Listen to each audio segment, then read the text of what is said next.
This is Audible. The fifth book of Moses, called Deuteronomy.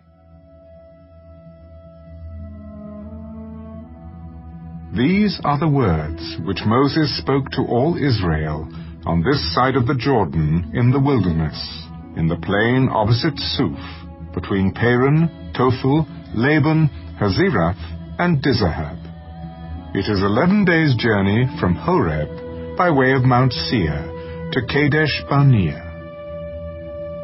Now it came to pass, in the 40th year, in the 11th month, on the first day of the month, that Moses spoke to the children of Israel, according to all that the Lord had given him as commandments to them, after he had killed Sihon, king of the Amorites, who dwelt in Heshbon, and Og, king of Bashan, who dwelt at Ashtaroth in Edrei.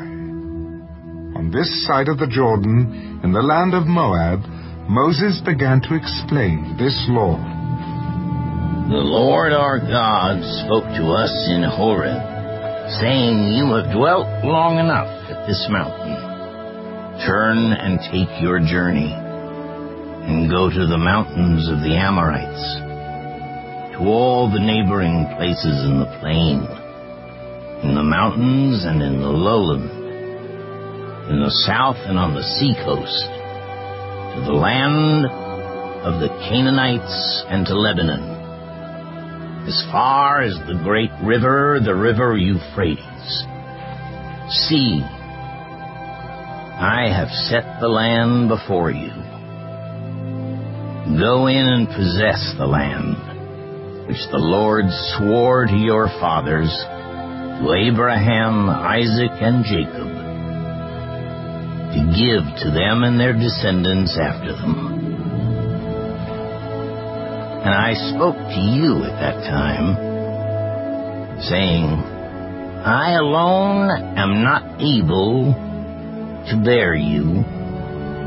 The Lord your God has multiplied you, and here you are today, as the stars of heaven in multitude.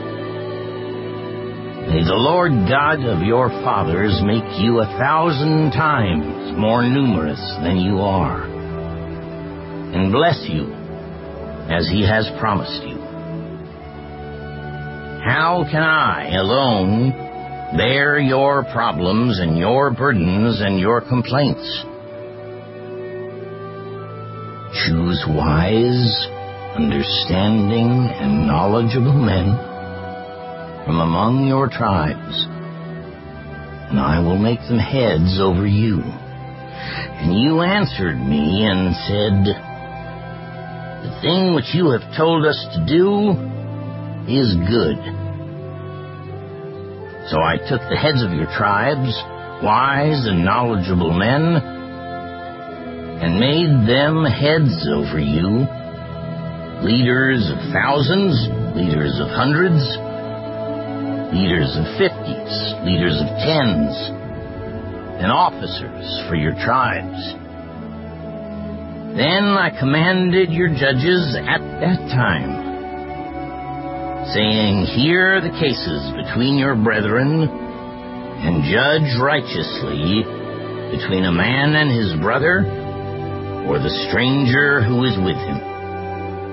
You shall not show partiality in judgment. You shall hear the small as well as the great. You shall not be afraid in any man's presence, for the judgment is God's. The case that is too hard for you, bring to me, and I will hear it. And I commanded you at that time all the things which you should do.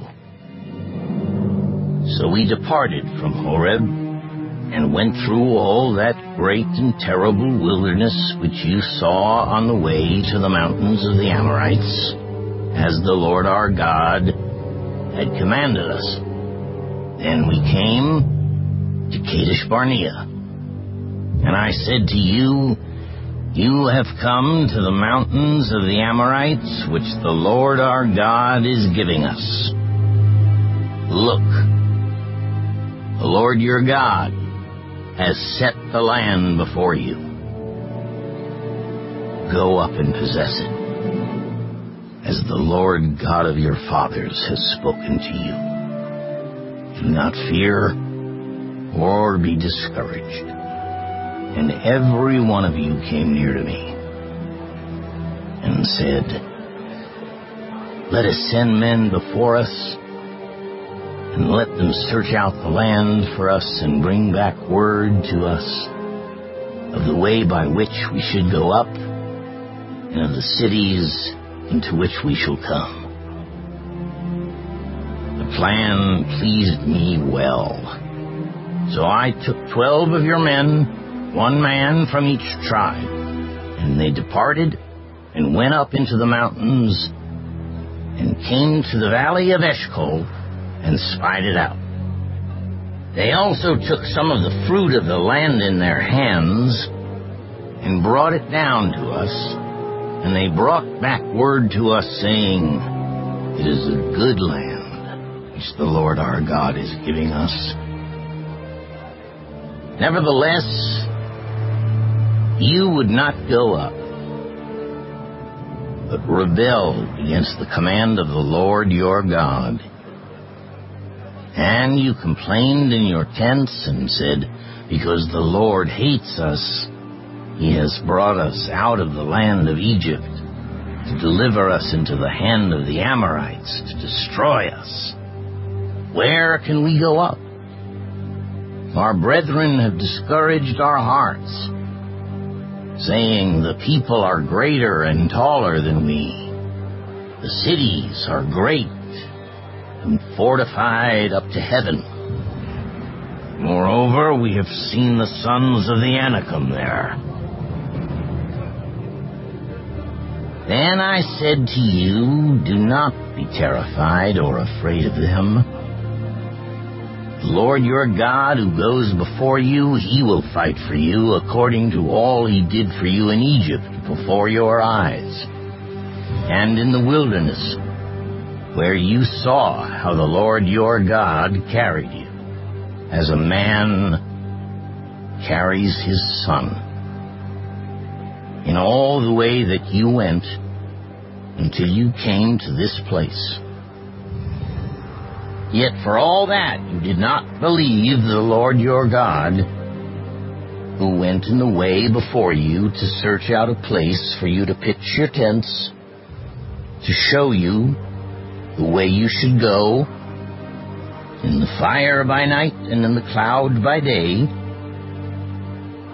And the Lord heard the sound of your words and was angry, and took an oath, saying, surely not one of these men of this evil generation shall see that good land of which I swore to give to your fathers. Except Caleb, the son of Jephunneh, he shall see it, and to him and his children I am giving the land on which he walked, because he wholly followed the Lord. The Lord was also angry with me for your sakes, saying, even you shall not go in there. Joshua the son of Nun, who stands before you, he shall go in there. Encourage him, for he shall cause Israel to inherit it. Moreover, your little ones and your children, who you say will be victims, who today have no knowledge of good and evil, they shall go in there. To them I will give it, and they shall possess it. But as for you, turn and take your journey into the wilderness by the way of the Red Sea. Then you answered and said to me, we have sinned against the Lord. We will go up and fight, just as the Lord our God commanded us. And when every one of you had girded on his weapons of war, you were ready to go up into the mountain. And the Lord said to me, tell them, do not go up, nor fight, for I am not among you, lest you be defeated before your enemies. So I spoke to you. Yet you would not listen, but rebelled against the command of the Lord, and presumptuously went up into the mountain, and the Amorites who dwelt in that mountain came out against you, and chased you as bees do, and drove you back from Seir to Hormah. Then you returned and wept before the Lord. But the Lord would not listen to your voice nor give ear to you. So you remained in Kadesh many days, according to the days that you spent there.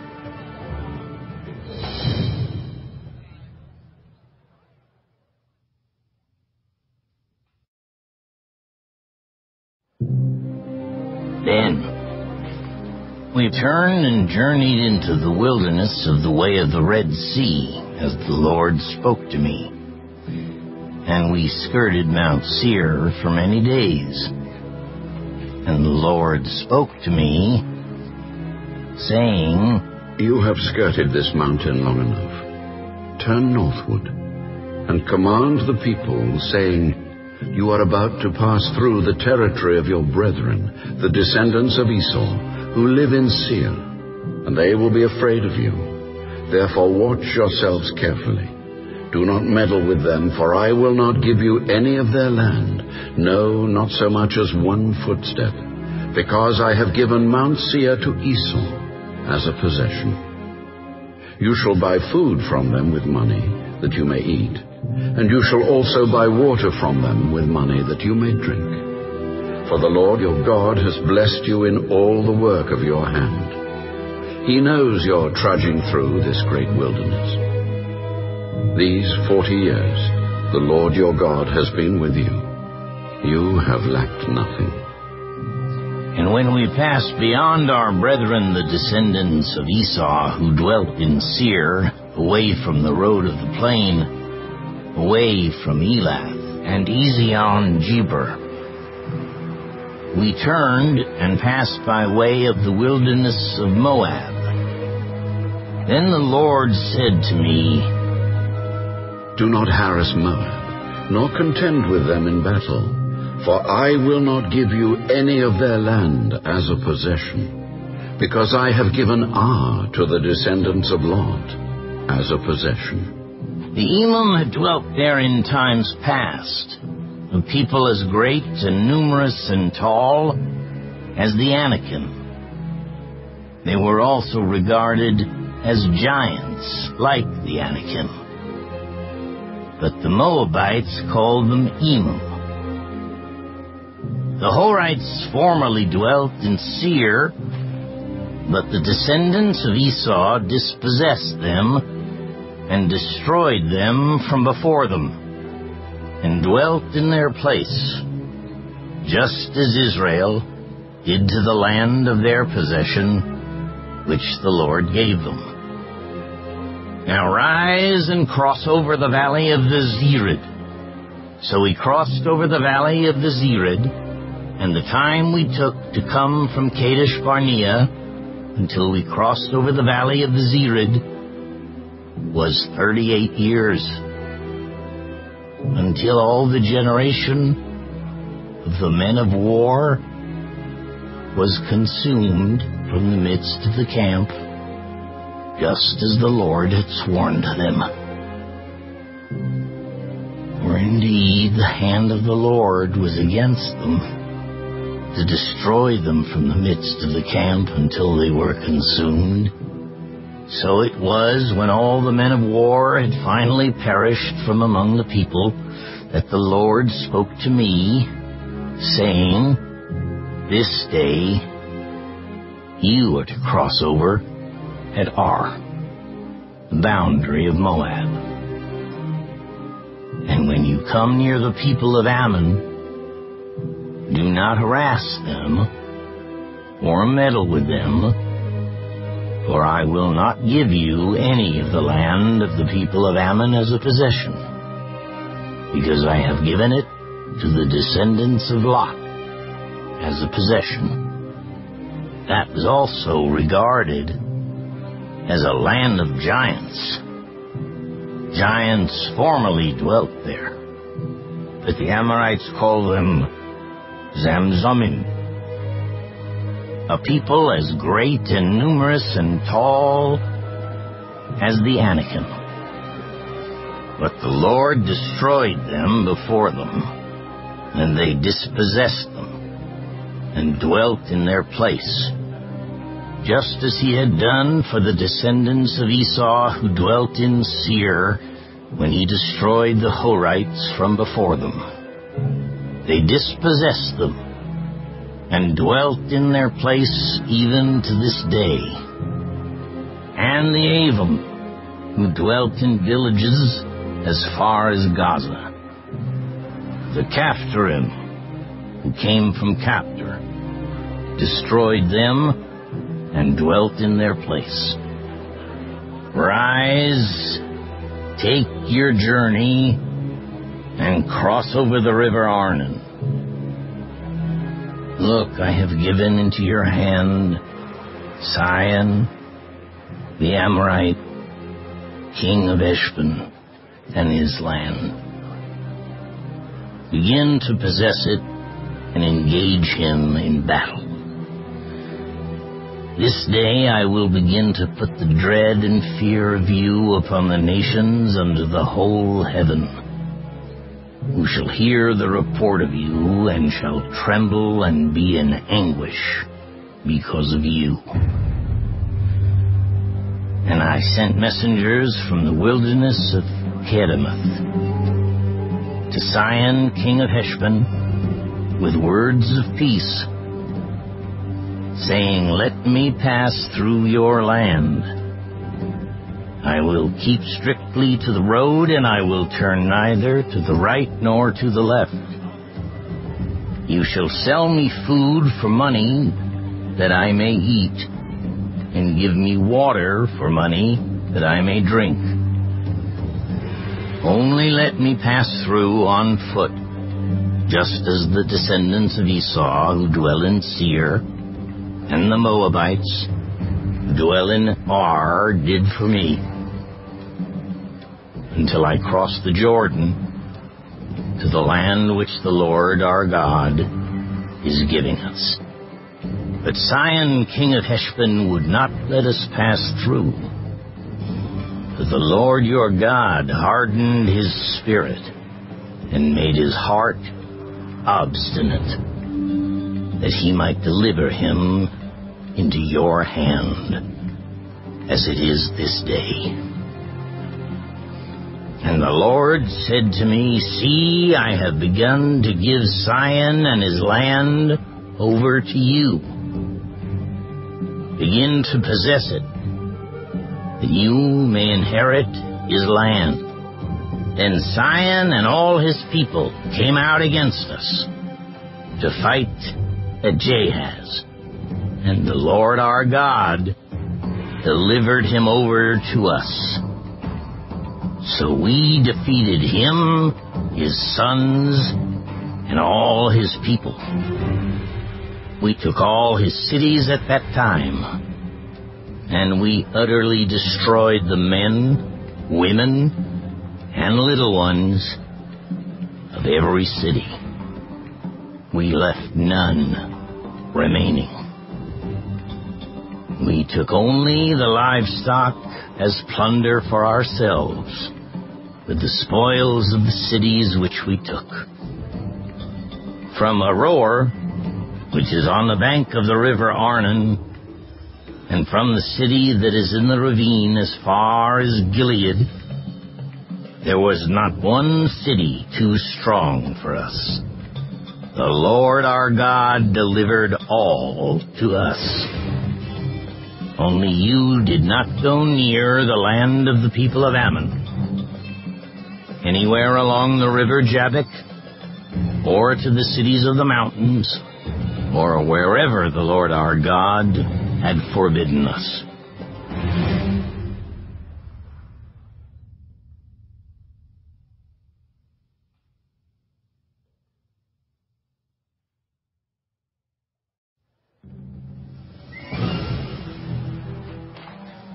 Then we turned and went up the road to Bashan. And Og, king of Bashan, came out against us, he and all his people, to battle at Edrei. And the Lord said to me, Do not fear him, for I have delivered him and all his people and his land into your hand. You shall do to him as you did to Sihon, king of the Amorites, who dwelt at Heshbon. So the Lord our God also delivered into our hands Og, king of Bashan, with all his people. And we attacked him until he had no survivors remaining. And we took all his cities at that time. There was not a city which we did not take from them. 60 cities, all the region of Argob, the kingdom of Og in Bashan. All these cities were fortified with high walls, gates, and bars, besides a great many rural towns, and we utterly destroyed them, as we did to Sihon, king of Heshbon, utterly destroying the men, women, and children of every city. But all the livestock and the spoil of the cities we took as booty for ourselves. And at that time we took the land from the hand of the 2 kings of the Amorites, who are on this side of the Jordan, from the river Arnon to Mount Hermon. The Sidonians call Hermon Siron, and the Amorites call it Senir. All the cities of the plain, all Gilead and all Bashan, as far as Salcah and Edrei, cities of the kingdom of Og in Bashan. For only Og, king of Bashan, remained of the remnants of the giants. Indeed, his bedstead was an iron bedstead. Is it not in Rabbah of the people of Ammon? 9 cubits is its length, and 4 cubits its width, according to the standard cubit. And this land, which we possessed at that time, from Aror, which is by the river Arnon, and hath the mountains of Gilead, and its cities, I gave to the Reubenites and the Gadites. The rest of Gilead and all Bashan, the kingdom of Og, I gave to half the tribe of Manasseh. All the region of Argob, with all Bashan, was called the land of the giants. Jair, the son of Manasseh, took all the region of Argob, as far as the border of the Jeshurites and the Maacathites, and called Bashan after his own name, Haveth Jair, to this day. Also, I gave Gilead to Mahir, and to the Reubenites and the Gadites I gave from Gilead as far as the river Arnon, the middle of the river as the border, as far as the river Jabbok, the border of the people of Ammon. The plain also, with the Jordan as the border, from Kinnereth as far as the east side of the Sea of the Arabah, the Salt Sea, below the slopes of Pisgah. Then I commanded you at that time, saying, the Lord your God has given you this land to possess. All you men of valor shall cross over armed before your brethren, the children of Israel. But your wives, your little ones, and your livestock, I know that you have much livestock, shall stay in your cities which I have given you, until the Lord has given rest to your brethren as to you.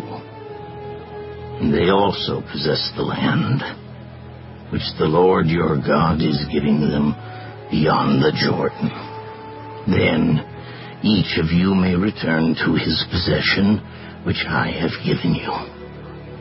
And I commanded Joshua at that time, saying, your eyes have seen all that the Lord your God has done to these two kings. So will the Lord do to all the kingdoms through which you pass.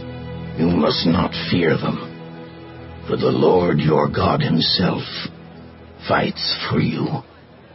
Then I pleaded with the Lord at that time, saying, O Lord God, you have begun to show your servant your greatness and your mighty hand. For what God is there in heaven or on earth who can do anything like your works and your mighty deeds? I pray, let me cross over and see the good land beyond the Jordan, those pleasant mountains, and Lebanon. But the Lord was angry with me on your account, and would not listen to me. So the Lord said to me, enough of that. Speak no more to me of this matter. Go up to the top of Pisgah, and lift your eyes toward the west, the north, the south, and the east. Behold it with your eyes, for you shall not cross over this Jordan. But command Joshua, and encourage him and strengthen him, for he shall go over before this people, and he shall cause them to inherit the land which you will see. So we stayed in the valley opposite Beth Peor.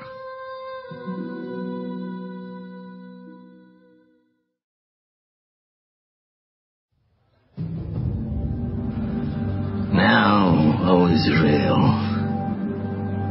listen to the statutes and the judgments which I teach you to observe, that you may live and go in and possess the land which the Lord God of your fathers is giving you.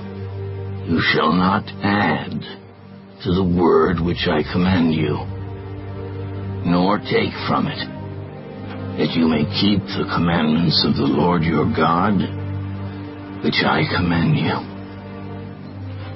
Your eyes have seen what the Lord did at Baal Peor, for the Lord your God has destroyed from among you all the men who followed Baal of Peor. But you who held fast to the Lord your God are alive today, every one of you. Surely I have taught you statutes and judgments, just as the Lord my God commanded me, that you should act according to them in the land which you go to possess. Therefore be careful to observe them, for this is your wisdom and your understanding in the sight of the peoples who will hear all these statutes, and say, surely this great nation is a wise and understanding people. For what great nation is there that has God so near to it, as the Lord our God is to us, for whatever reason we may call upon him? And what great nation is there that has such statutes and righteous judgments? as are in all this law which I set before you this day. Only take heed to yourself and diligently keep yourself, lest you forget the things your eyes have seen, and lest they depart from your heart all the days of your life. And teach them to your children and your grandchildren, especially concerning the day you stood before the Lord your God in Horeb, when the Lord said to me, Gather the people to me, and I will let them hear my words, that they may learn to fear me all the days they live on the earth, and that they may teach their children. Then you came near and stood at the foot of the mountain, and the mountain burned with fire to the midst of heaven with darkness, cloud, and thick darkness. And the Lord spoke to you out of the midst of the fire. You heard the sound of the words, but saw no form. You only heard a voice. So he declared to you his covenant, which he commanded you to perform, the 10 Commandments, and he wrote them on 2 tablets of stone. And the Lord commanded me at that time to teach you statutes and judgments, that you might observe them in the land which you cross over to possess. Take careful heed to yourselves, for you saw no form when the Lord spoke to you at Horeb out of the midst of the fire, lest you act corruptly and make for yourselves a carved image in the form of any figure, the likeness of male or female, the likeness of any animal that is on the earth, or the likeness of any winged bird that flies in the air, the likeness of anything that creeps on the ground, or the likeness of any fish that is in the water beneath the earth. And take heed, lest you lift your eyes to heaven, and when you see the sun, the moon, and the stars, all the host of heaven, you feel driven to worship them and serve them, which the Lord your God has given to all the peoples under the whole heaven as a heritage. But the Lord has taken you and brought you out of the iron furnace, out of Egypt, to be his people, an inheritance as you are this day. Furthermore, the Lord was angry with me for your sakes, and swore that I would not cross over the Jordan, and that I would not enter the good land which the Lord your God is giving you as an inheritance. But I must die in this land. I must not cross over the Jordan, but you shall cross over and possess that good land. Take heed to yourselves, lest you forget the covenant of the Lord your God which he made with you, and make for yourselves a carved image in the form of anything which the Lord your God has forbidden you. For the Lord your God is a consuming fire, a jealous God. When you beget children and grandchildren, and have grown old in the land, and act corruptly, and make a carved image in the form of anything, and do evil in the sight of the Lord your God to provoke him to anger, I call heaven and earth to witness against you this day, that you will soon utterly perish from the land which you cross over the Jordan to possess. You will not prolong your days in it, but will be utterly destroyed. And the Lord will scatter you among the peoples, and you will be left few in number among the nations where the Lord will drive you. And there you will serve gods, the work of men's hands, wood and stone, which neither see, nor hear, nor eat, nor smell. But from there you will seek the Lord your God, and you will find him if you seek him with all your heart and with all your soul.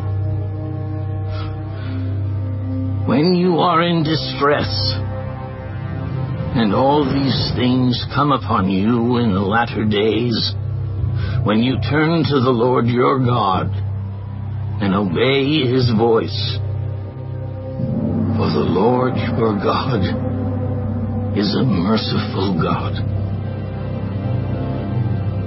He will not forsake you, nor destroy you, nor forget the covenant of your fathers, which he swore to them. For ask now concerning the days that are past, which were before you, since the day that God created man on the earth, and ask from one end of heaven to the other, whether any great thing like this has happened, or anything like it has been heard. Did any people ever hear the voice of God speaking out of the midst of the fire, as you have heard and lived? Or did God ever try to go and take for himself a nation from the midst of another nation, by trials, by signs, by wonders, by war, by a mighty hand and an outstretched arm, and by great terrors, according to all that the Lord your God did for you in Egypt before your eyes? To you it was shown, that you might know that the Lord himself is God. There is none other besides him. Out of heaven he let you hear his voice, that he might instruct you. On earth he showed you his great fire, and you heard his words out of the midst of the fire, and because he loved your fathers, therefore he chose their descendants after them.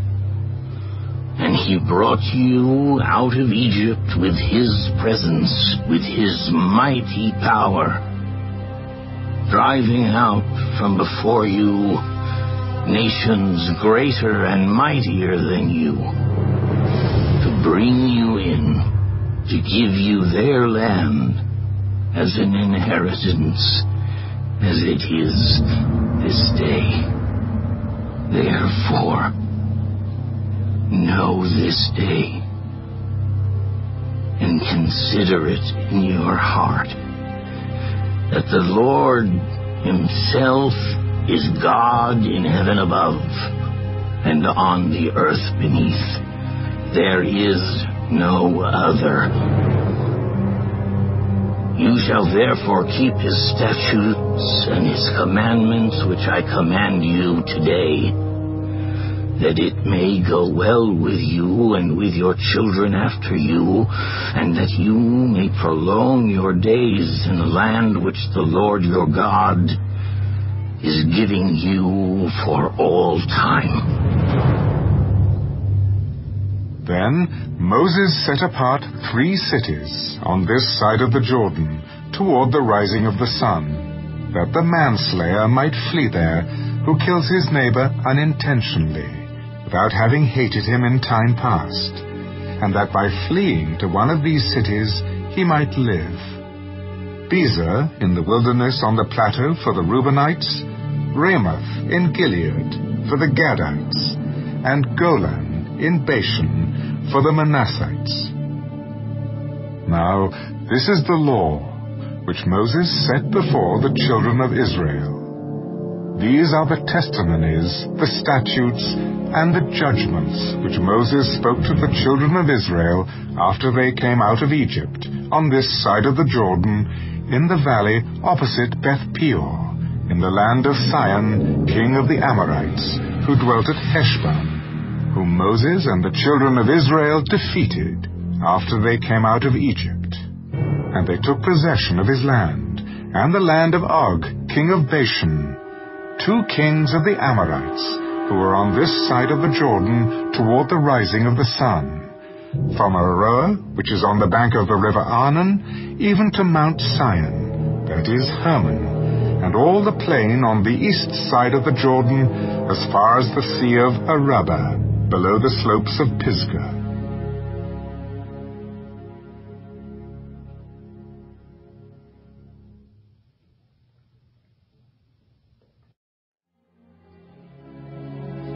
And Moses called all Israel, and said to them, "Hear, O Israel, the statutes and judgments which I speak in your hearing today, that you may learn them, and be careful to observe them. The Lord our God made a covenant with us in Horeb. The Lord did not make this covenant with our fathers, but with us, those who are here today, all of us who are alive. The Lord talked with you face to face on the mountain from the midst of the fire. I stood between the Lord and you at that time, to declare to you the word of the Lord, for you were afraid because of the fire, and you did not go up the mountain." He said, "I am the Lord your God, who brought you out of the land of Egypt, out of the house of bondage. You shall have no other gods before me. You shall not make for yourself a carved image, any likeness of anything that is in heaven above, or that is in the earth beneath, or that is in the water under the earth. You shall not bow down to them, nor serve them. For I, the Lord your God, am a jealous God, visiting the iniquity of the fathers upon the children to the 3rd and 4th generations of those who hate me, but showing mercy to thousands, to those who love me and keep my commandments. You shall not take the name of the Lord your God in vain, for the Lord will not hold him guiltless who takes his name in vain. Observe the Sabbath day, to keep it holy, as the Lord your God commanded you. 6 days you shall labor and do all your work, but the 7th day is the Sabbath of the Lord your God. In it you shall do no work, you, nor your son, nor your daughter, nor your male servant, nor your female servant, nor your ox, nor your donkey, nor any of your cattle, nor your stranger who is within your gates, that your male servant and your female servant may rest as well as you. And remember that you were a slave in the land of Egypt, and the Lord your God brought you out from there by a mighty hand and by an outstretched arm. Therefore the Lord your God commanded you to keep the Sabbath day. Honor your father and your mother, as the Lord your God has commanded you, that your days may be long, and that it may be well with you in the land which the Lord your God is giving you. You shall not murder. You shall not commit adultery. You shall not steal. You shall not bear false witness against your neighbor. You shall not covet your neighbor's wife. And you shall not desire your neighbor's house, his field, his male servant, his female servant, his ox, his donkey, or anything that is your neighbor's. These words the Lord spoke to all your assembly in the mountain from the midst of the fire, the cloud, and the thick darkness, with a loud voice. And he added no more. And he wrote them on 2 tablets of stone and gave them to me. So it was, when you heard the voice from the midst of the darkness, while the mountain was burning with fire, that you came near to me, all the heads of your tribes and your elders, and you said, Surely the Lord our God has shown us his glory and his greatness, and we have heard his voice from the midst of the fire. We have seen this day that God speaks with man, yet he still lives. Now, therefore, why should we die? For this great fire will consume us. If we hear the voice of the Lord our God any more, then we shall die. For who is there of all flesh who has heard the voice of the living God speaking from the midst of the fire as we have, and lived? You go near and hear all that the Lord our God may say, and tell us all that the Lord our God says to you, and we will hear and do it. Then the Lord heard the voice of your words when you spoke to me, and the Lord said to me, I have heard the voice of the words of this people which they have spoken to you. They are right in all that they have spoken. Oh, that they had such a heart in them, that they would fear me and always keep all my commandments, that it might be well with them and with their children forever. Go and say to them, Return to your tents. But as for you, stand here by me, and I will speak to you all the commandments, the statutes, and the judgments which you shall teach them, that they may observe them in the land which I am giving them to possess. Therefore you shall be careful to do as the Lord your God has commanded you. You shall not turn aside to the right hand or to the left. You shall walk in all the ways which the Lord your God has commanded you, that you may live, and that it may be well with you, and that you may prolong your days in the land which you shall possess.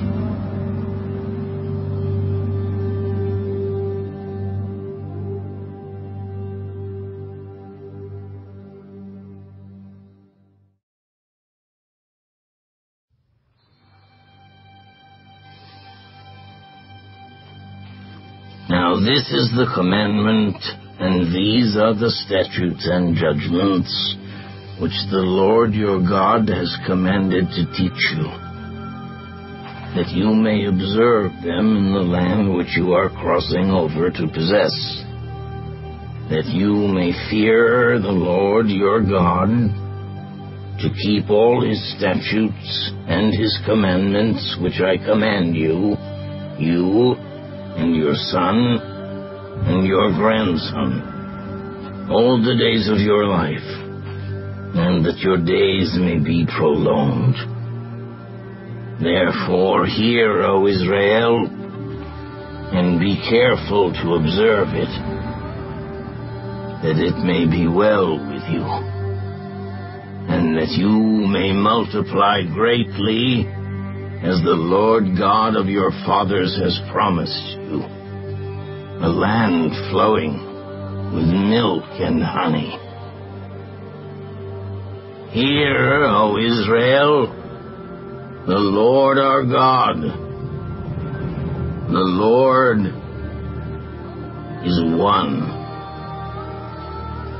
You shall love the Lord your God with all your heart, with all your soul, and with all your strength. And these words, which I command you today, shall be in your heart.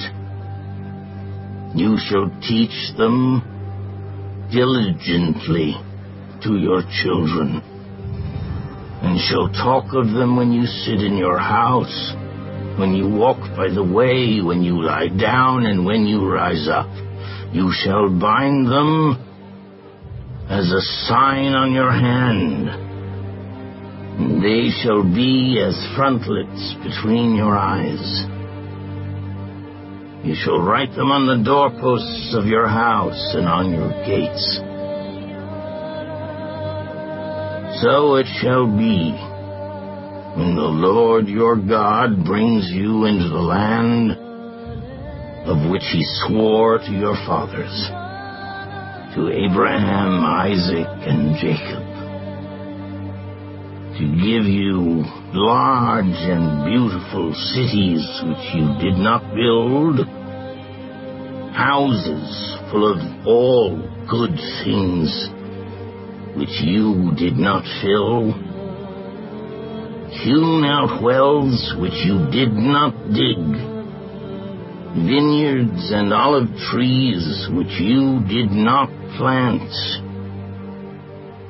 When you have eaten and are full, then beware, lest you forget the Lord who brought you out of the land of Egypt, from the house of bondage. You shall fear the Lord your God, and serve him, and shall take oaths in his name. You shall not go after other gods, the gods of the peoples who are all around you, for the Lord your God is a jealous God among you, lest the anger of the Lord your God be aroused against you and destroy you from the face of the earth. You shall not tempt the Lord your God as you tempted him in Massah. You shall diligently keep the commandments of the Lord your God, his testimonies, and his statutes which he has commanded you. And you shall do what is right and good in the sight of the Lord, that it may be well with you, and that you may go in and possess the good land of which the Lord swore to your fathers, to cast out all your enemies from before you, as the Lord has spoken. When your son asks you in time to come, saying, what is the meaning of the testimonies, the statutes, and the judgments which the Lord our God has commanded you, then you shall say to your son,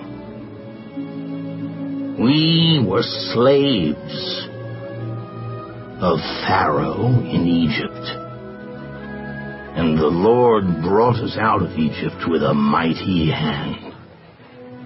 And the Lord showed signs and wonders before our eyes, great and severe, against Egypt, Pharaoh, and all his household.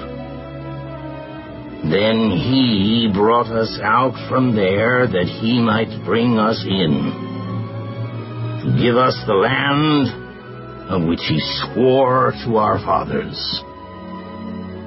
And the Lord commanded us to observe all these statutes, to fear the Lord our God, for our good always, that he might preserve us alive, as it is this day. Then it will be righteousness for us, if we are careful to observe all these commandments before the Lord our God, as he has commanded us.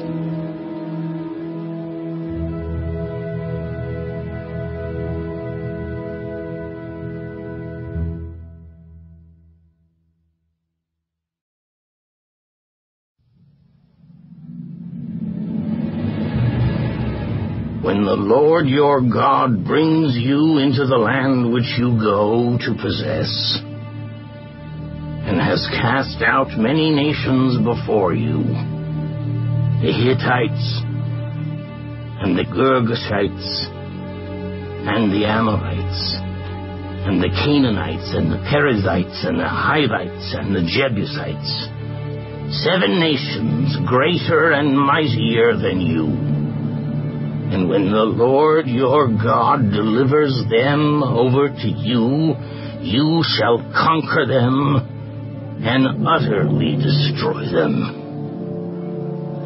You shall make no covenant with them, nor show mercy to them, nor shall you make marriages with them. You shall not give your daughter to their son, nor take their daughter for your son. For they will turn your sons away from following me, to serve other gods.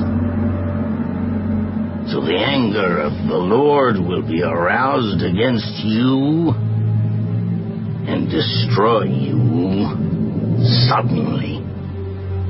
But thus you shall deal with them. You shall destroy their altars,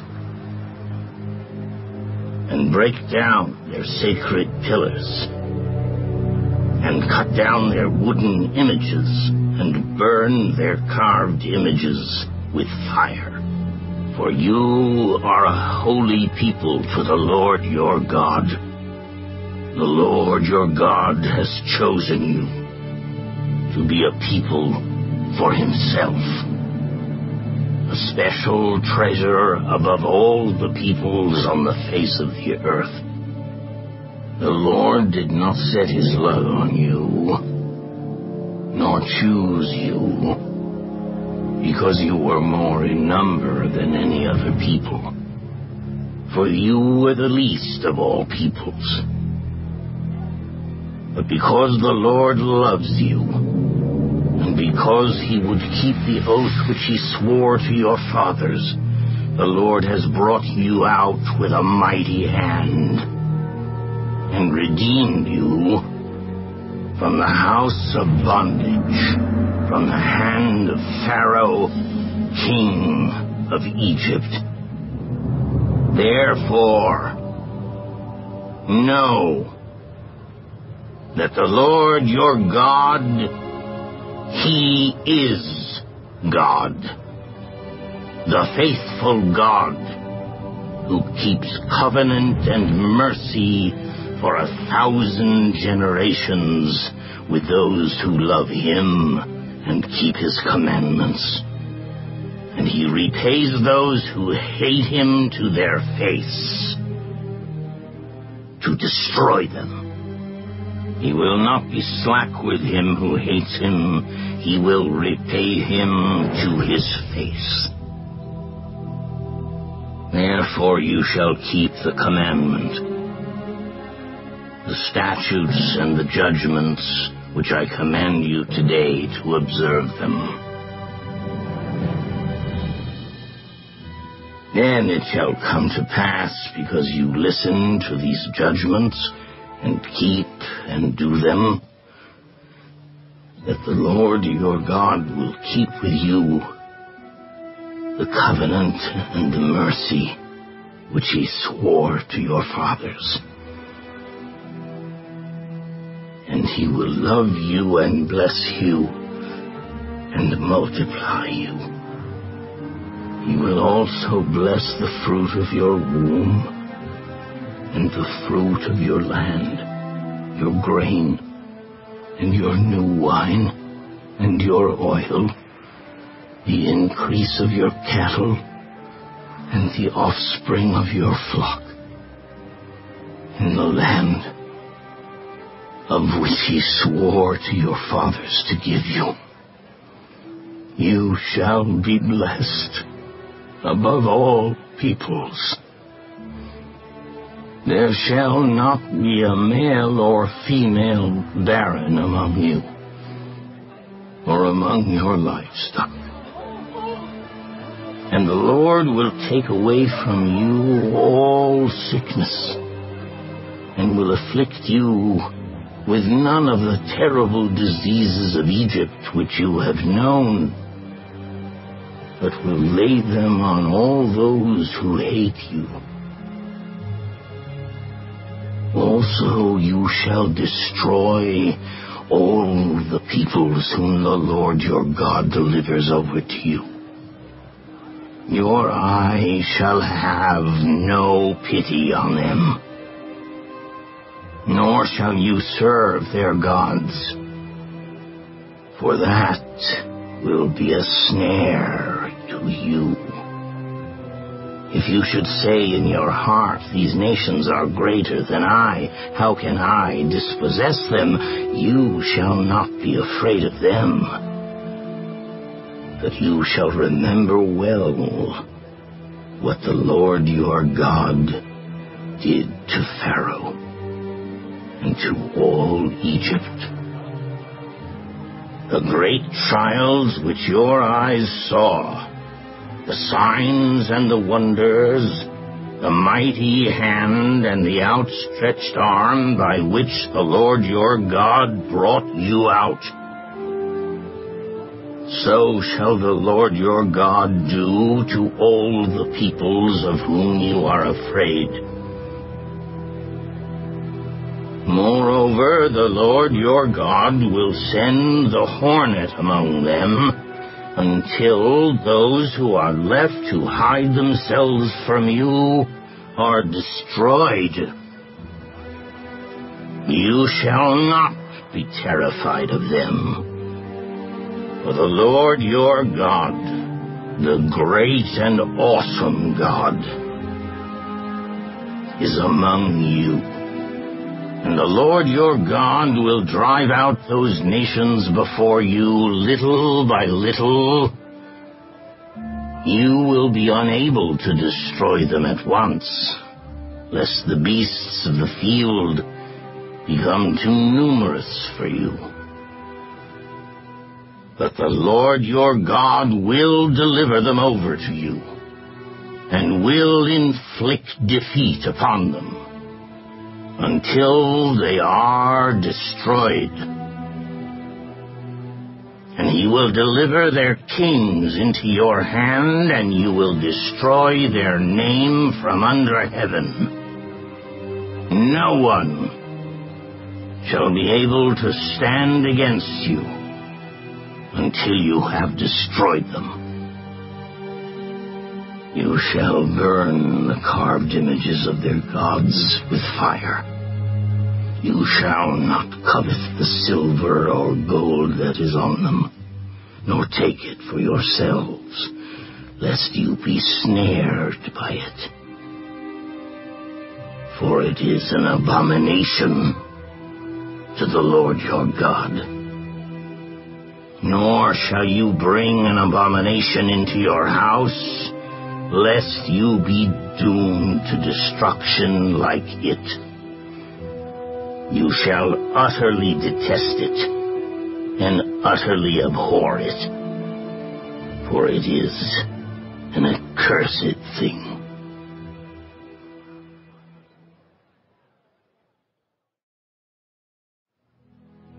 Every commandment which I command you today, you must be careful to observe, that you may live and multiply, and go in and possess the land of which the Lord swore to your fathers. And you shall remember that the Lord your God led you all the way these 40 years in the wilderness to humble you and test you, to know what was in your heart, whether you would keep his commandments or not. So he humbled you, allowed you to hunger, and fed you with manna which you did not know, nor did your fathers know, that he might make you know that man shall not live by bread alone, but man lives by every word that proceeds from the mouth of the Lord. Your garments did not wear out on you, nor did your foot swell these 40 years. You should know in your heart that as a man chastens his son, so the Lord your God chastens you. Therefore you shall keep the commandments of the Lord your God, to walk in his ways and to fear him. For the Lord your God is bringing you into a good land, a land of brooks of water, of fountains and springs that flow out of valleys and hills, a land of wheat and barley, of vines and fig trees and pomegranates, a land of olive oil and honey, a land in which you will eat bread without scarcity, in which you will lack nothing, a land whose stones are iron, and out of whose hills you can dig copper.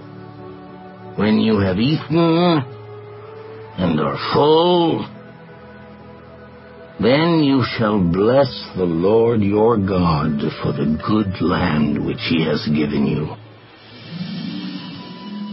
Beware that you do not forget the Lord your God by not keeping his commandments, his judgments, and his statutes which I command you today, lest when you have eaten and are full, and have built beautiful houses, and dwell in them, and when your herds and your flocks multiply, and your silver and your gold are multiplied, and all that you have is multiplied, when your heart is lifted up, and you forget the Lord your God, who brought you out of the land of Egypt from the house of bondage, who led you through that great and terrible wilderness, in which were fiery serpents and scorpions, and thirsty land where there was no water, who brought water for you out of the flinty rock, who fed you in the wilderness with manna, which your fathers did not know, that he might humble you, and that he might test you, to do you good in the end. Then you say in your heart, my power and the might of my hand have gained me this wealth. And you shall remember the Lord your God, For it is he who gives you power to get wealth, that he may establish his covenant, which he swore to your fathers, as it is this day. Then it shall be, if you by any means forget the Lord your God, and follow other gods, and serve them, and worship them, I testify against you this day that you shall surely perish. As the nations which the Lord destroys before you, so you shall perish,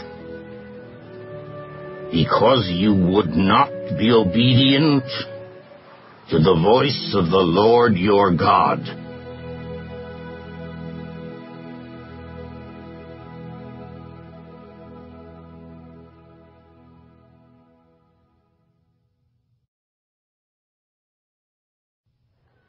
Hear, O Israel, you are to cross over the Jordan today, and go in to dispossess nations greater and mightier than yourself, cities great and fortified up to heaven, a people great and tall, the descendants of Anakim, whom you know, and of whom you have heard it said, who can stand before the descendants of Anak?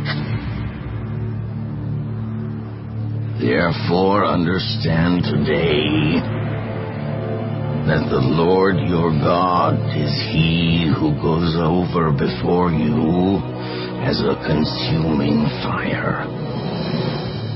He will destroy them and bring them down before you. So you shall drive them out and destroy them quickly, as the Lord has said to you. Do not think in your heart, after the Lord your God has cast them out before you, saying, because of my righteousness the Lord has brought me in to possess this land. But it is because of the wickedness of these nations that the Lord is driving them out from before you.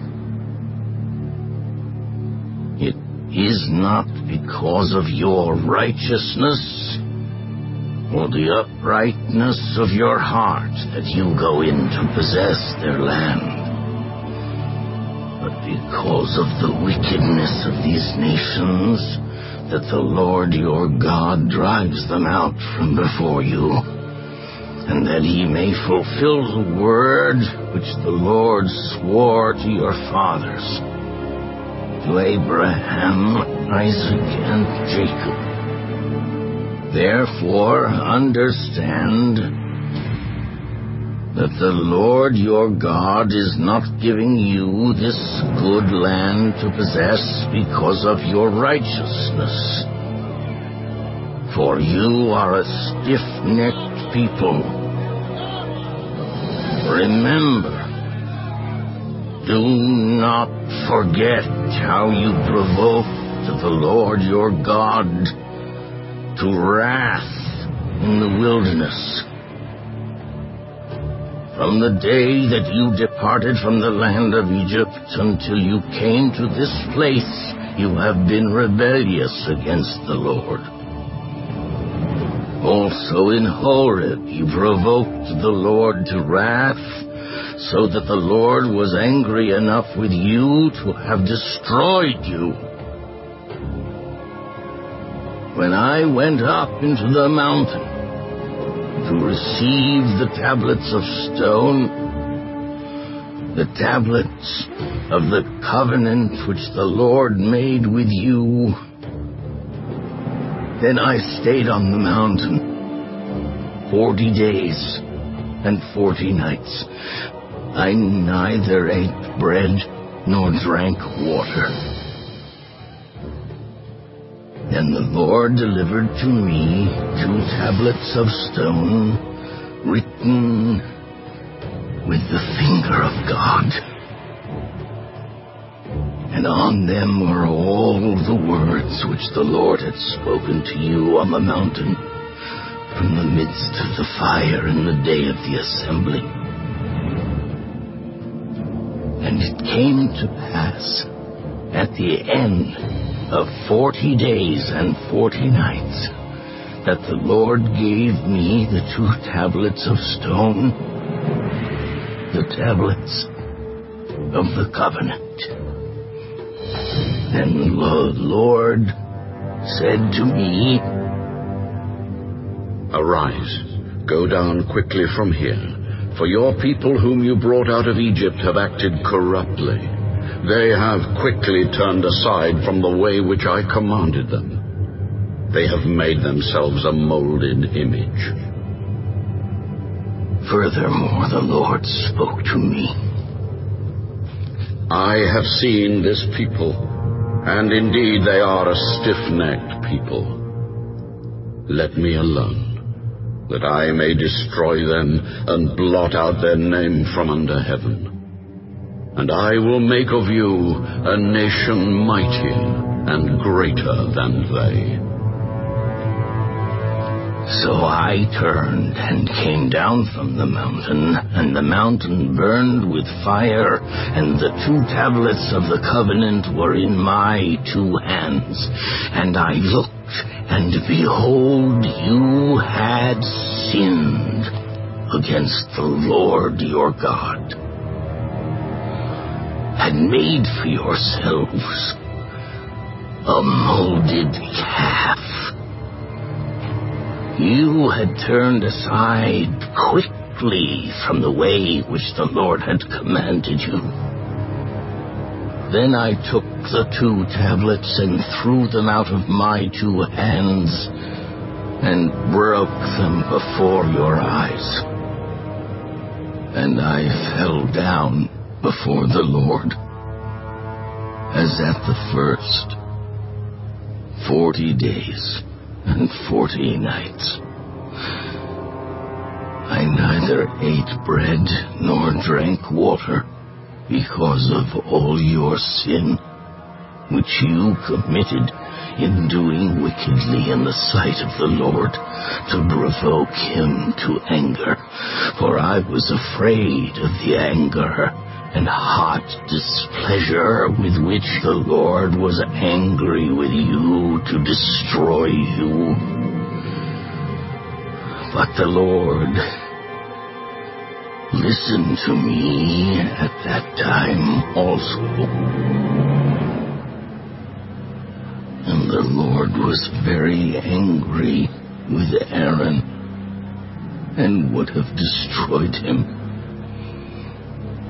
So I prayed for Aaron also at the same time. Then I took your sin, the calf which you had made, and burned it with fire, and crushed it, and ground it very small until it was as fine as dust. And I threw its dust into the brook that descended from the mountain. Also at Taberah and Massa and Kibroth-Hattaavah, you provoked the Lord to wrath. Likewise, when the Lord sent you from Kadesh Barnea, saying, Go up and possess the land which I have given you, then you rebelled against the commandment of the Lord your God, and you did not believe him, nor obey his voice. You have been rebellious against the Lord from the day that I knew you. Thus I prostrated myself before the Lord 40 days and 40 nights. I kept prostrating myself, because the Lord had said he would destroy you. Therefore I prayed to the Lord and said, O Lord God, do not destroy your people and your inheritance, whom you have redeemed through your greatness, whom you have brought out of Egypt with a mighty hand. Remember your servants Abraham, Isaac, and Jacob. Do not look on the stubbornness of this people, or on their wickedness or their sin, lest the land from which you brought us should say, because the Lord was not able to bring them to the land which he promised them, and because he hated them, he has brought them out to kill them in the wilderness. Yet they are your people and your inheritance, whom you brought out by your mighty power and by your outstretched arm.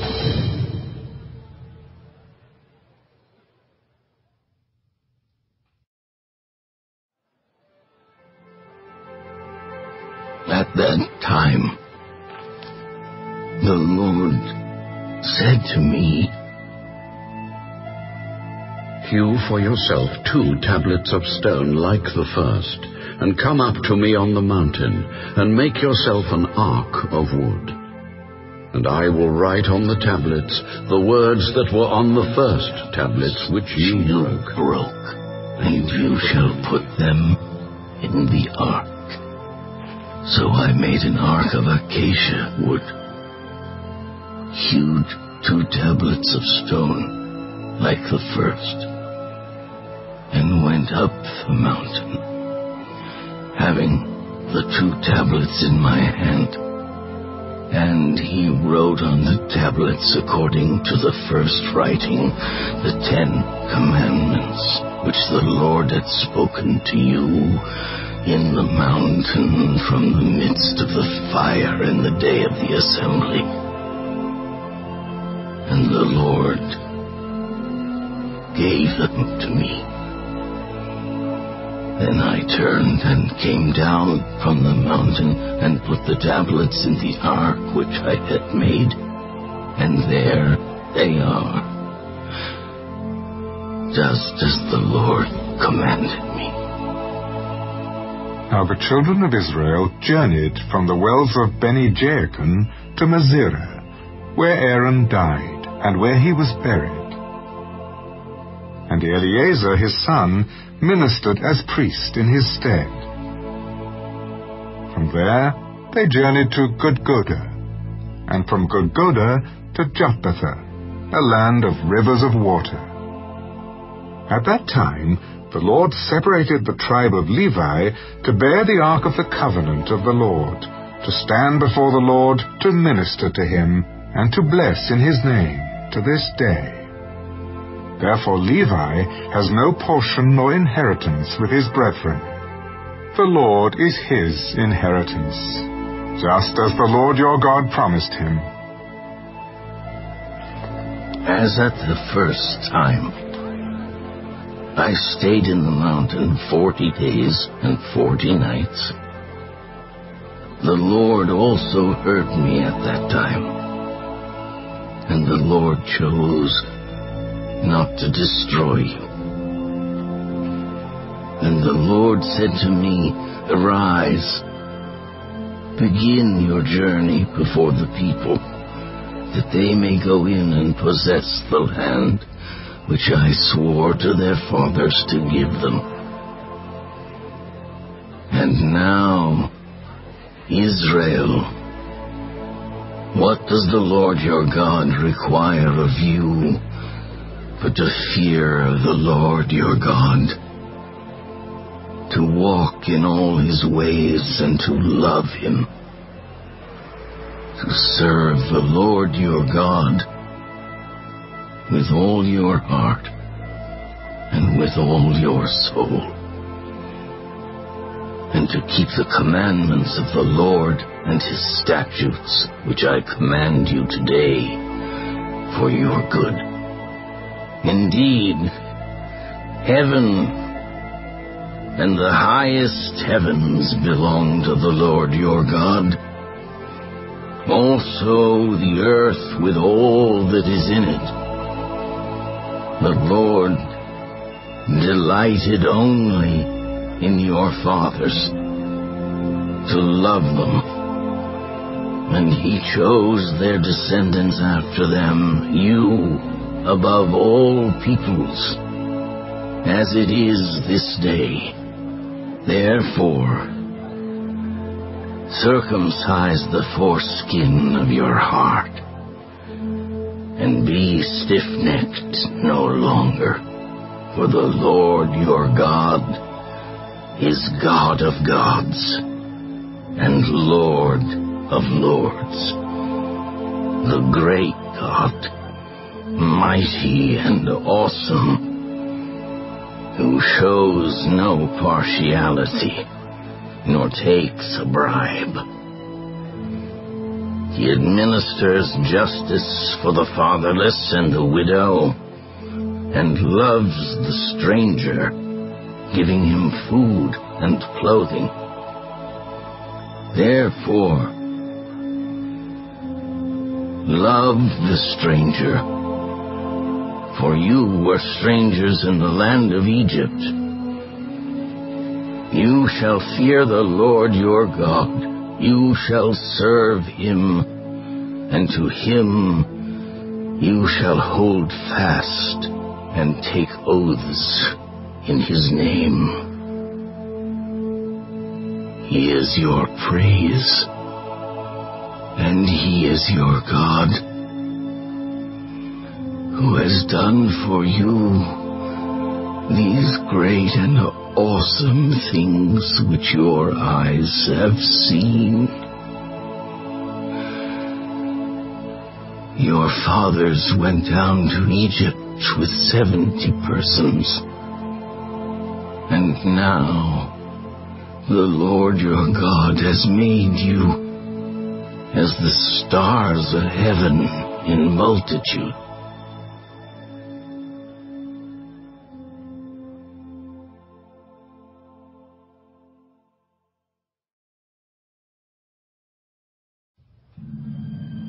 Therefore, you shall love the Lord your God and keep his charge, his statutes, his judgments, and his commandments always. Know today that I do not speak with your children, who have not known and who have not seen the chastening of the Lord your God, his greatness and his mighty hand and his outstretched arm, his signs and his acts which he did in the midst of Egypt, to Pharaoh, king of Egypt, and to all his land. What he did to the army of Egypt, to their horses and their chariots, how he made the waters of the Red Sea overflow them as they pursued you, and how the Lord has destroyed them to this day. What he did for you in the wilderness until you came to this place, and what he did to Dathan and Abiram, the sons of Eliab, the son of Reuben, how the earth opened its mouth and swallowed them up, their households, their tents, and all the substance that was in their possession in the midst of all Israel. But your eyes have seen every great act of the Lord which he did. Therefore you shall keep every commandment which I command you today, that you may be strong and go in and possess the land which you cross over to possess, and that you may prolong your days in the land which the Lord swore to give your fathers to them and their descendants, a land flowing with milk and honey. For the land which you go to possess is not like the land of Egypt from which you have come, where you sowed your seed and watered it by foot as a vegetable garden. But the land which you cross over to possess is a land of hills and valleys which drinks water from the rain of heaven, a land for which the Lord your God cares. The eyes of the Lord your God are always on it, from the beginning of the year to the very end of the year. And it shall be that if you earnestly obey my commandments which I command you today, to love the Lord your God and serve him with all your heart and with all your soul, then I will give you the rain for your land in its season, the early rain and the latter rain, that you may gather in your grain, your new wine, and your oil, and I will send grass in your fields for your livestock, that you may eat and be filled. Take heed to yourselves, lest your heart be deceived, and you turn aside and serve other gods and worship them, lest the Lord's anger be aroused against you, and he shut up the heavens so that there be no rain, and the land yield no produce, and you perish quickly from the good land which the Lord is giving you. Therefore you shall lay up these words of mine in your heart and in your soul, and bind them as a sign on your hand, and they shall be as frontlets between your eyes. You shall teach them to your children, speaking of them when you sit in your house, when you walk by the way, when you lie down, and when you rise up. And you shall write them on the doorposts of your house and on your gates, that your days and the days of your children may be multiplied in the land of which the Lord swore to your fathers to give them, like the days of the heavens above the earth. For if you carefully keep all these commandments which I command you to do, to love the Lord your God, to walk in all his ways, and to hold fast to him, then the Lord will drive out all these nations from before you, and you will dispossess greater and mightier nations than yourselves. Every place on which the sole of your foot treads shall be yours. From the wilderness and Lebanon, from the river Euphrates, even to the western sea, shall be your territory. No man shall be able to stand against you, The Lord your God will put the dread of you and the fear of you upon all the land where you tread, just as he has said to you. Behold, I set before you today a blessing and a curse. The blessing, if you obey the commandments of the Lord your God, which I command you today. And the curse, if you do not obey the commandments of the Lord your God, but turn aside from the way which I command you today to go after other gods, which you have not known. Now it shall be, when the Lord your God has brought you into the land which you go to possess, that you shall put the blessing on Mount Gerizim, and the curse on Mount Ebal. Are they not on the other side of the Jordan, toward the setting sun, in the land of the Canaanites who dwelled in the plain opposite Gilgal, beside the terebinth trees of Moreh? For you will cross over the Jordan and go in to possess the land which the Lord your God is giving you. And you will possess it and dwell in it.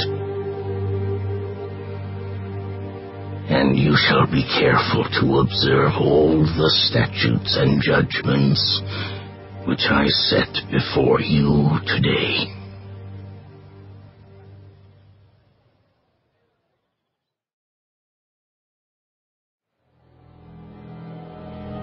These are the statutes and judgments which you shall be careful to observe in the land which the Lord God of your fathers is giving you to possess all the days that you live on the earth.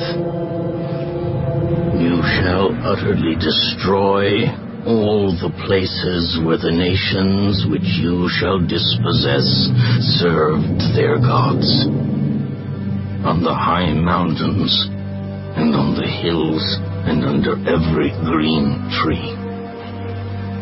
And you shall destroy their altars, break their sacred pillars, and burn their wooden images with fire. You shall cut down the carved images of their gods, and destroy their names from that place. You shall not worship the Lord your God with such things, but you shall seek the place where the Lord your God chooses out of all your tribes to put his name for his dwelling place. And there you shall go. There you shall take your burnt offerings, your sacrifices, your tithes, the heave offerings of your hand, your vowed offerings, your free will offerings, and the firstborn of your herds and flocks. And there you shall eat before the Lord your God, and you shall rejoice in all to which you have put your hand, you and your households, in which the Lord your God has blessed you. You shall not at all do as we are doing here today, every man doing whatever is right in his own eyes. For as yet you have not come to the rest and the inheritance which the Lord your God is giving you. But when you cross over the Jordan and dwell in the land which the Lord your God is giving you to inherit, and he gives you rest from all your enemies round about, so that you dwell in safety, then there will be the place where the Lord your God chooses to make his name abide. There you shall bring all that I command you, your burnt offerings, your sacrifices, your tithes, the heave offerings of your hand, and all your choice offerings which you vow to the Lord. And you shall rejoice before the Lord your God, you and your sons and your daughters, your male and female servants, and the Levite who is within your gates, since he has no portion nor inheritance with you. Take heed to yourself that you do not offer your burnt offerings in every place that you see, but in the place which the Lord chooses, in one of your tribes. There you shall offer your burnt offerings, and there you shall do all that I command you. However, you may slaughter and eat meat within all your gates, whatever your heart desires, according to the blessing of the Lord your God, which he has given you. The unclean and the clean may eat of it, of the gazelle and the deer alike. Only you shall not eat the blood. You shall pour it on the earth like water.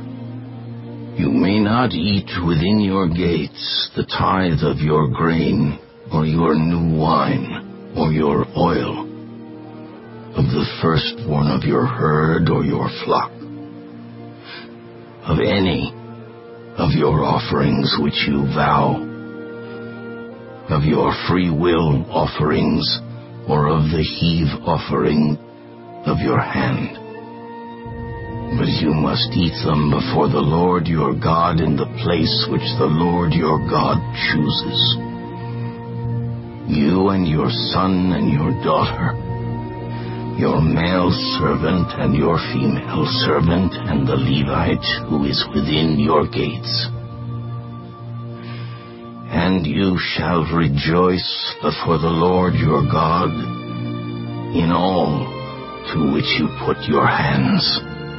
Take heed to yourself that you do not forsake the Levite as long as you live in your land.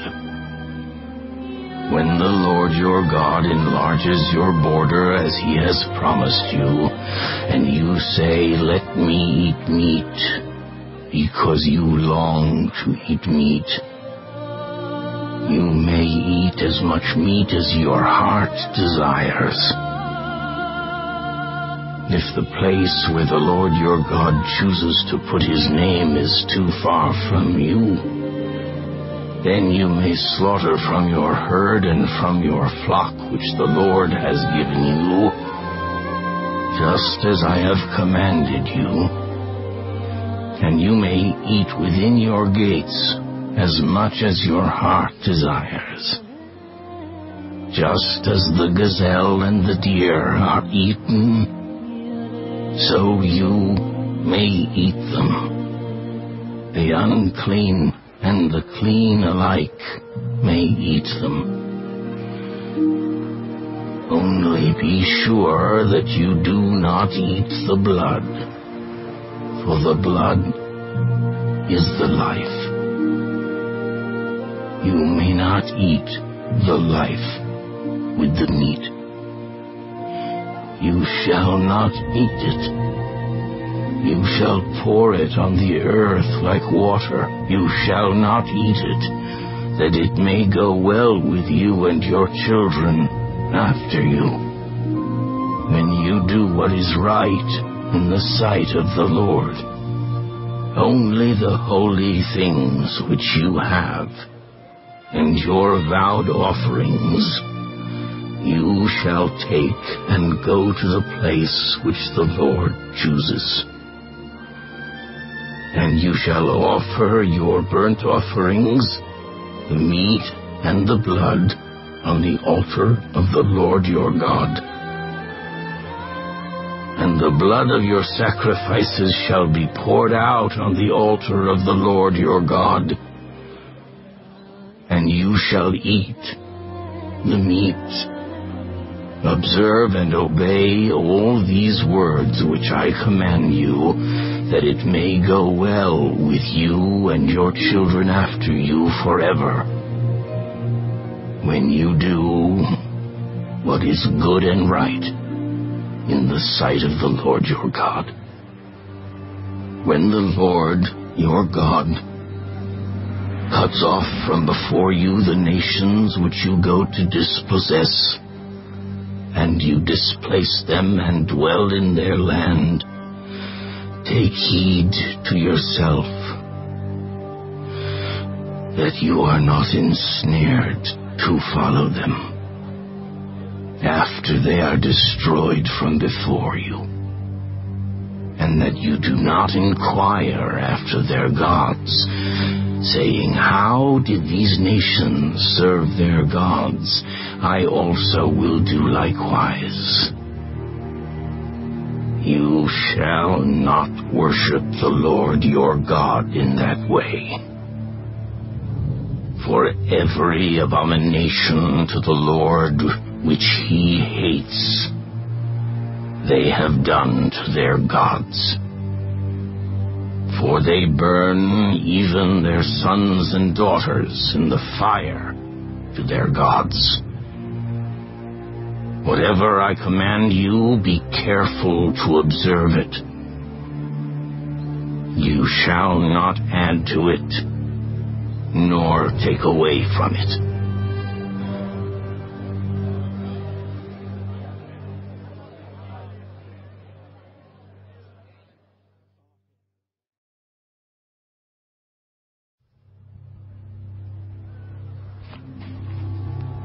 If there arises among you a prophet or a dreamer of dreams, and he gives you a sign or a wonder, and the sign or the wonder comes to pass, of which he spoke to you, saying, let us go after other gods which you have not known, and let us serve them,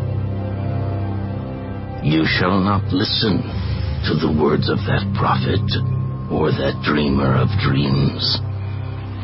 For the Lord your God is testing you to know whether you love the Lord your God with all your heart and with all your soul. You shall walk after the Lord your God and fear him, and keep his commandments and obey his voice. You shall serve him and hold fast to him. But that prophet or that dreamer of dreams shall be put to death, because he has spoken in order to turn you away from the Lord your God, who brought you out of the land of Egypt and redeemed you from the house of bondage, to entice you from the way in which the Lord your God commanded you to walk. So you shall put away the evil from your midst. If your brother, the son of your mother, your son or your daughter, the wife of your bosom, or your friend who is as your own soul, secretly entices you, saying, let us go and serve other gods, which you have not known, neither you nor your fathers, of the gods of the people which are all around you, near to you or far off from you, from one end of the earth to the other end of the earth. You shall not consent to him or listen to him, nor shall your eye pity him, nor shall you spare him or conceal him, but you shall surely kill him. Your hand shall be first against him, to put him to death, and afterward the hand of all of the people. And you shall stone him with stones until he dies, because he sought to entice you away from the Lord your God, who brought you out of the land of Egypt from the house of bondage. So all Israel shall hear and fear, and not again do such wickedness as this among you.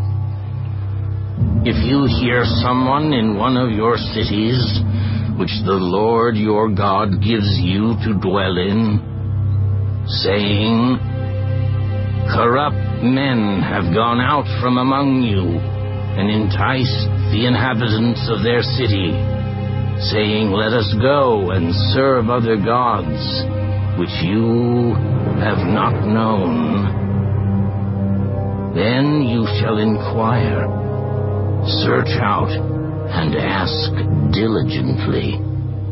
And if it is indeed true and certain that such an abomination was committed among you,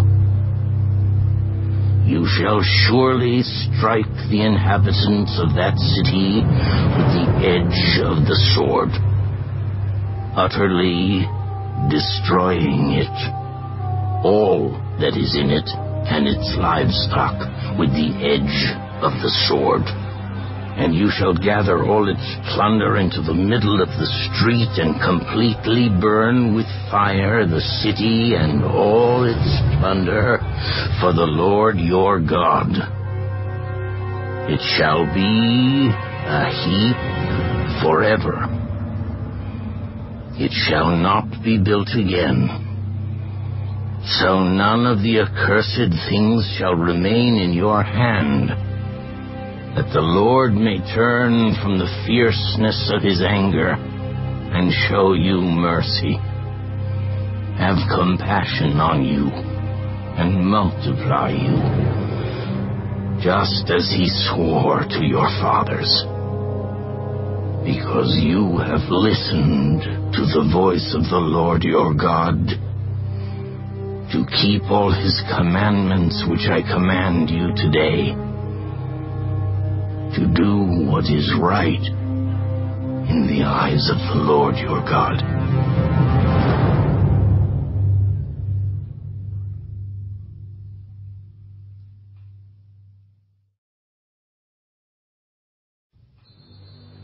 You are the children of the Lord your God. You shall not cut yourselves, nor shave the front of your head for the dead. For you are a holy people to the Lord your God, and the Lord has chosen you to be a people for himself, a special treasure above all the peoples who are on the face of the earth. You shall not eat any detestable thing. These are the animals which you may eat: the ox, the sheep, the goat, the deer, the gazelle, the roe deer, the wild goat, the mountain goat, the antelope, and the mountain sheep. And you may eat every animal with cloven hooves, having the hoof split into 2 parts, and that chews the cud among the animals. Nevertheless, of those that chew the cud or have cloven hooves, you shall not eat such as these: the camel, the hare, and the rock hyrax. For they chew the cud, but do not have cloven hooves. They are unclean for you. Also the swine is unclean for you, because it has cloven hooves, yet does not chew the cud. You shall not eat their flesh or touch their dead carcasses. These you may eat of all that are in the waters. You may eat all that have fins and scales, and whatever does not have fins and scales you shall not eat. It is unclean for you. All clean birds you may eat, but these you shall not eat: the eagle, the vulture, the buzzard, the red kite, the falcon, and the kite after their kinds, every raven after its kind, the ostrich, the short-eared owl, the seagull, and the hawk after their kinds, the little owl, the screech owl, the white owl, the jackdaw, the carrion vulture, the fisher owl, the stork, the heron after its kind, and the hoopoe and the bat. Also every creeping thing that flies is unclean for you. They shall not be eaten. You may eat all clean birds. You shall not eat anything that dies of itself. You may give it to the alien who is within your gates, that he may eat it, or you may sell it to a foreigner, for you are a holy people to the Lord your God. You shall not boil a young goat in its mother's milk. You shall truly tithe all the increase of your grain that the field produces year by year, and you shall eat before the Lord your God in the place where he chooses to make his name abide, the tithe of your grain and your new wine and your oil, of the firstborn of your herds and your flocks, that you may learn to fear the Lord your God always. But if the journey is too long for you, so that you are not able to carry the tithe, or if the place where the Lord your God chooses to put his name is too far from you, when the Lord your God has blessed you, then you shall exchange it for money. Take the money in your hand and go to the place which the Lord your God chooses, and you shall spend that money for whatever your heart desires, for oxen or sheep, for wine or similar drink, for whatever your heart desires.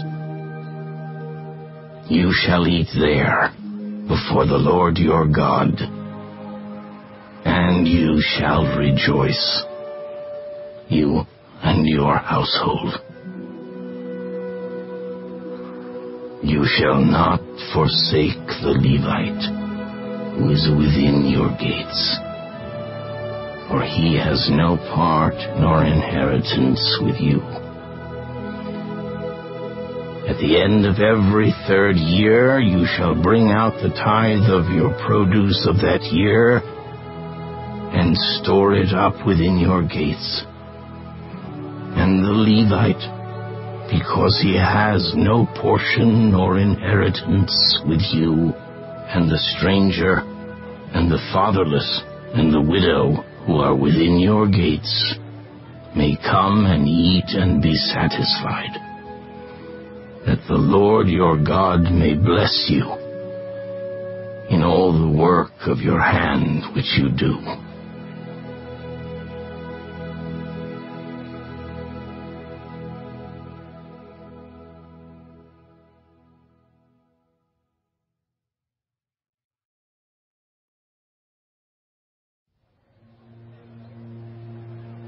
At the end of every 7 years you shall grant a release of debts, and this is the form of the release. Every creditor who has lent anything to his neighbor shall release it. He shall not require it of his neighbor or his brother, because it is called the Lord's release. Of a foreigner you may require it, but you shall give up your claim to what is owed by your brother, except when there may be no poor among you. For the Lord will greatly bless you in the land which the Lord your God is giving you to possess as an inheritance. Only if you carefully obey the voice of the Lord your God, to observe with care all these commandments which I command you today. For the Lord your God will bless you just as he promised you. You shall lend to many nations, but you shall not borrow. You shall reign over many nations, but they shall not reign over you. If there is among you a poor man of your brethren within any of the gates in your land which the Lord your God is giving you, you shall not harden your heart, nor shut your hand from your poor brother. But you shall open your hand wide to him, and willingly lend him sufficient for his need, whatever he needs. Beware, lest there be a wicked thought in your heart, saying, the 7th year, the year of release, is at hand, and your eye be evil against your poor brother, and you give him nothing, and he cry out to the Lord against you, and it becomes sin among you. You shall surely give to him, and your heart should not be grieved when you give to him, because for this thing the Lord your God will bless you in all your works and in all to which you put your hand. For the poor will never cease from the land.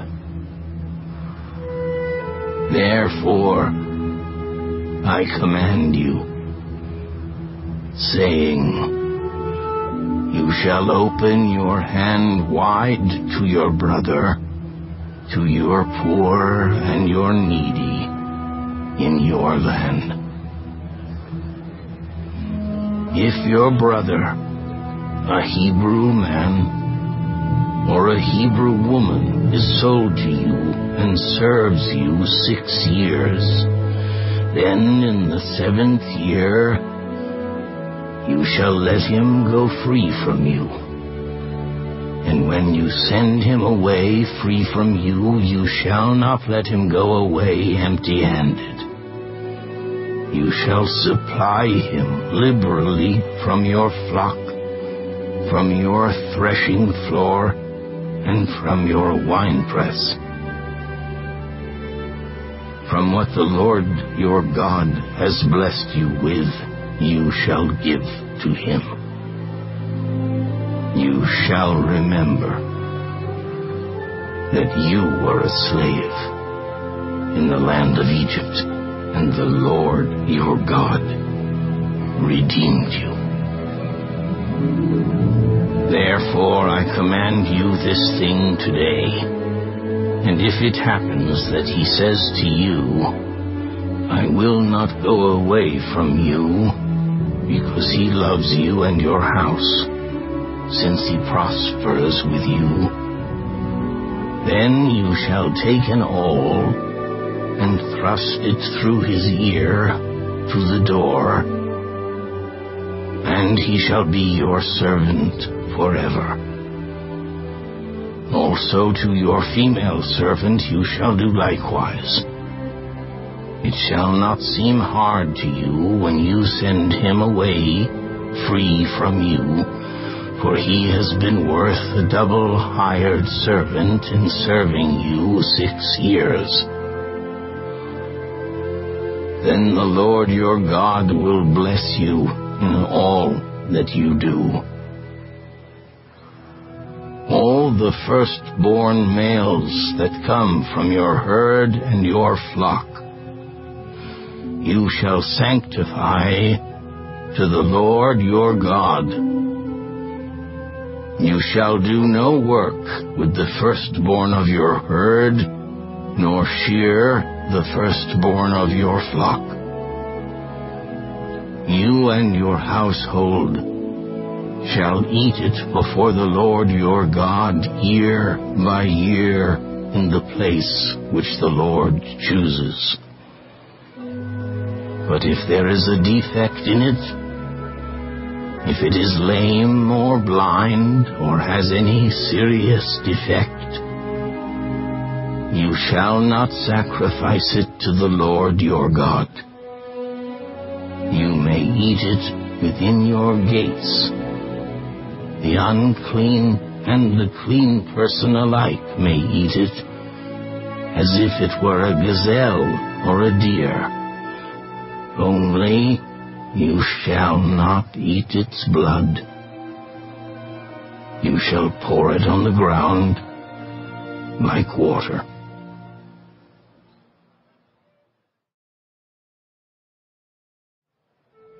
Observe the month of Abib, and keep the Passover to the Lord your God.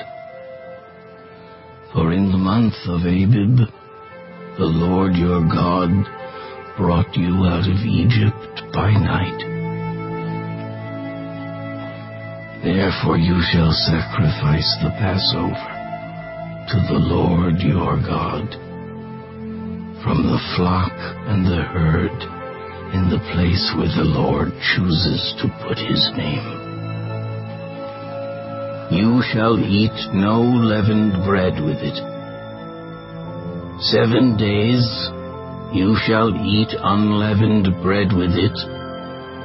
That is the bread of affliction, for you came out of the land of Egypt in haste, that you may remember the day in which you came out of the land of Egypt, all the days of your life. And no leaven shall be seen among you in all your territory for 7 days, nor shall any of the meat which you sacrifice the first day at twilight remain overnight until morning. You may not sacrifice the Passover within any of your gates which the Lord your God gives you, but at the place where the Lord your God chooses to make his name abide, There you shall sacrifice the Passover at twilight, at the going down of the sun, at the time you came out of Egypt. And you shall roast and eat it in the place which the Lord your God chooses. And in the morning you shall turn and go to your tents. 6 days you shall eat unleavened bread. And on the 7th day there shall be a sacred assembly to the Lord your God. You shall do no work on it. You shall count 7 weeks for yourself. Begin to count the 7 weeks from the time you begin to put the sickle to the grain. Then you shall keep the Feast of Weeks to the Lord your God, with the tribute of a free will offering from your hand, which you shall give as the Lord your God blesses you. You shall rejoice before the Lord your God, you and your son and your daughter, your male servant and your female servant, the Levite who is within your gates, the stranger and the fatherless, and the widow who are among you, at the place where the Lord your God chooses to make his name abide. And you shall remember that you were a slave in Egypt, and you shall be careful to observe these statutes. You shall observe the Feast of Tabernacles 7 days, when you have gathered from your threshing floor and from your winepress. And you shall rejoice in your feast, you and your son and your daughter, your male servant and your female servant, and the Levite, the stranger, and the fatherless and the widow who are within your gates. 7 days you shall keep a sacred feast to the Lord your God in the place which the Lord chooses, because the Lord your God will bless you in all your produce and in all the work of your hands, so that you surely rejoice. 3 times a year all your males shall appear before the Lord your God in the place which he chooses, at the Feast of Unleavened Bread, at the Feast of Weeks, and at the Feast of Tabernacles. And they shall not appear before the Lord empty-handed. Every man shall give as he is able, according to the blessing of the Lord your God which he has given you. You shall appoint judges and officers in all your gates, which the Lord your God gives you, according to your tribes, and they shall judge the people with just judgment. You shall not pervert justice. You shall not show partiality, nor take a bribe, for a bribe blinds the eyes of the wise and twists the words of the righteous. You shall follow what is altogether just, that you may live and inherit the land which the Lord your God is giving you. You shall not plant for yourself any tree as a wooden image, near the altar which you build for yourself to the Lord your God. You shall not set up a sacred pillar, which the Lord your God hates.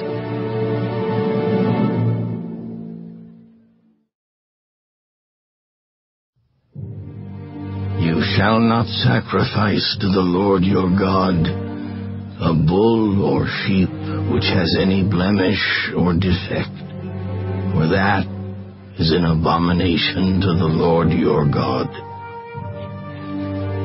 If there is found among you within any of your gates which the Lord your God gives you, a man or a woman who has been wicked in the sight of the Lord your God, in transgressing his covenant, who has gone and served other gods and worshipped them, either the sun or moon, or any of the host of heaven, which I have not commanded, and it is told you, and you hear of it, then you shall inquire diligently. And if it is indeed true and certain that such an abomination has been committed in Israel, then you shall bring out to your gates that man or woman who has committed that wicked thing, and shall stone to death that man or woman with stones. Whoever is deserving of death shall be put to death on the testimony of 2 or 3 witnesses. He shall not be put to death on the testimony of 1 witness. The hands of the witnesses shall be the first against him to put him to death, and afterward the hands of all the people. So you shall put away the evil from among you. If a matter arises which is too hard for you to judge, between degrees of guilt for bloodshed, between one judgment or another, or between one punishment or another, matters of controversy within your gates, then you shall arise and go up to the place which the Lord your God chooses, and you shall come to the priests, the Levites, and to the judge there in those days, and inquire of them. They shall pronounce upon you the sentence of judgment. You shall do according to the sentence which they pronounce upon you in that place which the Lord chooses. And you shall be careful to do according to all that they order you, according to the sentence of the law in which they instruct you, according to the judgment which they tell you, you shall do. You shall not turn aside to the right hand or to the left from the sentence which they pronounce upon you. Now the man who acts presumptuously and will not heed the priest who stands to minister there before the Lord your God, or the judge, that man shall die. So you shall put away the evil from Israel, and all the people shall hear and fear, and no longer act presumptuously. When you come to the land which the Lord your God is giving you, and possess it and dwell in it, and say, I will set a king over me like all the nations that are around me. You shall surely set a king over you, whom the Lord your God chooses. One from among your brethren you shall set as king over you.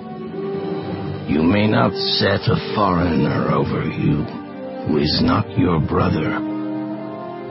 But he shall not multiply horses for himself, nor cause the people to return to Egypt to multiply horses. For the Lord has said to you, you shall not return that way again. Neither shall he multiply wives for himself, lest his heart turn away. Nor shall he greatly multiply silver and gold for himself. Also, it shall be when he sits on the throne of his kingdom, that he shall write for himself a copy of this law in a book, from the one before the priests, the Levites. And it shall be with him, and he shall read it all the days of his life, that he may learn to fear the Lord his God and be careful to observe all the words of this law and these statutes, that his heart may not be lifted above his brethren, that he may not turn aside from the commandment to the right hand or to the left, and that he may prolong his days in his kingdom, he and his children in the midst of Israel.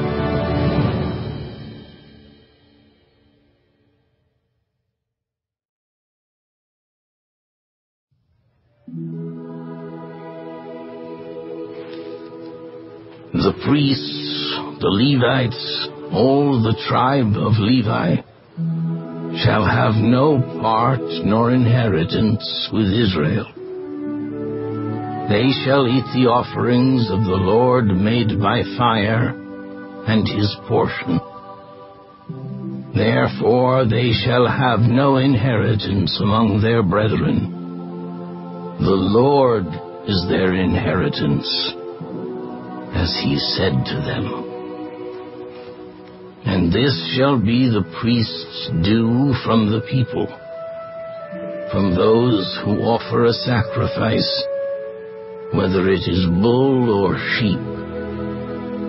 They shall give to the priest the shoulder, the cheeks, and the stomach, the first fruits of your grain, and your new wine, and your oil, and the first of the fleece of your sheep you shall give him. For the Lord your God has chosen him out of all your tribes to stand to minister in the name of the Lord, him and his sons forever. So if a Levite comes from any of your gates, from where he dwells among all Israel, and comes with all the desire of his mind to the place which the Lord chooses, then he may serve in the name of the Lord his God, as all his brethren the Levites do, who stand there before the Lord. They shall have equal portions to eat, besides what comes from the sale of his inheritance.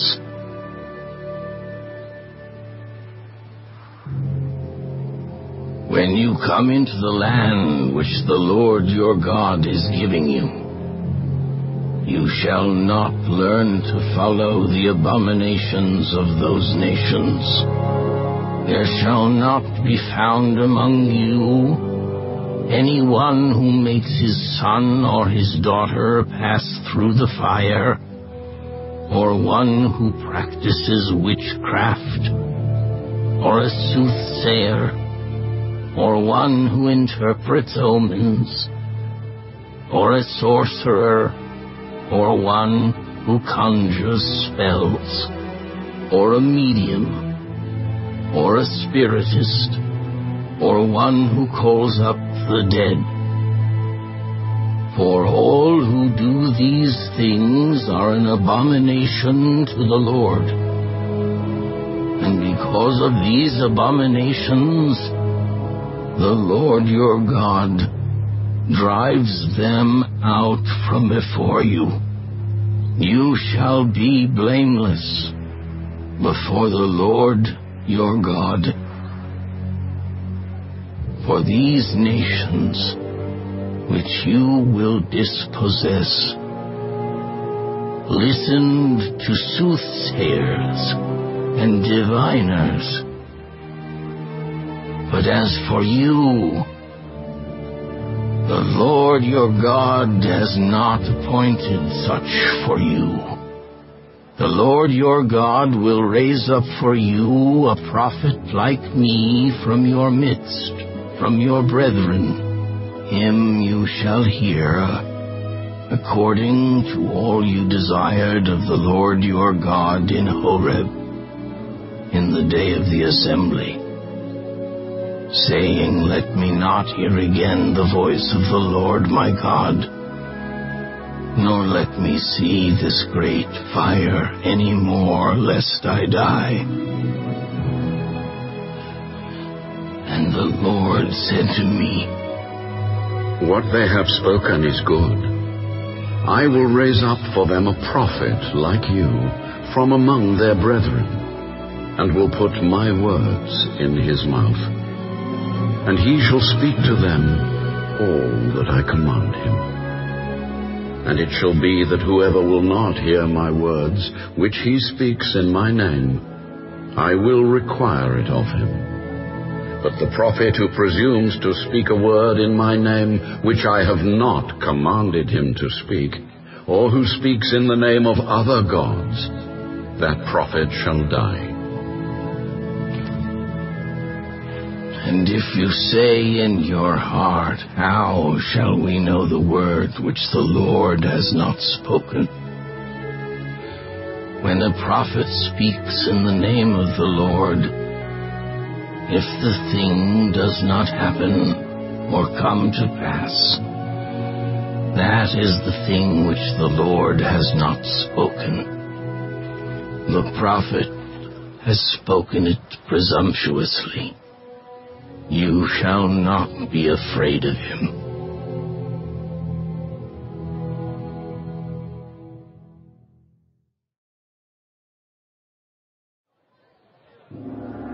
When the Lord your God has cut off the nations whose land the Lord your God is giving you, and you dispossess them and dwell in their cities and in their houses, you shall separate 3 cities for yourself in the midst of your land which the Lord your God is giving you to possess. You shall prepare roads for yourself and divide into 3 parts the territory of your land which the Lord your God is giving you to inherit, that any manslayer may flee there. And this is the case of the manslayer who flees there, that he may live. Whoever kills his neighbor unintentionally, not having hated him in time past, as when a man goes to the woods with his neighbor to cut timber, and his hand swings a stroke with the axe to cut down the tree, and the head slips from the handle and strikes his neighbor so that he dies, he shall flee to one of these cities and live, lest the avenger of blood, while his anger is hot, pursue the manslayer and overtake him, because the way is long, and kill him, though he was not deserving of death, since he had not hated the victim in time past. Therefore I command you, saying, you shall separate 3 cities for yourself. Now if the Lord your God enlarges your territory, as he swore to your fathers, and gives you the land which he promised to give to your fathers, and if you keep all these commandments and do them which I command you today, to love the Lord your God, and to walk always in his ways, then you shall add 3 more cities for yourself, besides these 3, lest innocent blood be shed in the midst of your land, which the Lord your God is giving you as an inheritance, and thus guilt of bloodshed be upon you. But if anyone hates his neighbor, lies in wait for him, rises against him and strikes him mortally so that he dies, and he flees to one of these cities,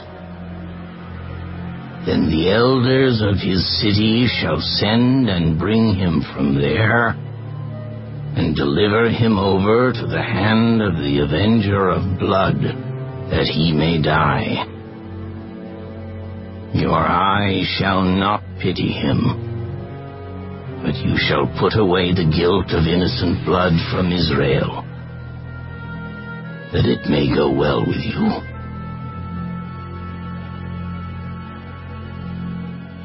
You shall not remove your neighbor's landmark, which the men of old have set in your inheritance, which you will inherit in the land that the Lord your God is giving you to possess. 1 witness shall not rise against a man concerning any iniquity or any sin that he commits. By the mouth of 2 or 3 witnesses, the matter shall be established. If a false witness rises against any man to testify against him of wrongdoing, then both men in the controversy shall stand before the Lord, before the priests and the judges who serve in those days. And the judges shall make careful inquiry. And indeed, if the witness is a false witness, who has testified falsely against his brother, then you shall do to him as he thought to have done to his brother. So you shall put away the evil from among you. And those who remain shall hear and fear, and hereafter they shall not again commit such evil among you. Your eye shall not pity. Life shall be for life, eye for eye, tooth for tooth, hand for hand, foot for foot.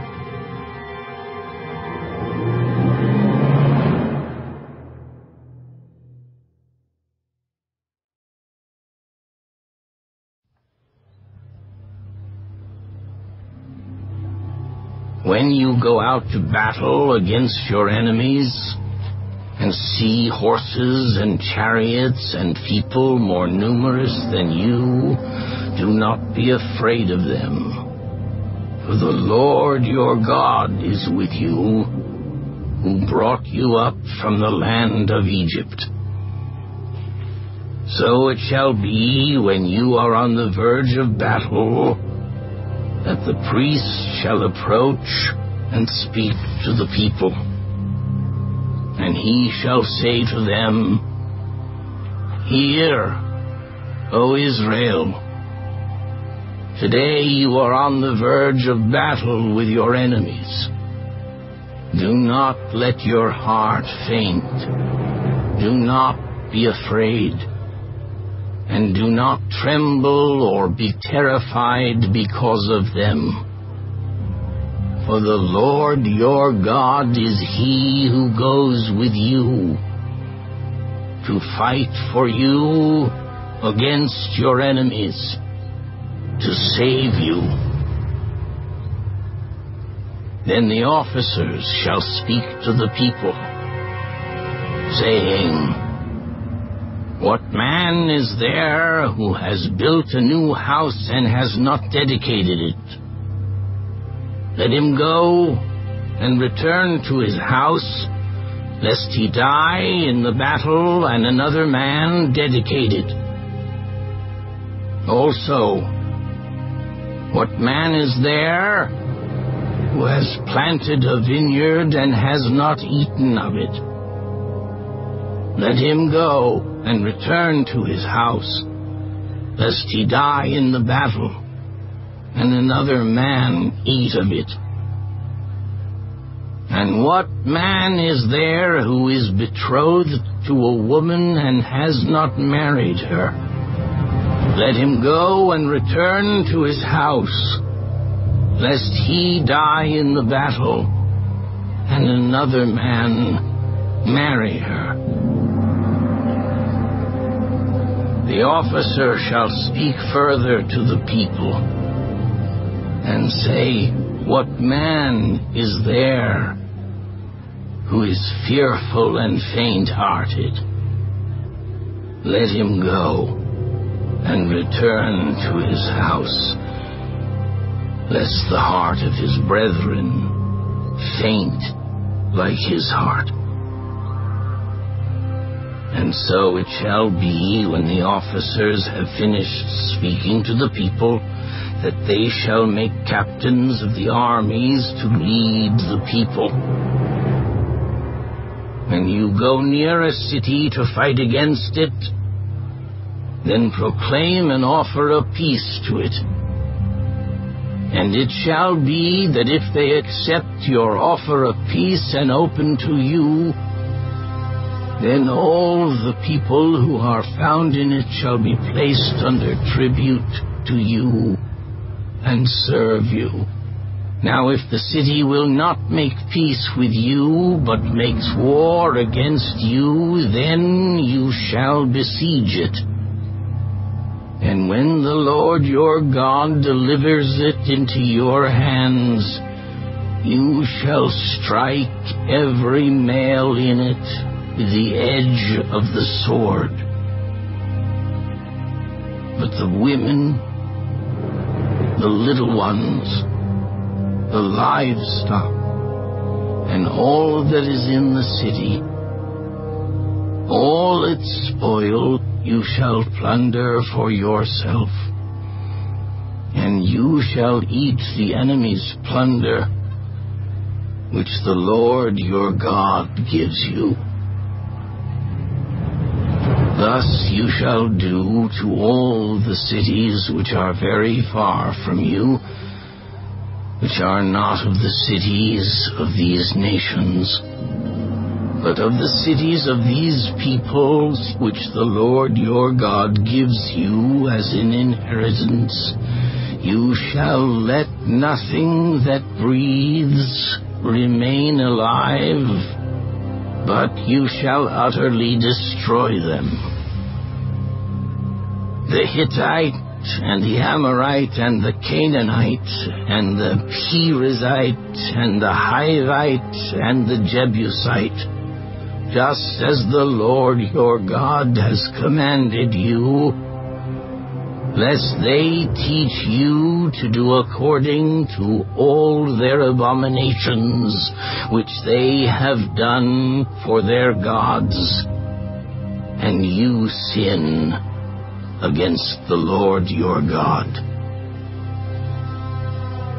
When you besiege a city for a long time, while making war against it to take it, you shall not destroy its trees by wielding an axe against them.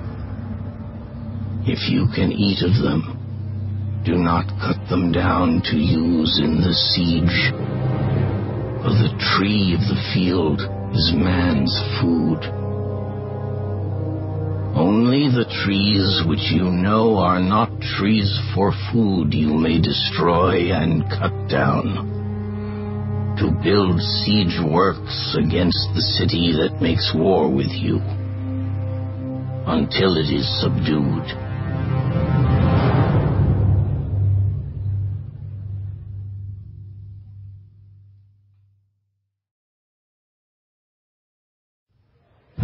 If anyone is found slain, lying in the field in the land which the Lord your God is giving you to possess, and it is not known who killed him,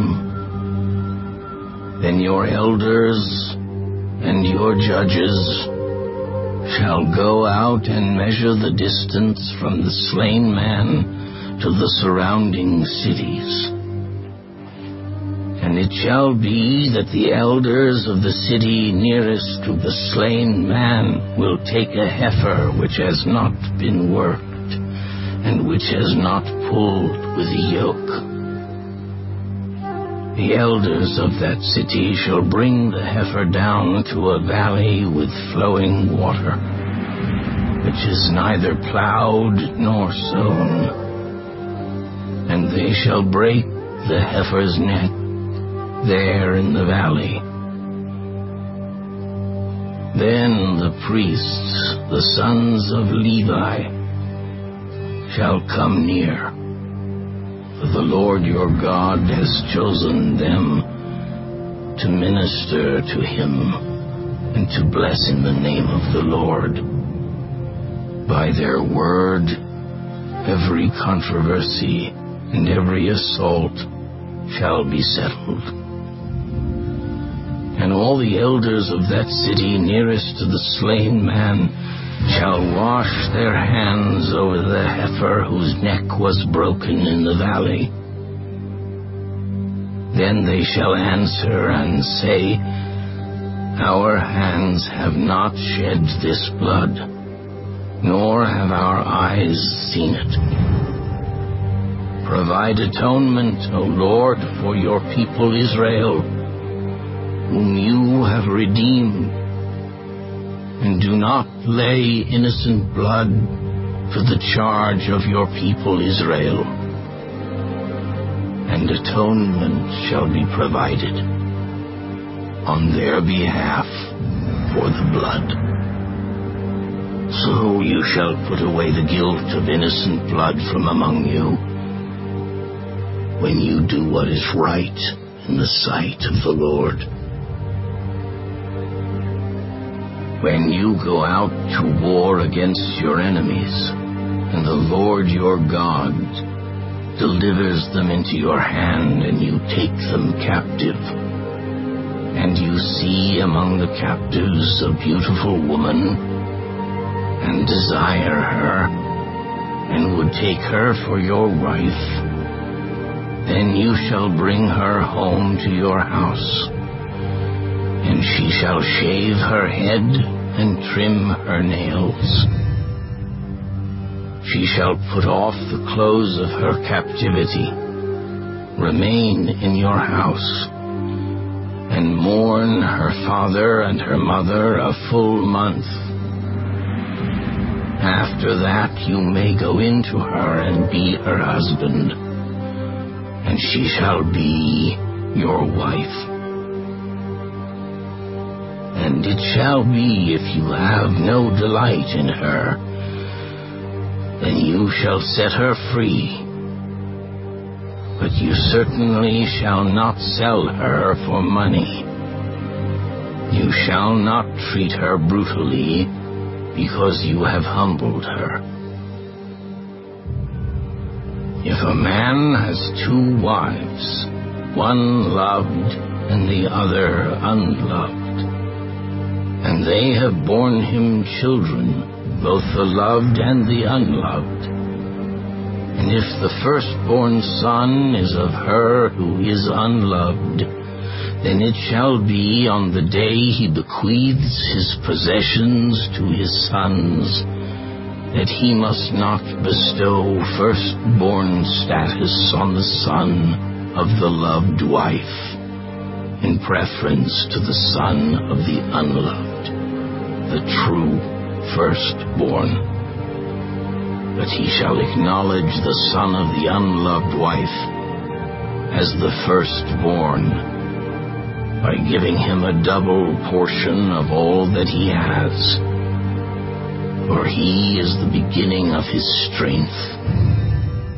The right of the firstborn is his.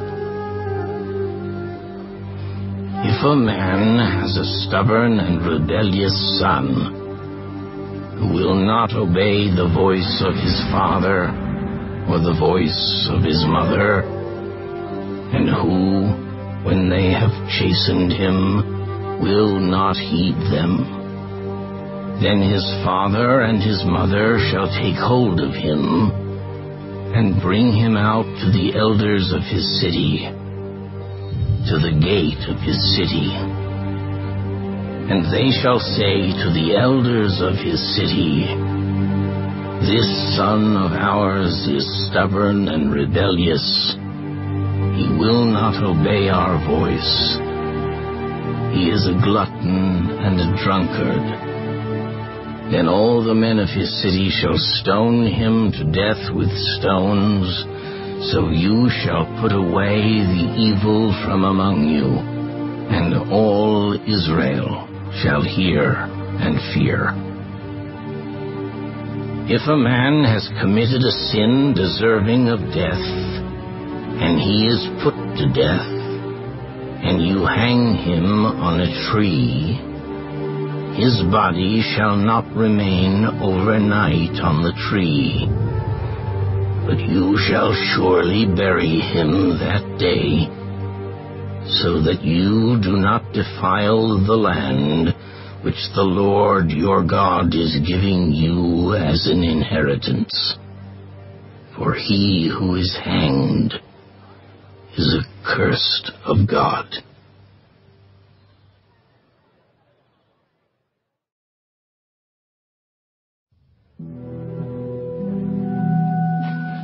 You shall not see your brother's ox or his sheep going astray, and hide yourself from them. You shall certainly bring them back to your brother.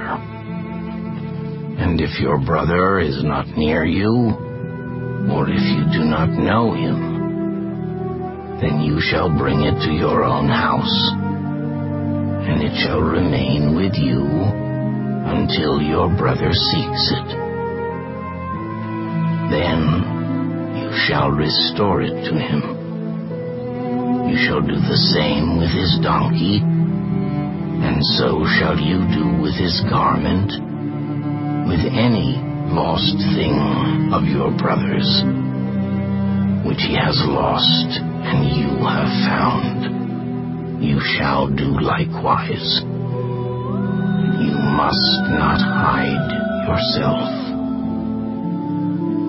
You shall not see your brother's donkey or his ox fall down along the road and hide yourself from them. You shall surely help him lift them up again. A woman shall not wear anything that pertains to a man, nor shall a man put on a woman's garment, for all who do so are an abomination to the Lord your God.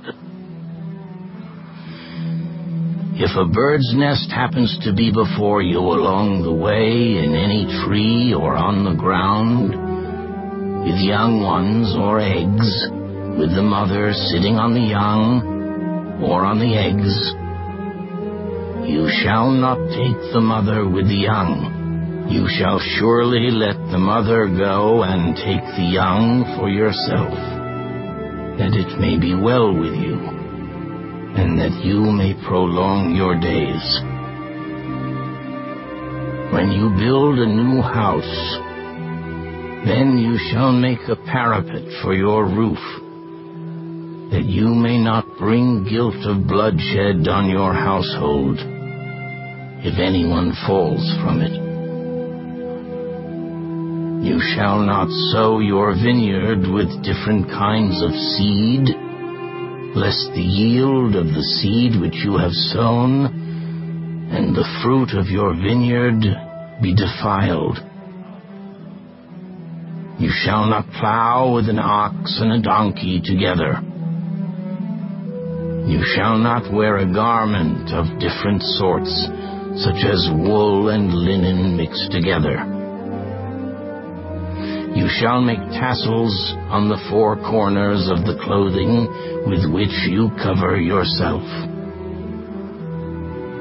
If any man takes a wife and goes into her, and detests her, and charges her with shameful conduct, and brings a bad name on her, and says, I took this woman, and when I came to her I found she was not a virgin, then the father and mother of the young woman shall take and bring out the evidence of the young woman's virginity to the elders of the city at the gate. And the young woman's father shall say to the elders, I gave my daughter to this man as wife, and he detests her. Now he has charged her with shameful conduct, saying, I found your daughter was not a virgin. And yet these are the evidences of my daughter's virginity. And they shall spread the cloth before the elders of the city. Then the elders of that city shall take that man and punish him. And they shall fine him 100 shekels of silver, and give them to the father of the young woman, because he has brought a bad name on a virgin of Israel. And she shall be his wife. He cannot divorce her all his days. But if the thing is true, and evidences of virginity are not found for the young woman, then they shall bring out the young woman to the door of her father's house, and the men of her city shall stone her to death with stones, because she has done a disgraceful thing in Israel, to play the harlot in her father's house. So you shall put away the evil from among you. If a man is found lying with a woman married to a husband, then both of them shall die, the man that lay with the woman and the woman. So you shall put away the evil from Israel. If a young woman who is a virgin is betrothed to a husband, and a man finds her in the city and lies with her, then you shall bring them both out to the gate of that city, and you shall stone them to death with stones. The young woman, because she did not cry out in the city, and the man, because he humbled his neighbor's wife. So you shall put away the evil from among you. But if a man finds a betrothed young woman in the countryside, and the man forces her and lies with her, then only the man who lay with her shall die. But you shall do nothing to the young woman. There is in the young woman no sin deserving of death. For just as when a man rises against his neighbor and kills him, even so is this matter. For he found her in the countryside, and the betrothed young woman cried out, but there was no one to save her. If a man finds a young woman who is a virgin, who is not betrothed, and he seizes her and lies with her, and they are found out, then the man who lay with her shall give to the young woman's father 50 shekels of silver, and she shall be his wife because he has humbled her. He shall not be permitted to divorce her all his days. A man shall not take his father's wife, nor uncover his father's bed.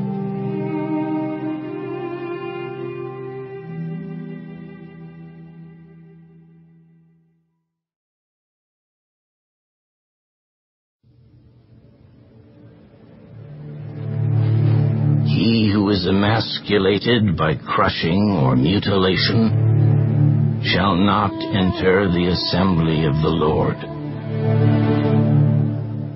One of illegitimate birth shall not enter the assembly of the Lord.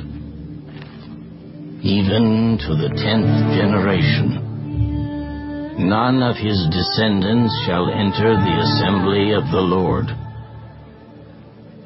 An Ammonite or Moabite shall not enter the assembly of the Lord. Even to the 10th generation, none of his descendants shall enter the assembly of the Lord forever, because they did not meet you with bread and water on the road when you came out of Egypt, and because they hired against you Balaam the son of Beor from Pethor of Mesopotamia to curse you. Nevertheless, the Lord your God would not listen to Balaam, but the Lord your God turned the curse into a blessing for you, because the Lord your God loves you. You shall not seek their peace, nor their prosperity, all your days forever. You shall not abhor an Edomite, for he is your brother. You shall not abhor an Egyptian, because you were an alien in his land. The children of the 3rd generation born to them may enter the assembly of the Lord. When the army goes out against your enemies, then keep yourself from every wicked thing. If there is any man among you who becomes unclean by some occurrence in the night, then he shall go outside the camp. He shall not come inside the camp, but it shall be, when evening comes, that he shall wash with water, and when the sun sets, he may come into the camp. Also you shall have a place outside the camp where you may go out, and you shall have an implement among your equipment. And when you sit down outside, you shall dig with it, and turn and cover your refuse. For the Lord your God walks in the midst of your camp, to deliver you and give your enemies over to you. Therefore your camp shall be holy, that he may see no unclean thing among you, and turn away from you. You shall not give back to his master the slave who has escaped from his master to you. He may dwell with you in your midst, in the place which he chooses, within one of your gates, where it seems best to him. You shall not oppress him. There shall be no ritual harlot of the daughters of Israel, or a perverted one of the sons of Israel. You shall not bring the wages of a harlot or the price of a dog to the house of the Lord your God, or any vowed offering, for both of these are an abomination to the Lord your God. You shall not charge interest to your brother, interest on money or food or anything that is lent out at interest. To a foreigner you may charge interest, but to your brother you shall not charge interest, that the Lord your God may bless you in all to which you set your hand in the land which you are entering to possess. When you make a vow to the Lord your God, you shall not delay to pay it. For the Lord your God will surely require it of you, and it would be sin to you.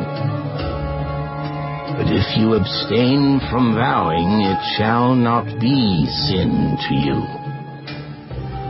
That which has gone from your lips you shall keep and perform, for you voluntarily vowed to the Lord your God what you have promised with your mouth.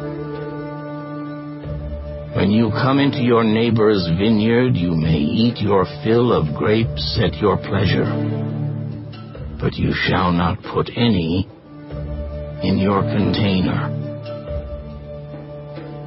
When you come into your neighbor's standing grain, you may pluck the heads with your hand, but you shall not use a sickle on your neighbor's standing grain.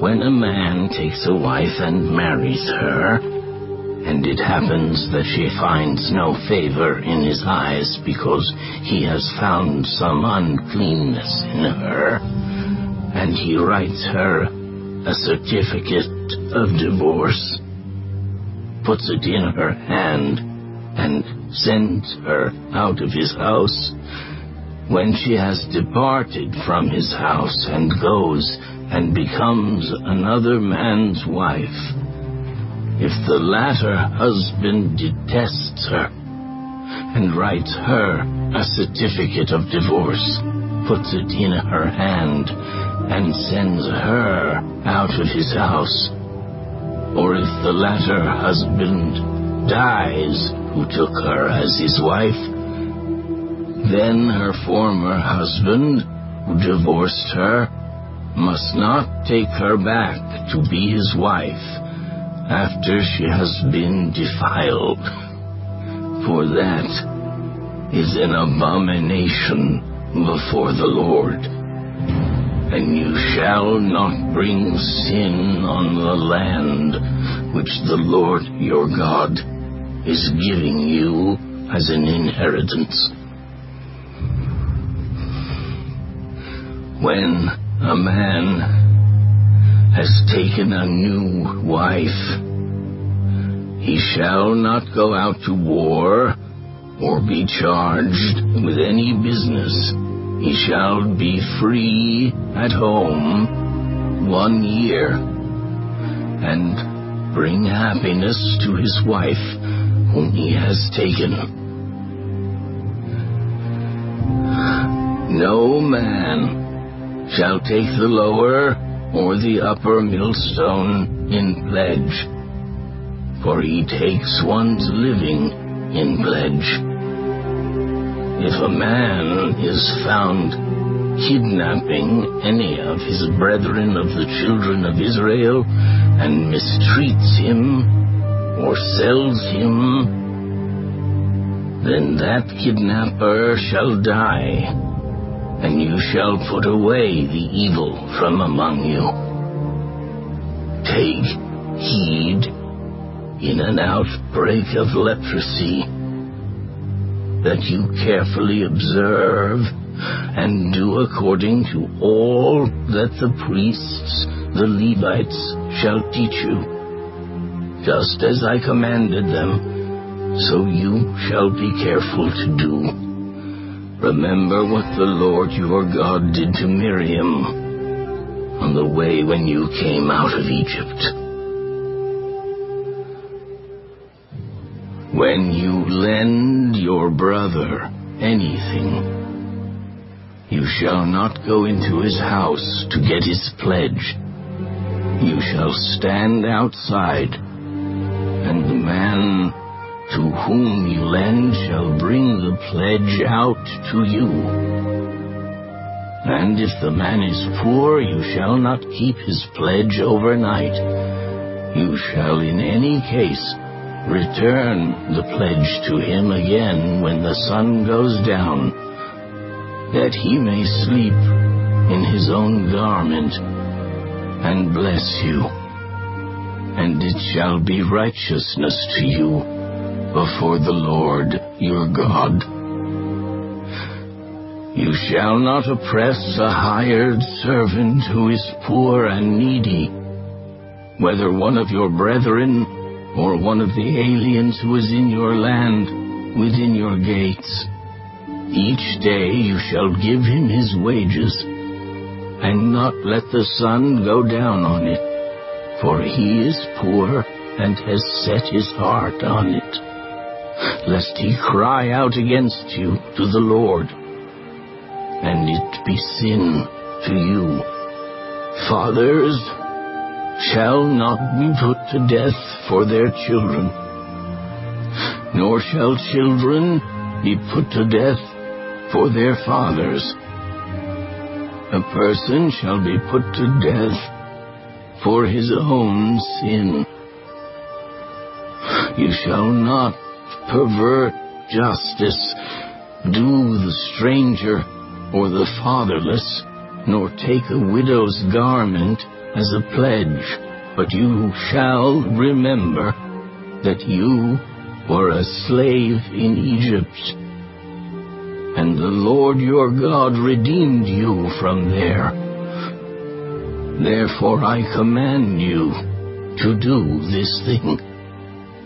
When you reap your harvest in your field and forget a sheaf in the field, you shall not go back to get it. It shall be for the stranger, the fatherless, and the widow, that the Lord your God may bless you in all the work of your hands. When you beat your olive trees, you shall not go over the boughs again. It shall be for the stranger, the fatherless, and the widow. When you gather the grapes of your vineyard, you shall not glean it afterward. It shall be for the stranger, the fatherless, and the widow. And you shall remember that you were a slave in the land of Egypt. Therefore I command you to do this thing.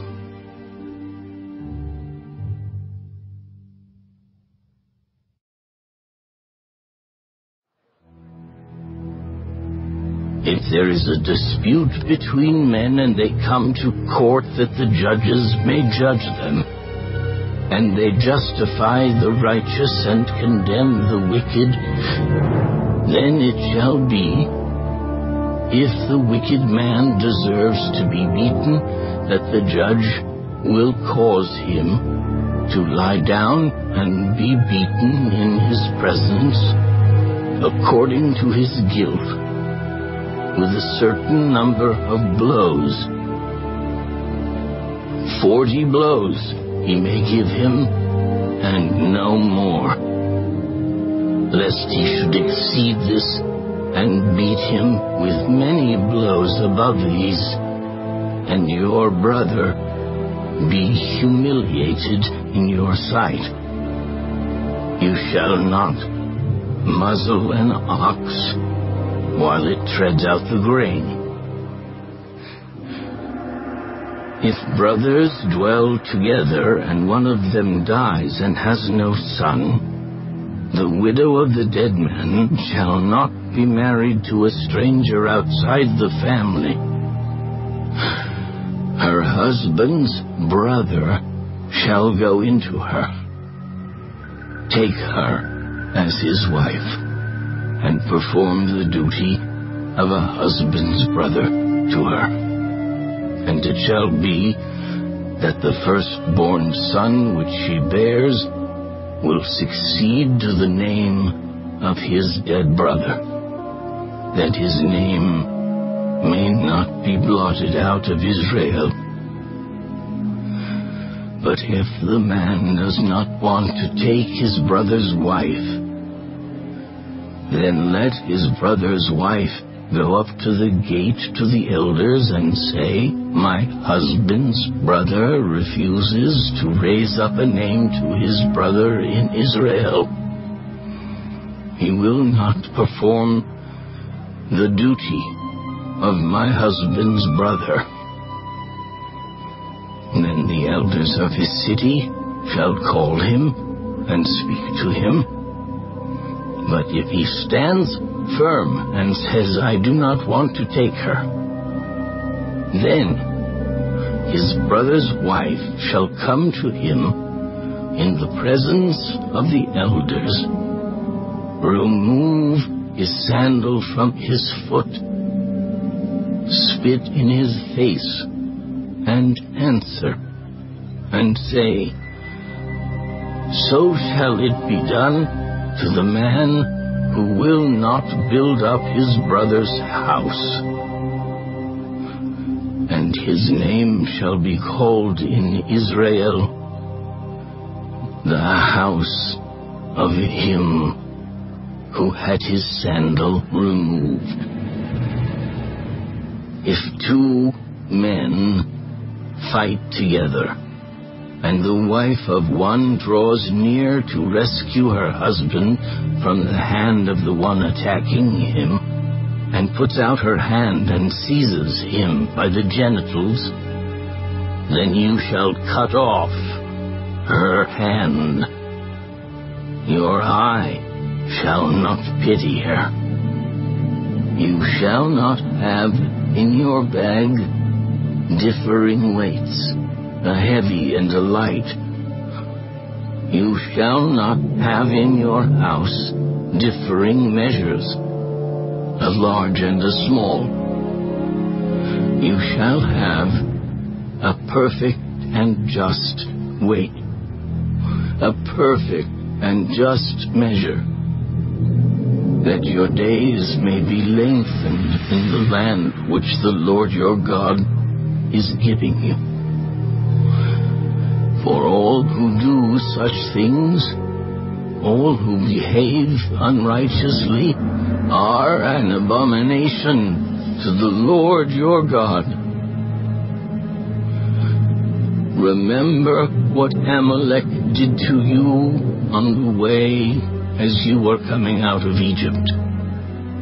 How he met you on the way and attacked your rear ranks, all the stragglers at your rear, when you were tired and weary, and he did not fear God.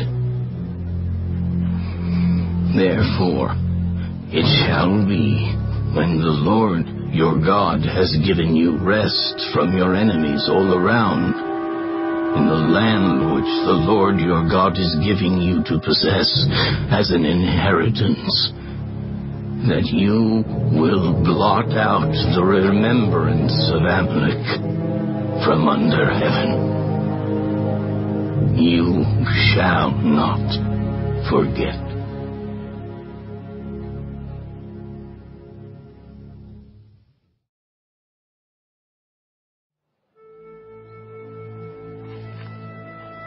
And it shall be, when you come into the land which the Lord your God is giving you as an inheritance, and you possess it and dwell in it, that you shall take some of the first of all the produce of the ground, which you shall bring from your land that the Lord your God is giving you, and put it in a basket, and go to the place where the Lord your God chooses to make his name abide. And you shall go to the one who is priest in those days, and say to him, I declare today to the Lord your God that I have come to the country which the Lord swore to our fathers to give us. Then the priest shall take the basket out of your hand and set it down before the altar of the Lord your God.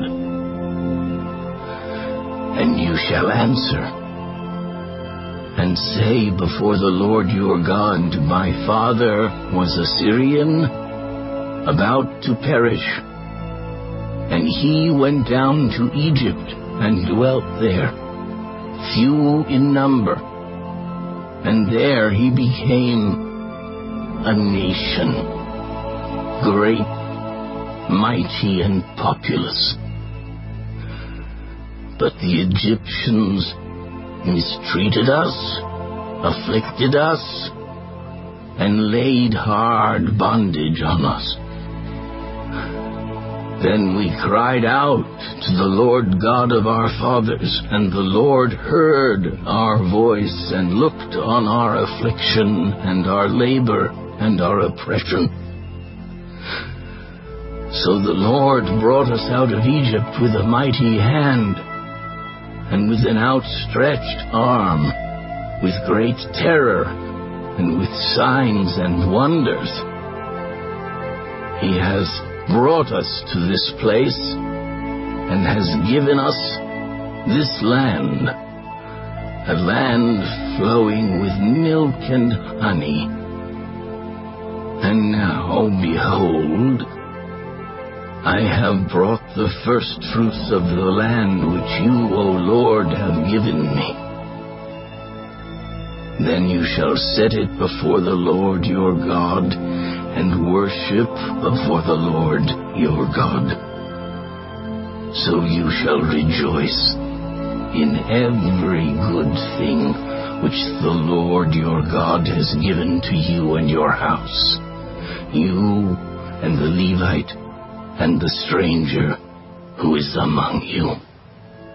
When you have finished laying aside all the tithe of your increase in the 3rd year, the year of tithing, and have given it to the Levite, the stranger, the fatherless, and the widow, so that they may eat within your gates and be filled, then you shall say before the Lord your God, I have removed the holy tithe from my house, and also have given them to the Levite, the stranger, the fatherless, and the widow, according to all your commandments which you have commanded me.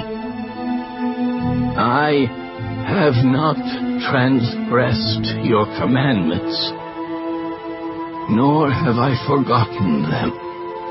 I have not eaten any of it when in mourning, nor have I removed any of it for an unclean use, nor given any of it for the dead. I have obeyed the voice of the Lord my God, and have done according to all that you have commanded me. Look down from your holy habitation, from heaven, and bless your people Israel, and the land which you have given us, just as you swore to our fathers, a land flowing with milk and honey. This day the Lord your God commands you to observe these statutes and judgments. Therefore you shall be careful to observe them with all your heart and with all your soul. Today you have proclaimed the Lord to be your God, and that you will walk in his ways and keep his statutes, his commandments, and his judgments, and that you will obey his voice. Also, today the Lord has proclaimed you to be his special people, just as he promised you, that you should keep all his commandments, and that he will set you high above all nations which he has made, in praise, in name, and in honor, and that you may be a holy people to the Lord your God, just as he has spoken.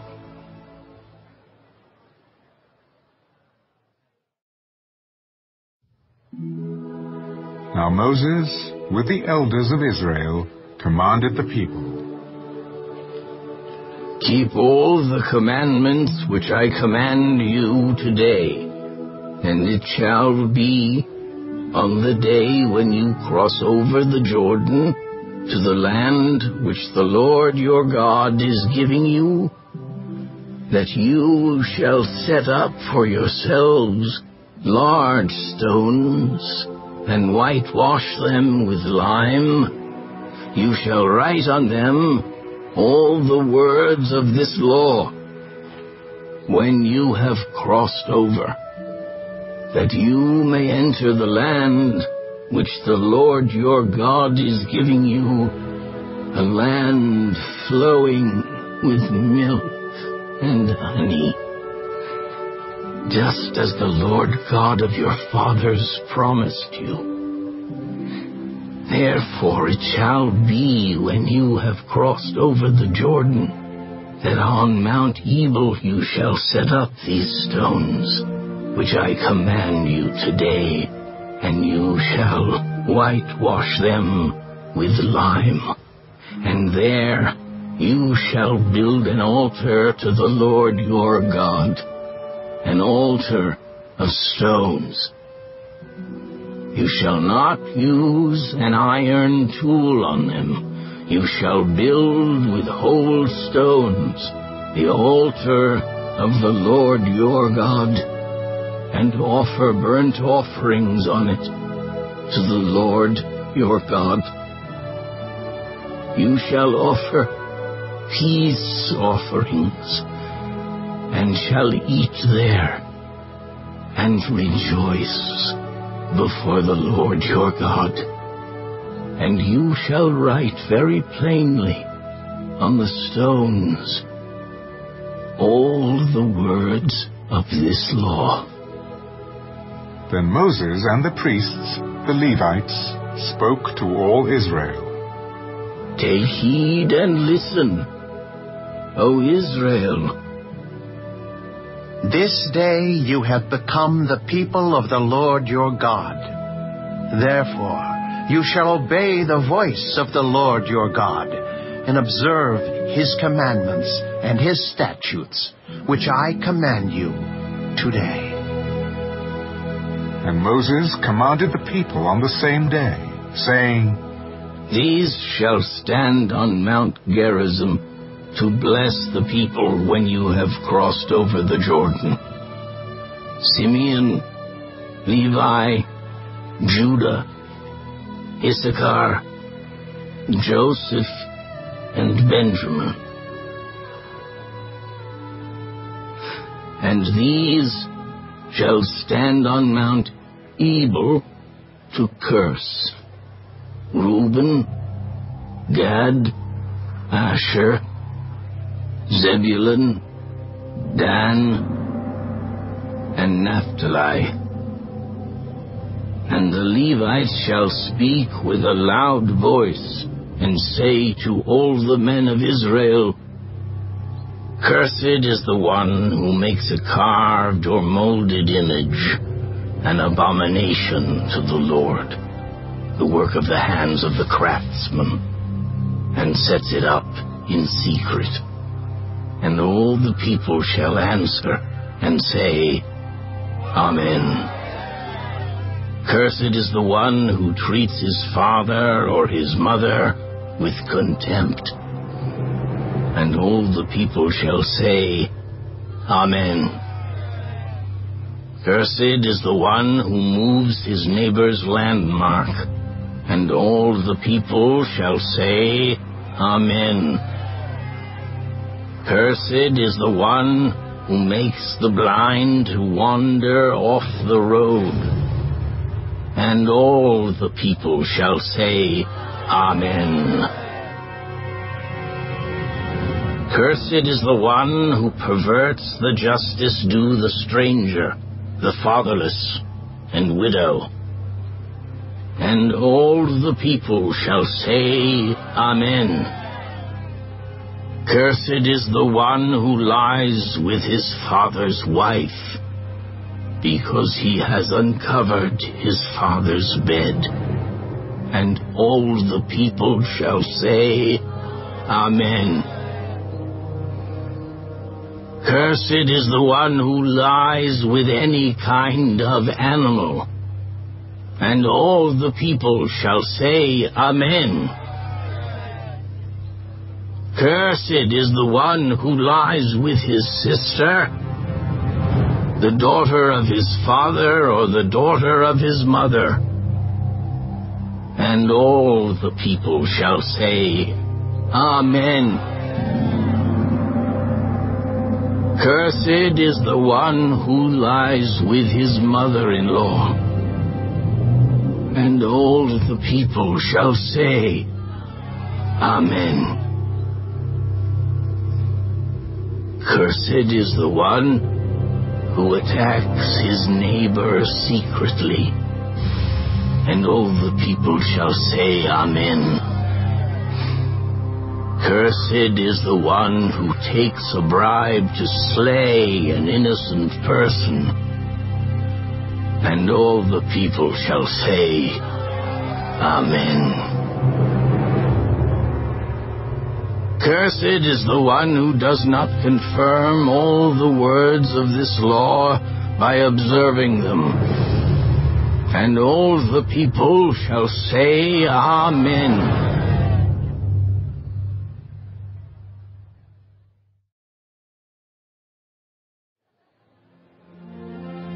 Now it shall come to pass, if you diligently obey the voice of the Lord your God, to observe carefully all his commandments which I command you today, that the Lord your God will set you high above all nations of the earth. And all these blessings shall come upon you and overtake you, because you obey the voice of the Lord your God. Blessed shall you be in the city, and blessed shall you be in the country. Blessed shall be the fruit of your body, the produce of your ground, and the increase of your herds, the increase of your cattle, and the offspring of your flocks. Blessed shall be your basket and your kneading bowl. Blessed shall you be when you come in, and blessed shall you be when you go out. The Lord will cause your enemies who rise against you to be defeated before your face. They shall come out against you one way and flee before you 7 ways.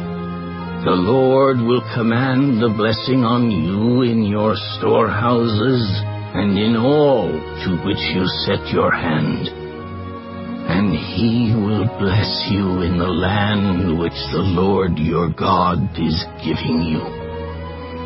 The Lord will establish you as a holy people to Himself, just as He has sworn to you, if you keep the commandments of the Lord your God and walk in His ways.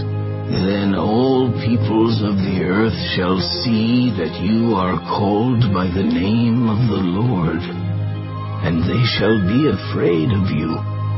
And the Lord will grant you plenty of goods in the fruit of your body, in the increase of your livestock, and in the produce of your ground, in the land of which the Lord swore to your fathers to give you.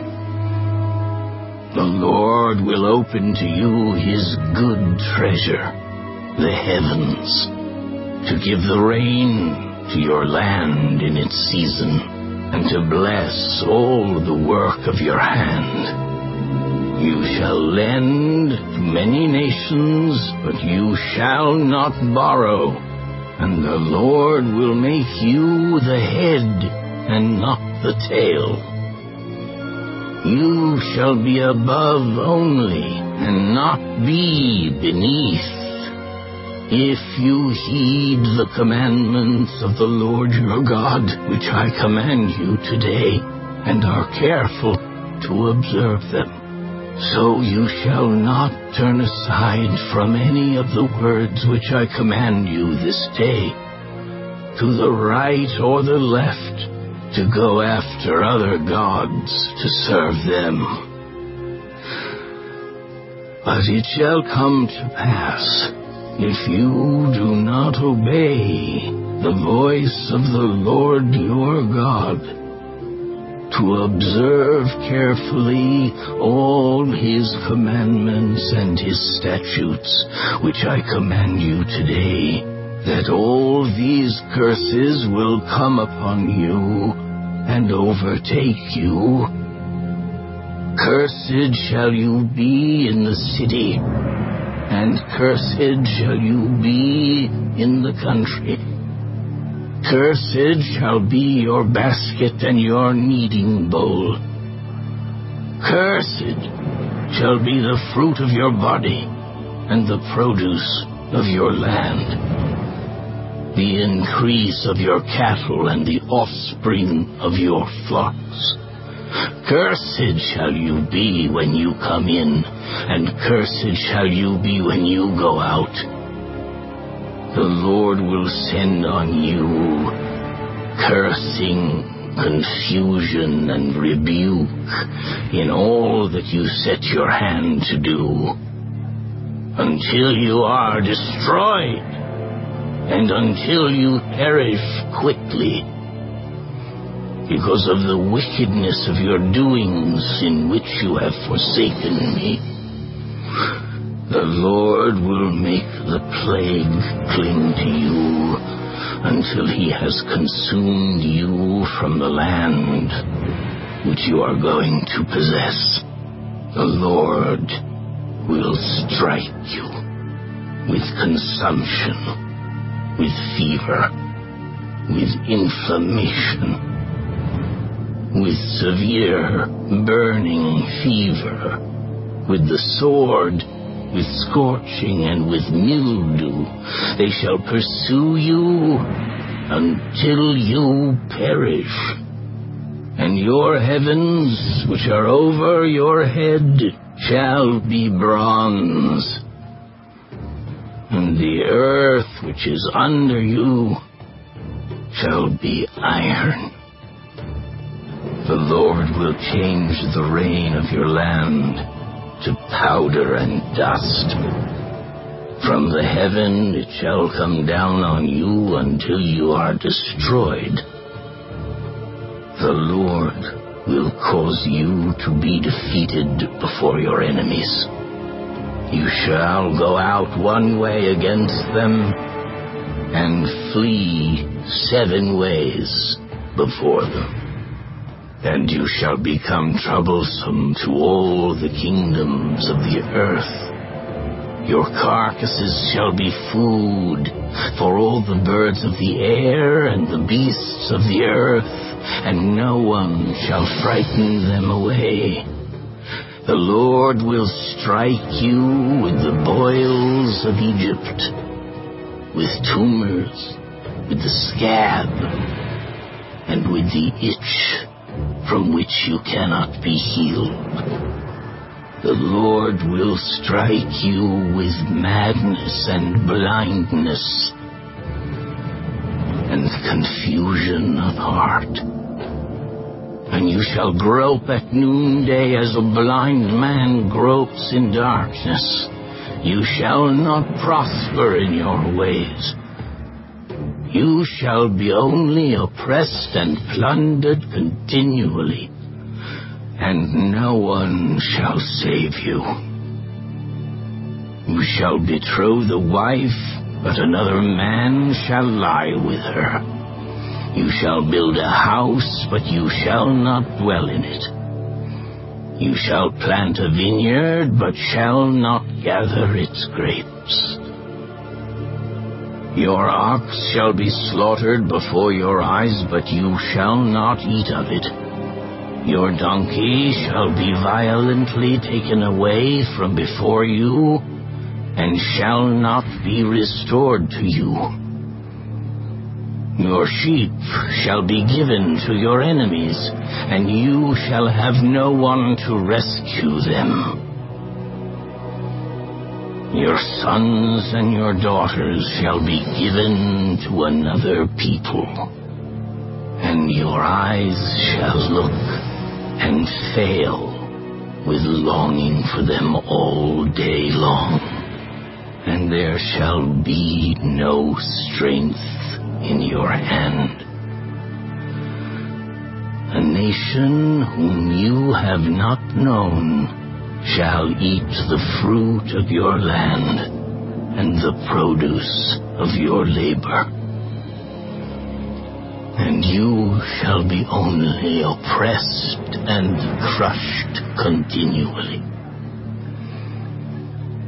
So you shall be driven mad because of the sight which your eyes see.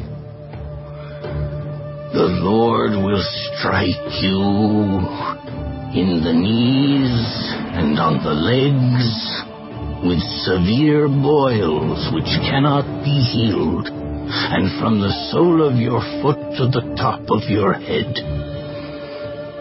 The Lord will bring you and the king whom you set over you to a nation which neither you nor your fathers have known. And there you shall serve other gods, wood and stone. And you shall become an astonishment, a proverb and a byword among all nations, where the Lord will drive you.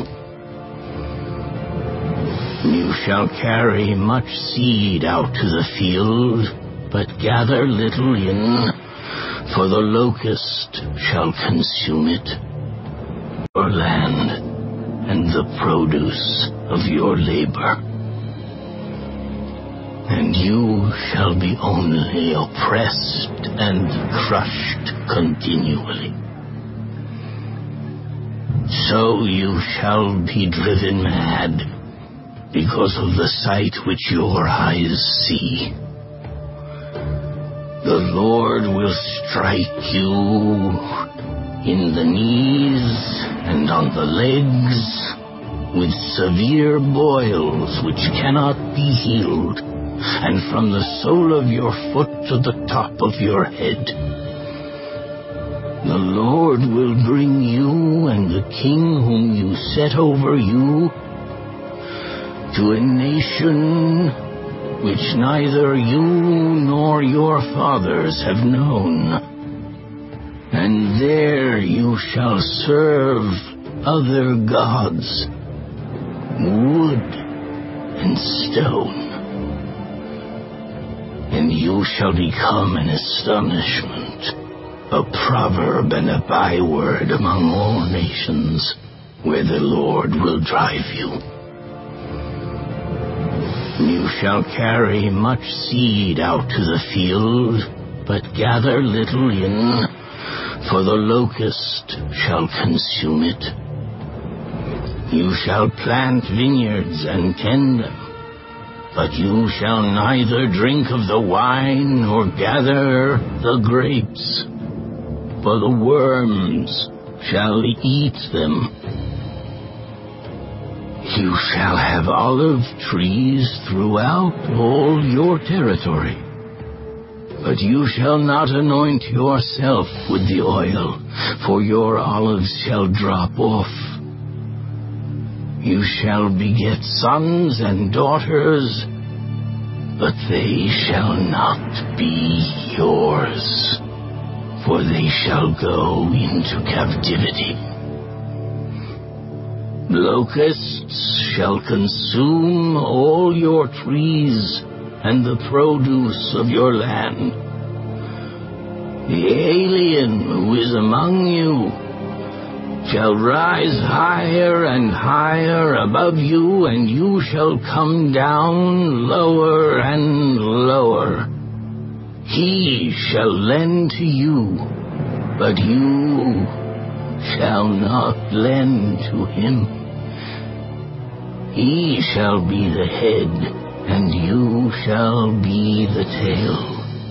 Moreover, all these curses shall come upon you, and pursue and overtake you, until you are destroyed, because you did not obey the voice of the Lord your God, to keep his commandments and his statutes which he commanded you. And they shall be upon you for a sign and a wonder, and on your descendants forever, because you did not serve the Lord your God with joy and gladness of heart, for the abundance of everything. Therefore you shall serve your enemies, whom the Lord will send against you in hunger, in thirst, in nakedness, and in need of everything. And he will put a yoke of iron on your neck until he has destroyed you. The Lord will bring a nation against you from afar, from the end of the earth, as swift as the eagle flies, a nation whose language you will not understand, a nation of fierce countenance which does not respect the elderly, nor show favor to the young. And they shall eat the increase of your livestock and the produce of your land until you are destroyed. They shall not leave you grain, or new wine, or oil, or the increase of your cattle, or the offspring of your flocks, until they have destroyed you. They shall besiege you at all your gates, until your high and fortified walls in which you trust come down throughout all your land. And they shall besiege you at all your gates throughout all your land, which the Lord your God has given you. You shall eat the fruit of your own body, the flesh of your sons and your daughters, whom the Lord your God has given you. In the siege and desperate straits in which your enemy shall distress you, the sensitive and very refined man among you will be hostile toward his brother, toward the wife of his bosom, and toward the rest of his children, whom he leaves behind, so that he will not give any of them the flesh of his children whom he will eat, because he has nothing left in the siege and desperate straits in which your enemy shall distress you at all your gates. The tender and delicate woman among you, who would not venture to set the sole of her foot on the ground because of her delicateness and sensitivity, will refuse to the husband of her bosom, and to her son and her daughter her placenta, which comes out from between her feet and her children whom she bears, for she will eat them secretly, for lack of everything in the siege and desperate straits in which your enemy shall distress you at all your gates. If you do not carefully observe all the words of this law that are written in this book, that you may fear this glorious and awesome name, the Lord your God, then the Lord will bring upon you and your descendants extraordinary plagues, great and prolonged plagues, and serious and prolonged sicknesses. Moreover, he will bring back on you all the diseases of Egypt of which you were afraid, and they shall cling to you. Also, every sickness and every plague which is not written in this book of the law will the Lord bring upon you until you are destroyed. You shall be left few in number, whereas you were as the stars of heaven in multitude, because you would not obey the voice of the Lord your God. And it shall be that just as the Lord rejoiced over you to do you good and multiply you, so the Lord will rejoice over you to destroy you and bring you to nothing, and you shall be plucked from off the land which you go to possess. Then the Lord will scatter you among all peoples, from one end of the earth to the other. And there you shall serve other gods, which neither you nor your fathers have known, wood and stone. And among those nations you shall find no rest, nor shall the sole of your foot have a resting place.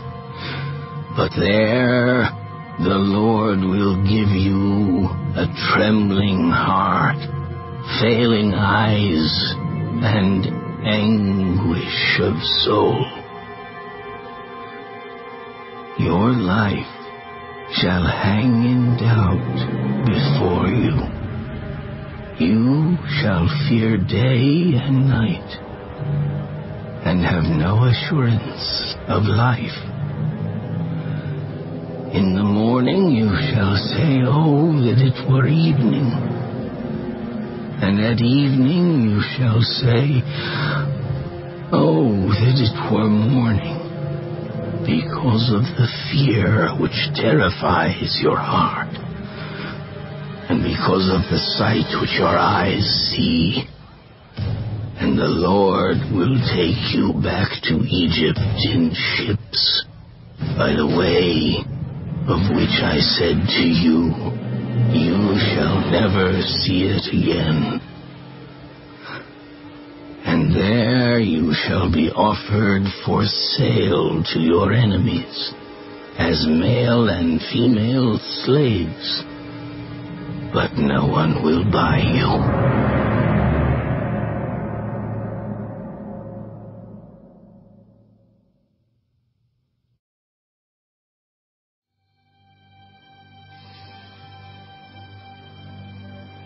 These are the words of the covenant which the Lord commanded Moses to make with the children of Israel in the land of Moab, besides the covenant which he made with them in Horeb. Now Moses called all Israel and said to them,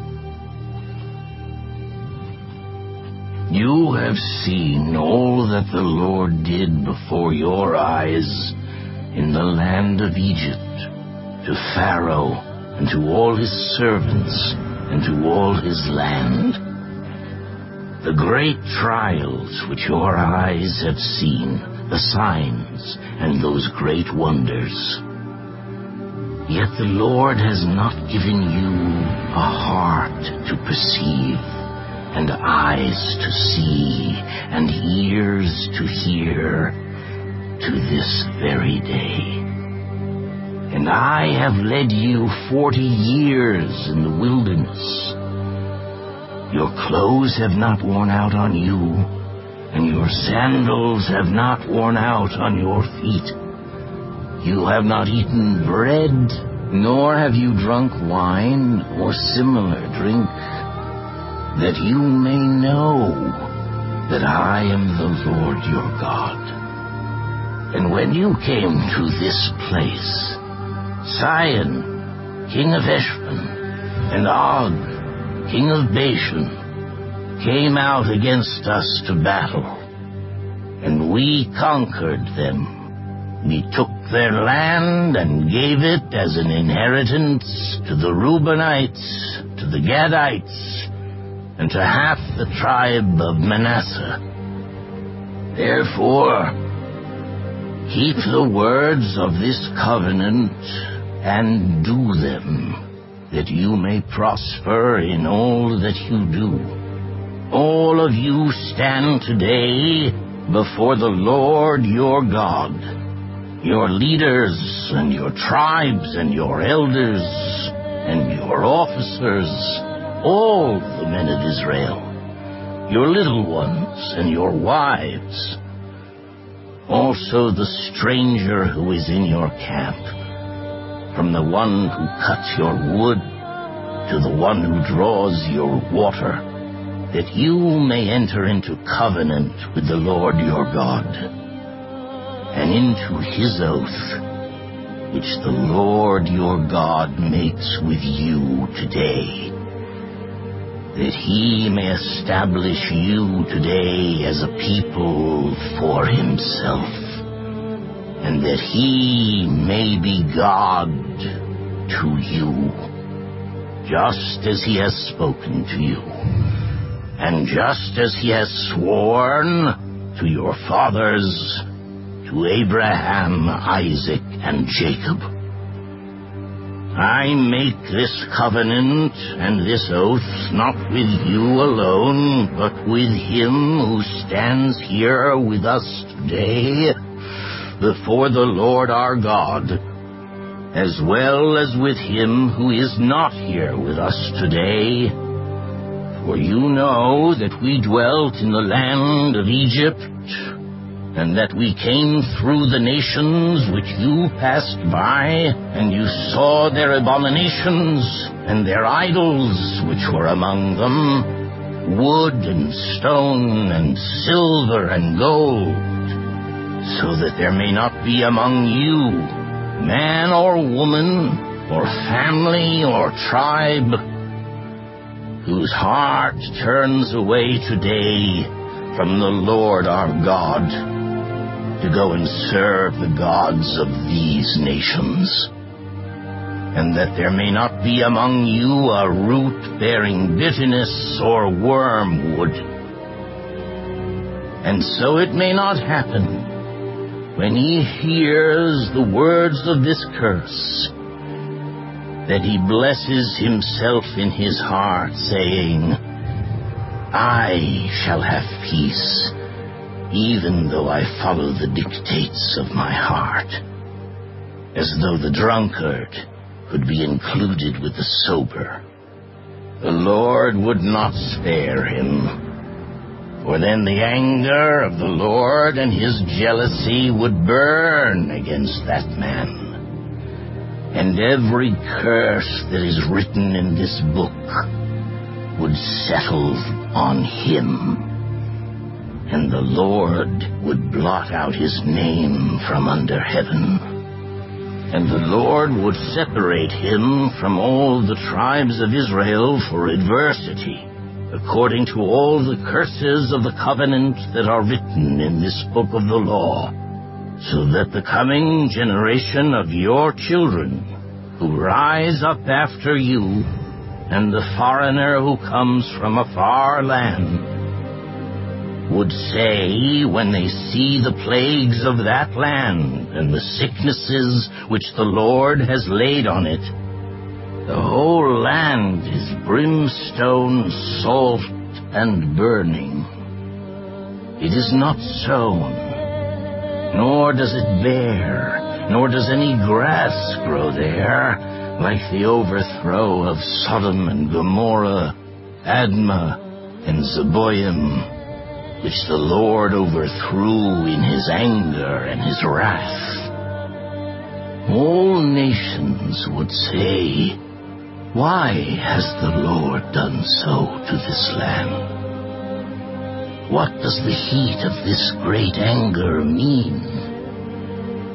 Then people would say, because they have forsaken the covenant of the Lord God of their fathers, which he made with them when he brought them out of the land of Egypt.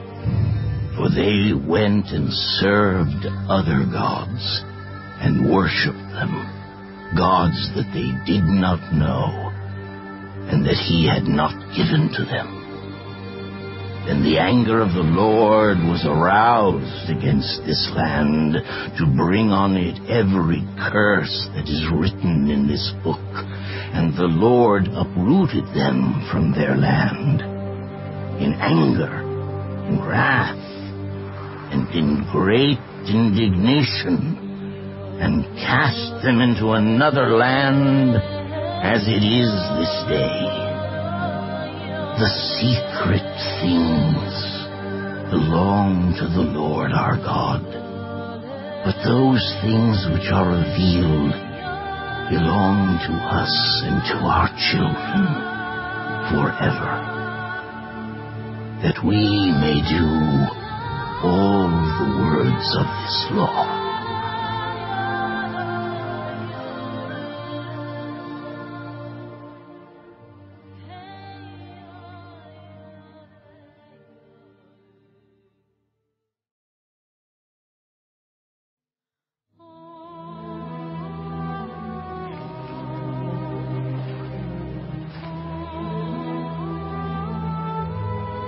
Now it shall come to pass, when all these things come upon you, the blessing and the curse which I have set before you, and you call them to mind among all the nations where the Lord your God drives you, and you return to the Lord your God, and obey his voice, according to all that I command you today, you and your children with all your heart and with all your soul, that the Lord your God will bring you back from captivity and have compassion on you, and gather you again from all the nations where the Lord your God has scattered you. If any of you are driven out to the farthest parts under heaven, from there the Lord your God will gather you, and from there he will bring you. Then the Lord your God will bring you to the land which your fathers possessed, and you shall possess it. He will prosper you and multiply you more than your fathers. And the Lord your God will circumcise your heart and the heart of your descendants to love the Lord your God with all your heart and with all your soul, that you may live. Also, the Lord your God will put all these curses on your enemies and on those who hate you, who persecute you. And you will again obey the voice of the Lord and do all his commandments which I command you today. The Lord your God will make you abound in all the work of your hand, in the fruit of your body, in the increase of your livestock, and in the produce of your land for good. For the Lord will again rejoice over you for good, as he rejoiced over your fathers, if you obey the voice of the Lord your God, keep his commandments and his statutes, which are written in this book of the law. And if you turn to the Lord your God with all your heart and with all your soul. For this commandment which I command you today is not too mysterious for you, nor is it far off. It is not in heaven that you should say, who will ascend into heaven for us and bring it to us, that we may hear it and do it? Nor is it beyond the sea that you should say, who will go over the sea for us and bring it to us, that we may hear it and do it? But the word is very near you, in your mouth and in your heart, that you may do it. See, I have set before you today life and good, death and evil, in that I command you today to love the Lord your God, to walk in his ways and to keep his commandments, his statutes and his judgments, that you may live and multiply, and the Lord your God will bless you in the land which you go to possess.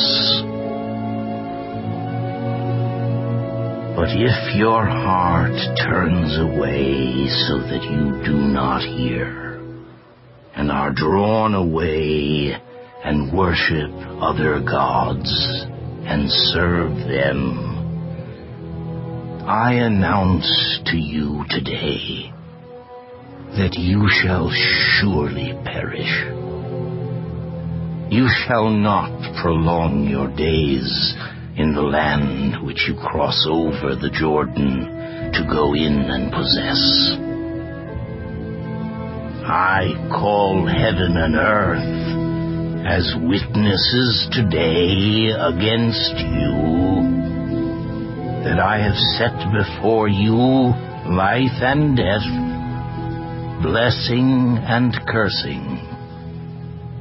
Therefore, choose life, that both you and your descendants may live, that you may love the Lord your God, that you may obey his voice, and that you may cling to him. For he is your life and the length of your days, and that you may dwell in the land which the Lord swore to your fathers, to Abraham, Isaac, and Jacob, to give them.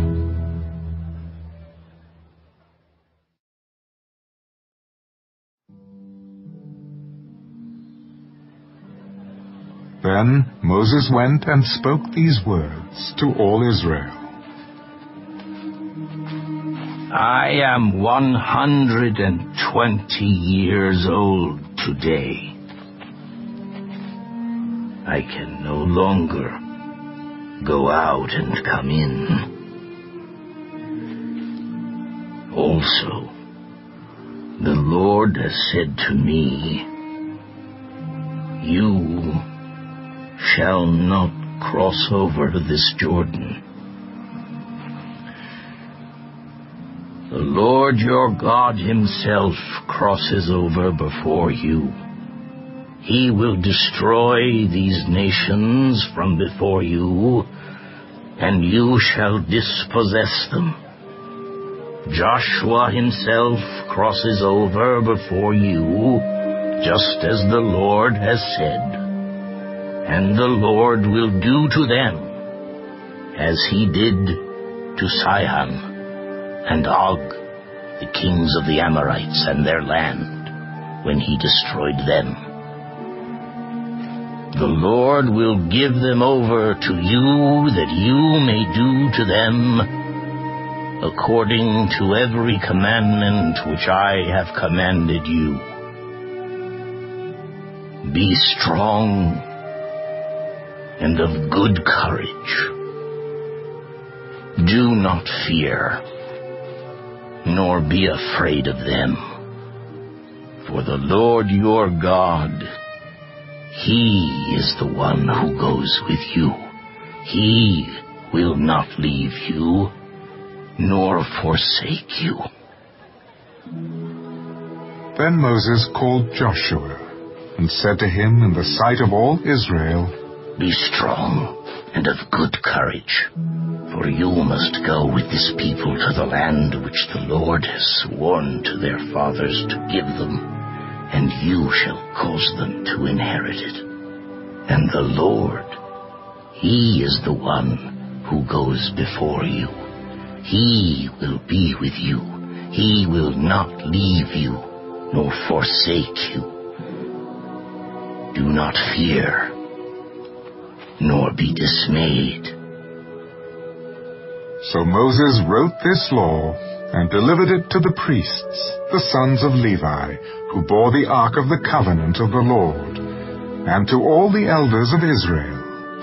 And Moses commanded them, At the end of every 7 years, at the appointed time in the year of release, at the Feast of Tabernacles, when all Israel comes to appear before the Lord your God in the place which he chooses, you shall read this law before all Israel in their hearing. Gather the people together, men and women and little ones, and the stranger who is within your gates, that they may hear and that they may learn to fear the Lord your God, and carefully observe all the words of this law, and that their children who have not known it may hear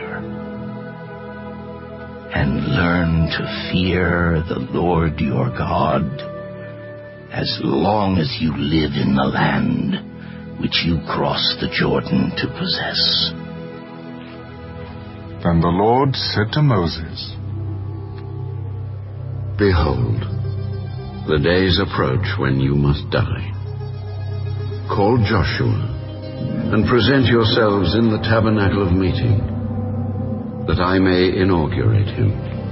So Moses and Joshua went and presented themselves in the tabernacle of meeting. Now the Lord appeared at the tabernacle in a pillar of cloud, and the pillar of cloud stood above the door of the tabernacle.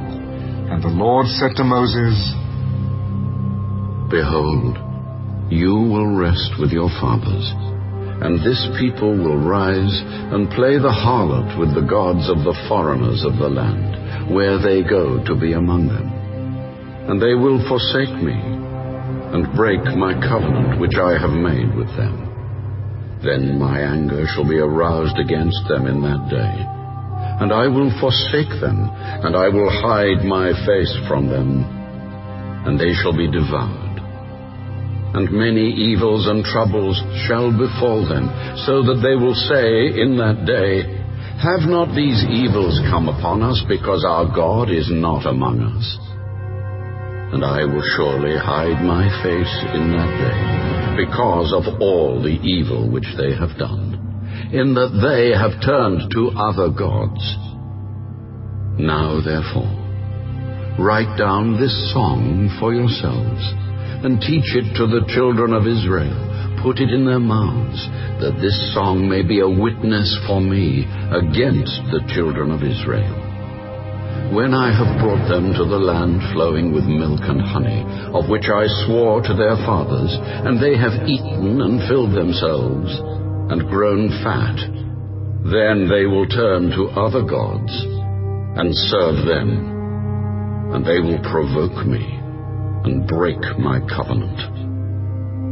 Then it shall be, when many evils and troubles have come upon them, that this song will testify against them as a witness. For it will not be forgotten in the mouths of their descendants. For I know the inclination of their behavior today, even before I have brought them to the land of which I swore to give them." Therefore Moses wrote this song the same day, and taught it to the children of Israel.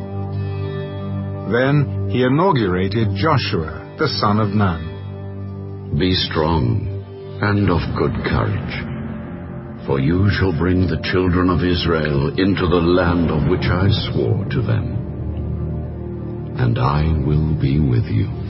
So it was, when Moses had completed writing the words of this law in a book, when they were finished, that Moses commanded the Levites, who bore the ark of the covenant of the Lord, "Take this book of the law, and put it beside the ark of the covenant of the Lord your God, that it may be there as a witness against you.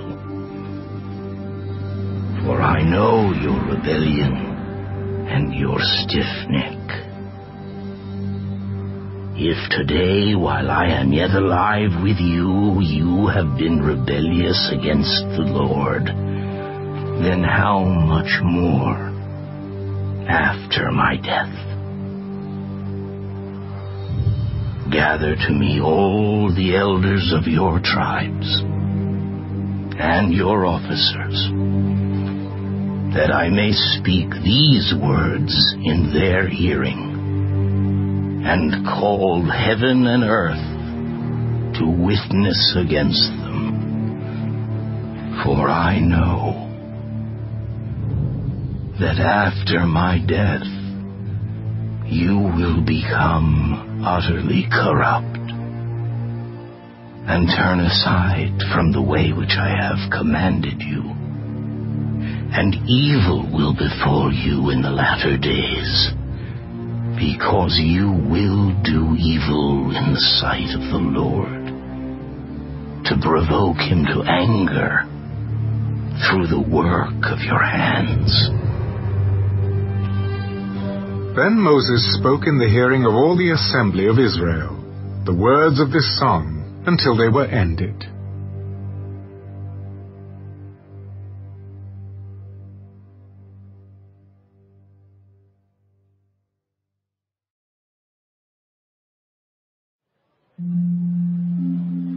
Give ear, O heavens, and I will speak, and hear, O earth, the words of my mouth. Let my teaching drop as the rain, my speech distill as the dew, as raindrops on the tender herb, and as showers on the grass. For I proclaim the name of the Lord. Ascribe greatness to our God. He is the rock. His work is perfect, for all his ways are justice, a God of truth and without injustice. Righteous and upright is he. They have corrupted themselves. They are not his children because of their blemish. A perverse and crooked generation. Do you thus deal with the Lord, O foolish and unwise people? Is he not your father who bought you? Has he not made you and established you? Remember the days of old. Consider the years of many generations. Ask your father, and he will show you.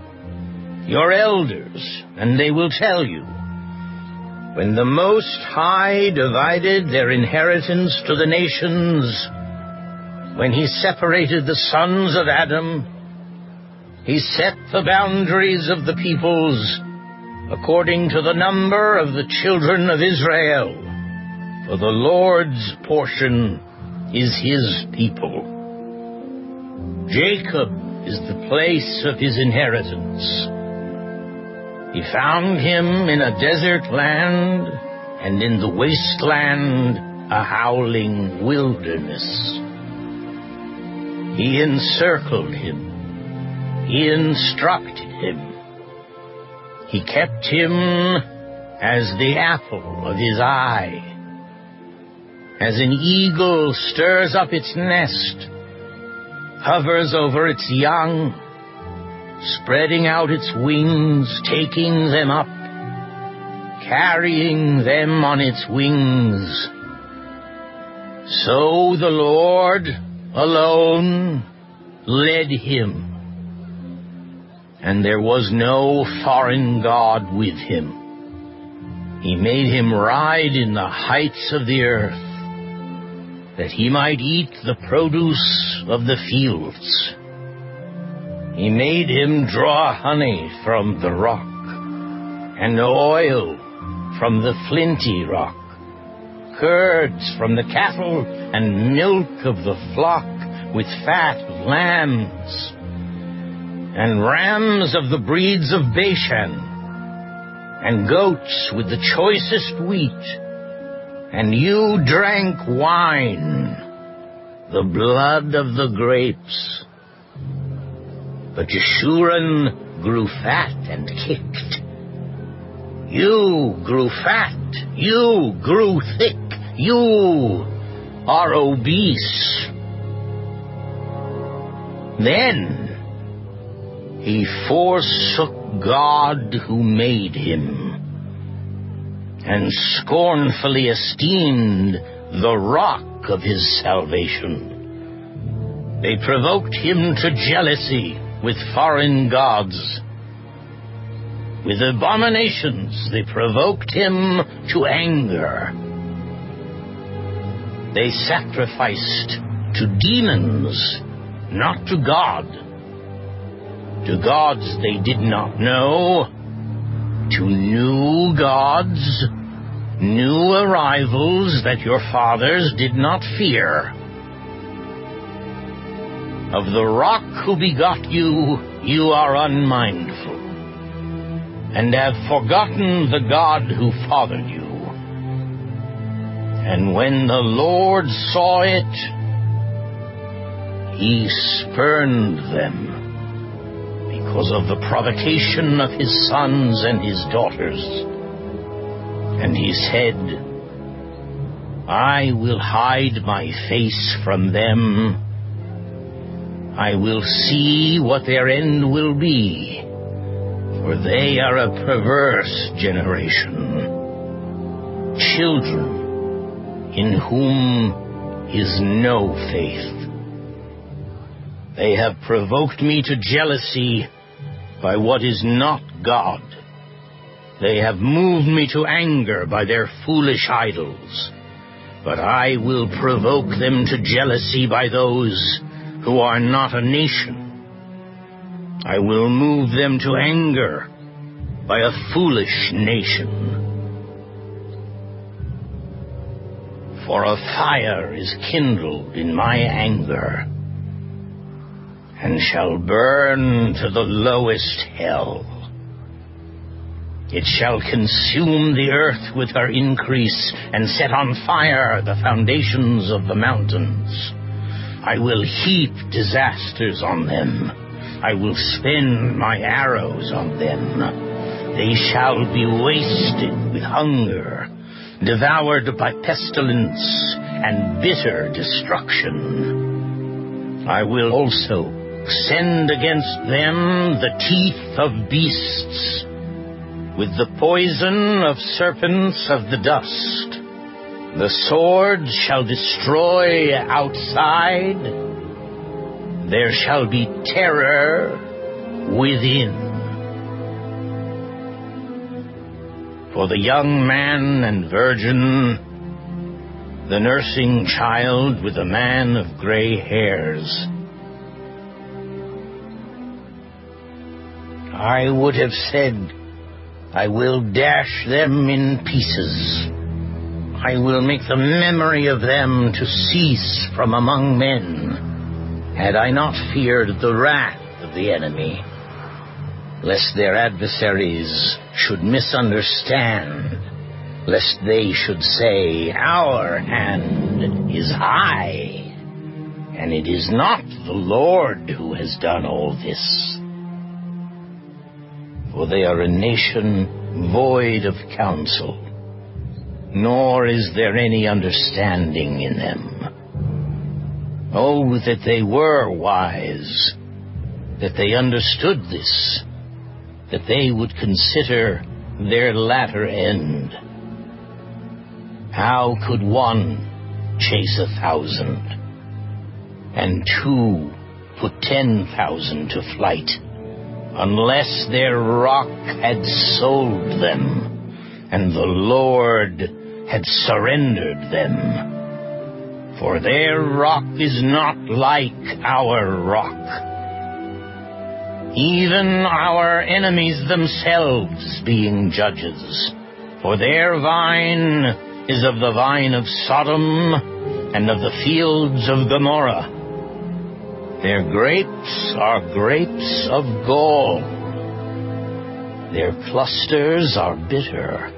Their wine is the poison of serpents, and the cruel venom of cobras. Is this not laid up in store with me, sealed up among my treasures? Vengeance is mine, and recompense. Their foot shall slip in due time, for the day of their calamity is at hand, and the things to come hasten upon them. For the Lord will judge his people and have compassion on his servants when he sees that their power is gone, and there is no one remaining, bond or free.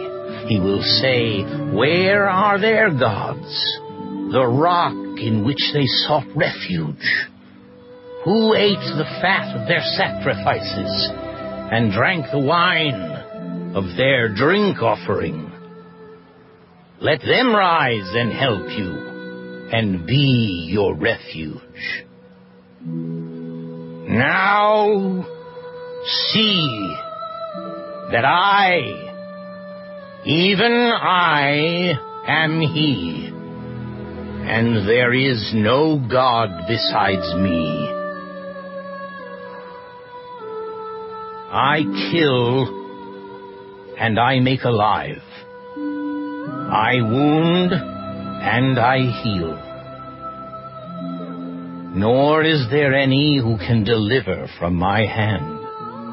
For I raise my hand to heaven and say, as I live forever, if I whet my glittering sword, and my hand takes hold on judgment, I will render vengeance to my enemies and repay those who hate me.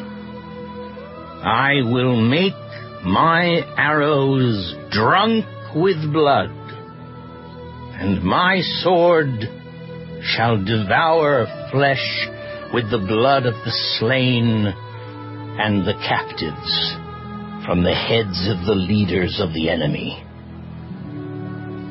Rejoice, O Gentiles, with his people, for he will avenge the blood of his servants and render vengeance to his adversaries. He will provide atonement for his land and his people. So Moses came with Joshua the son of Nun, and spoke all the words of this song in the hearing of the people. Moses finished speaking all these words to all Israel, and he said to them, Set your hearts on all the words which I testify among you today, which you shall command your children to be careful to observe all the words of this law. For it is not a futile thing for you, because it is your life. And by this word you shall prolong your days in the land which you cross over the Jordan to possess. Then the Lord spoke to Moses that very same day. Go up this mountain of the Abarim, Mount Nebo, which is in the land of Moab, across from Jericho. View the land of Canaan, which I give to the children of Israel as a possession. And die on the mountain which you ascend, and be gathered to your people, just as Aaron your brother died on Mount Hor, and was gathered to his people. Because you trespassed against me among the children of Israel at the waters of Meribah Kadesh in the wilderness of Zin, because you did not hallow me in the midst of the children of Israel. Yet you shall see the land before you, though you shall not go there, into the land which I am giving to the children of Israel.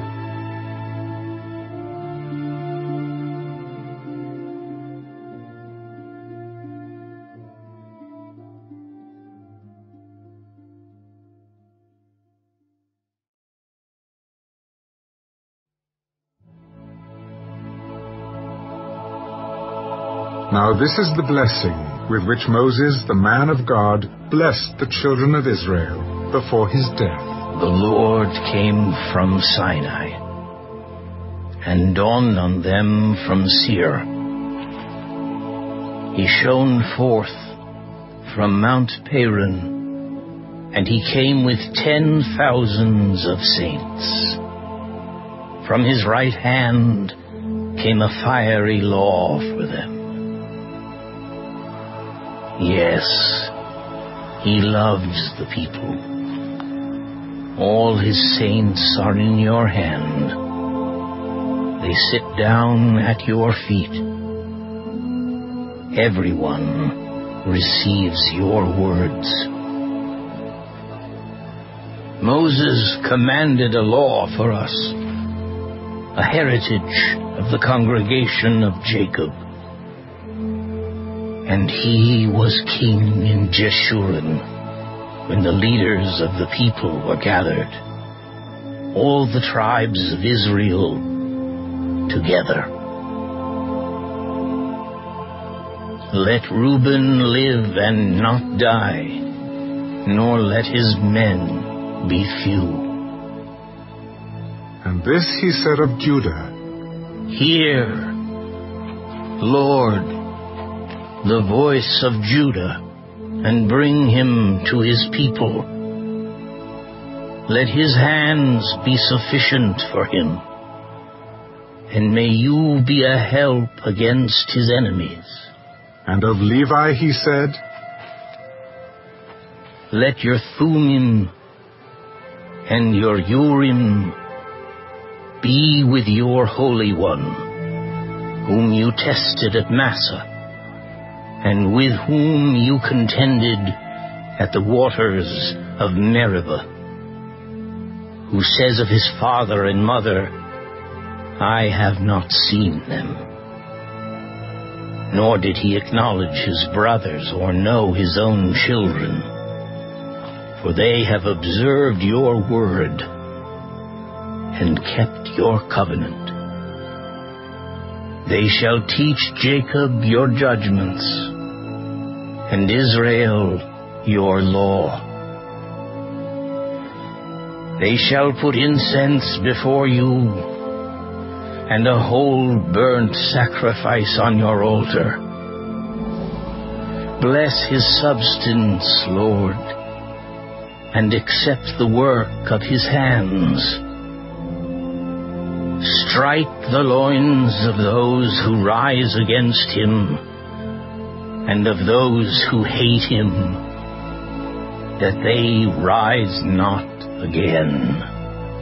Of Benjamin he said, The beloved of the Lord shall dwell in safety by him, who shelters him all the day long.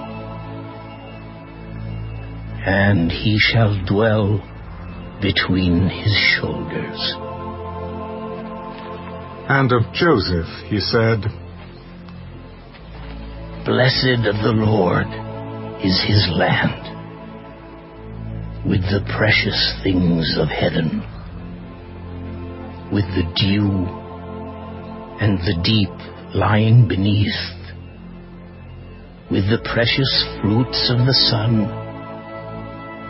with the precious produce of the months, with the best things of the ancient mountains, with the precious things of the everlasting hills, with the precious things of the earth and its fullness, and the favor of him who dwelt in the bush. Let the blessing come on the head of Joseph and on the crown of the head of him who was separate from his brothers. His glory is like a firstborn bull, and his horns like the horns of the wild ox. Together with them he shall push the peoples to the ends of the earth. They are the 10,000s of Ephraim, and they are the thousands of Manasseh. And of Zebulun he said, Rejoice, Zebulun, in your going out, and Issachar in your tents. They shall call the peoples to the mountain. There they shall offer sacrifices of righteousness, for they shall partake of the abundance of the seas and of treasures hidden in the sand. And of Gad he said, Blessed is he who enlarges Gad. He dwells as a lion, and tears the arm and the crown of his head. He provided the first part for himself, because a lawgiver's portion was reserved there. He came with the heads of the people. He administered the justice of the Lord, and his judgments with Israel. And of Dan he said, Dan is a lion's whelp. He shall leap from Bashan. And of Naphtali he said, O Naphtali, satisfied with favor and full of the blessing of the Lord, possess the west and the south. And of Asher he said, Asher is most blessed of sons. Let him be favored by his brothers, and let him dip his foot in oil. Your sandals shall be iron and bronze. As your days, so shall your strength be. There is no one like the God of Jeshurun, who rides the heavens to help you. And in his excellency on the clouds. The eternal God is your refuge, and underneath are the everlasting arms. He will thrust out the enemy from before you, and will say, Destroy. Then Israel shall dwell in safety, the fountain of Jacob alone, in a land of grain and new wine. His heavens shall also drop dew. Happy are you, O Israel. Who is like you, a people saved by the Lord, the shield of your help, and the sword of your majesty? Your enemies shall submit to you, and you shall tread down their high places.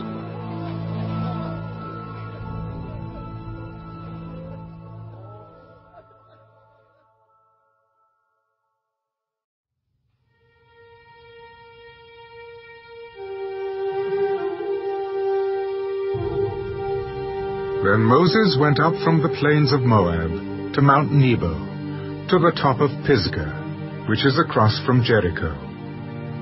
And the Lord showed him all the land of Gilead, as far as Dan, all Naphtali, and the land of Ephraim and Manasseh, all the land of Judah, as far as the western sea, the south, and the plain of the valley of Jericho, the city of palm trees, as far as Zoar. Then the Lord said to him, This is the land of which I swore to give Abraham, Isaac, and Jacob, saying, I will give it to your descendants. I have caused you to see it with your eyes, but you shall not cross over there. So Moses, the servant of the Lord, died there in the land of Moab, according to the word of the Lord. And he buried him in a valley in the land of Moab, opposite Beth Peor. But no one knows his grave to this day. Moses was 120 years old when he died. His eyes were not dim, nor his natural vigor diminished. And the children of Israel wept for Moses in the plains of Moab. 30 days. So the days of weeping and mourning for Moses ended. Now Joshua the son of Nun was full of the spirit of wisdom, for Moses had laid his hands on him. So the children of Israel heeded him, and did as the Lord had commanded Moses. But since then there has not arisen in Israel a prophet like Moses, whom the Lord knew face to face, in all the signs and wonders which the Lord sent him to do in the land of Egypt, before Pharaoh, before all his servants, and in all his land, and by all that mighty power and all the great terror which Moses performed in the sight of all Israel.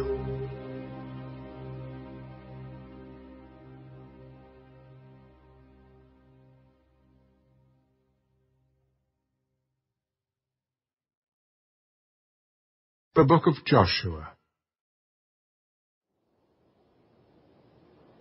After the death of Moses, the servant of the Lord, it came to pass that the Lord spoke to Joshua, the son of Nun, Moses' assistant. Moses, my servant, is dead. Now therefore arise, go over this Jordan, you and all this people, to the land which I am giving to them, the children of Israel. Every place that the sole of your foot will tread upon, I have given you, as I said to Moses. From the wilderness and this Lebanon, as far as the great river, the river Euphrates, all the land of the Hittites, and to the great sea toward the going down of the sun, shall be your territory. No man shall be able to stand before you all the days of your life. As I was with Moses, so I will be with you. I will not leave you, nor forsake you.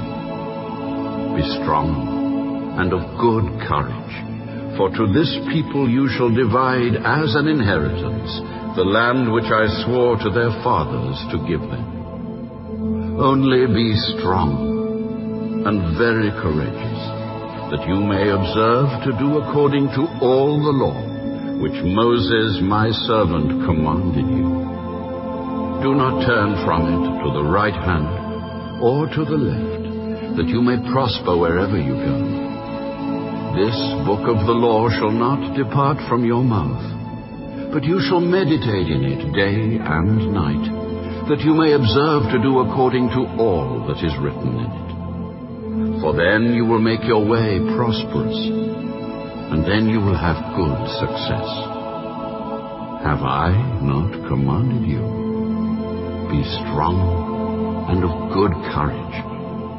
Do not be afraid, nor be dismayed, for the Lord your God is with you, wherever you go. Then Joshua commanded the officers of the people, Pass through the camp and command the people, saying, Prepare provisions for yourselves.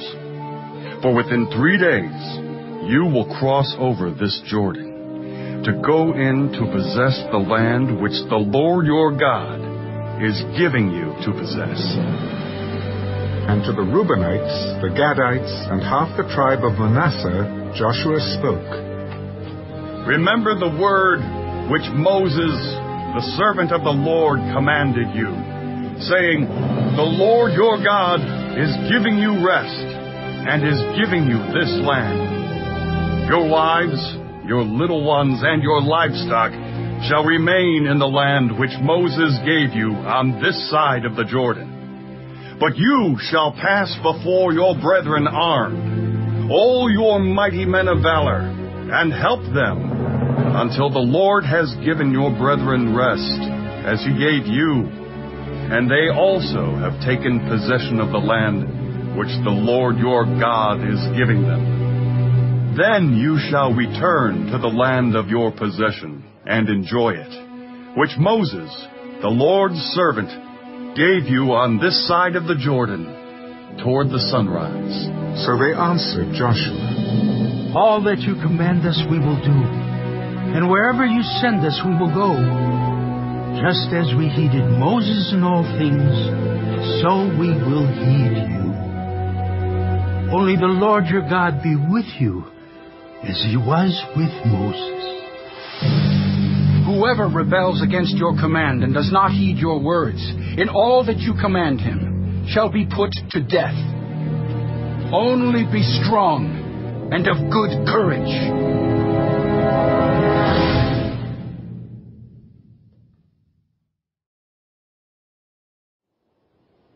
Now Joshua, the son of Nun, sent out 2 men from Acacia Grove to spy secretly.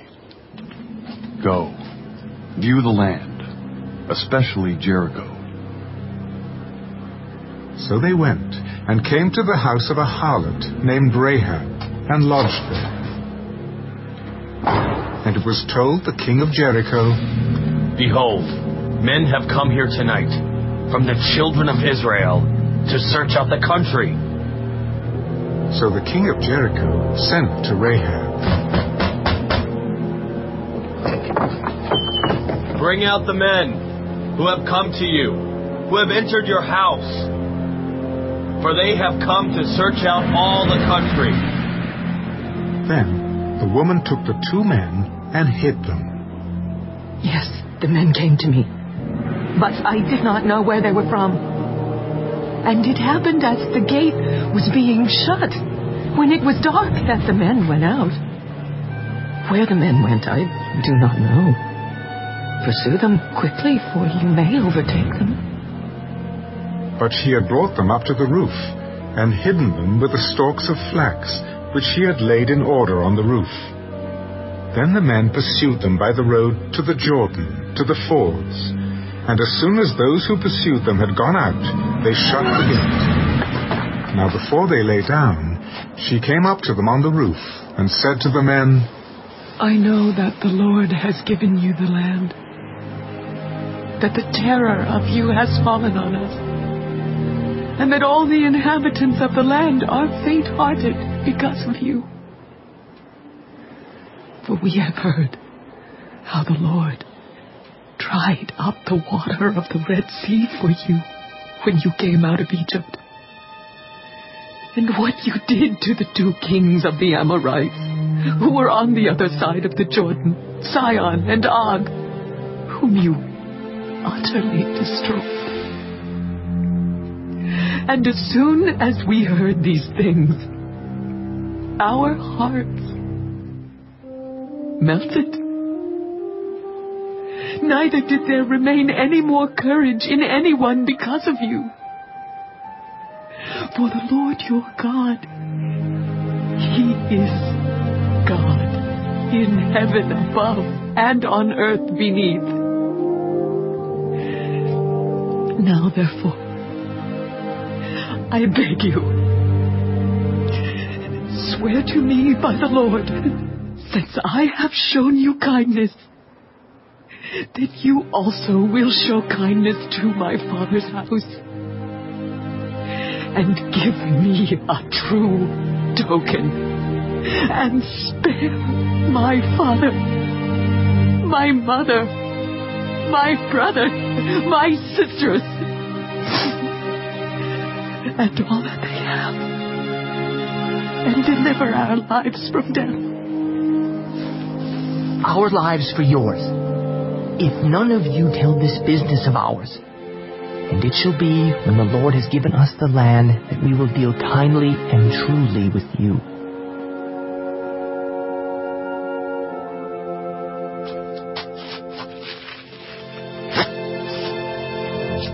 Then she let them down by a rope through the window, for her house was on the city wall.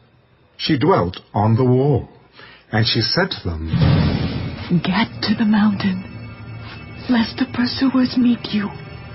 Hide there 3 days, until the pursuers have returned. Afterward, you may go your way. We will be blameless of this oath of yours which you have made us swear, unless, when we come into the land, you bind this line of scarlet cord in the window through which you let us down, and unless you bring your father, your mother, your brothers, and all your father's household to your own home. So it shall be that whoever goes outside the doors of your house into the street, his blood shall be on his own head, and we will be guiltless. And whoever is with you in the house, his blood shall be on our head if a hand is laid on him. And if you tell this business of ours, then we will be free from your oath which you made us swear. According to your words, so be it. And she sent them away, and they departed. And she bound the scarlet cord in the window. They departed and went to the mountain, and stayed there 3 days until the pursuers returned. The pursuers sought them all along the way, but did not find them. So the 2 men returned, descended from the mountain, and crossed over. And they came to Joshua the son of Nun, and told him all that had befallen them. Truly, the Lord has delivered all the land into our hands. For indeed, all the inhabitants of the country are faint-hearted because of us.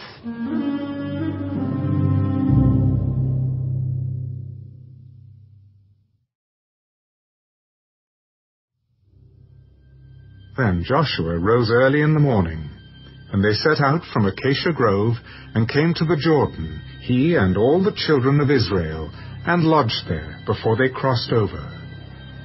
So it was, after 3 days, that the officers went through the camp, and they commanded the people, When you see the ark of the covenant of the Lord your God, and the priests, the Levites, bearing it, then you shall set out from your place and go after it. Yet there shall be a space between you and it, about 2,000 cubits by measure. Do not come near it, that you may know the way by which you must go, for you have not passed this way before. And Joshua said to the people, Sanctify yourselves, for tomorrow the Lord will do wonders among you. Then Joshua spoke to the priests, Take up the Ark of the Covenant and cross over before the people. So they took up the Ark of the Covenant and went before the people. And the Lord said to Joshua, This day I will begin to exalt you in the sight of all Israel, that they may know that as I was with Moses, so I will be with you. You shall command the priests who bear the Ark of the Covenant, saying, When you have come to the edge of the water of the Jordan, you shall stand in the Jordan. So Joshua said to the children of Israel, Come here and hear the words of the Lord your God. By this you shall know that the living God is among you, and that he will without fail drive out from before you the Canaanites and the Hittites and the Hivites and the Perizzites and the Girgashites and the Amorites and the Jebusites. Behold, the ark of the covenant of the Lord of all the earth is crossing over before you into the Jordan.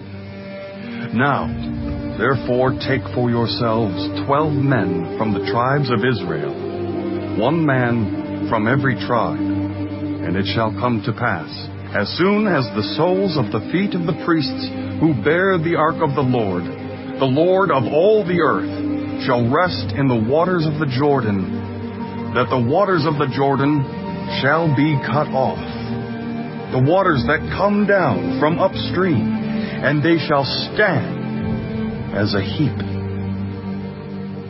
So it was, when the people set out from their camp to cross over the Jordan, with the priests bearing the Ark of the Covenant before the people, and as those who bore the Ark came to the Jordan, and the feet of the priests who bore the Ark dipped in the edge of the water, for the Jordan overflows all its banks during the whole time of harvest, that the waters which came down from the upstream stood still, and rose in a heap very far away at Adam, the city that is beside Zaretan.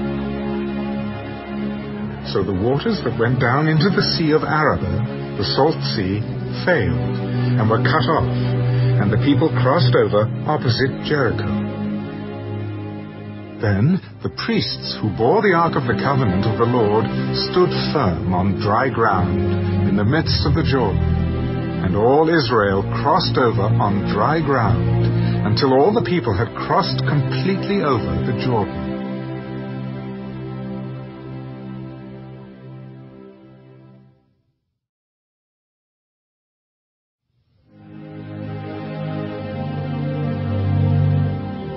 And it came to pass, when all the people had completely crossed over the Jordan, that the Lord spoke to Joshua.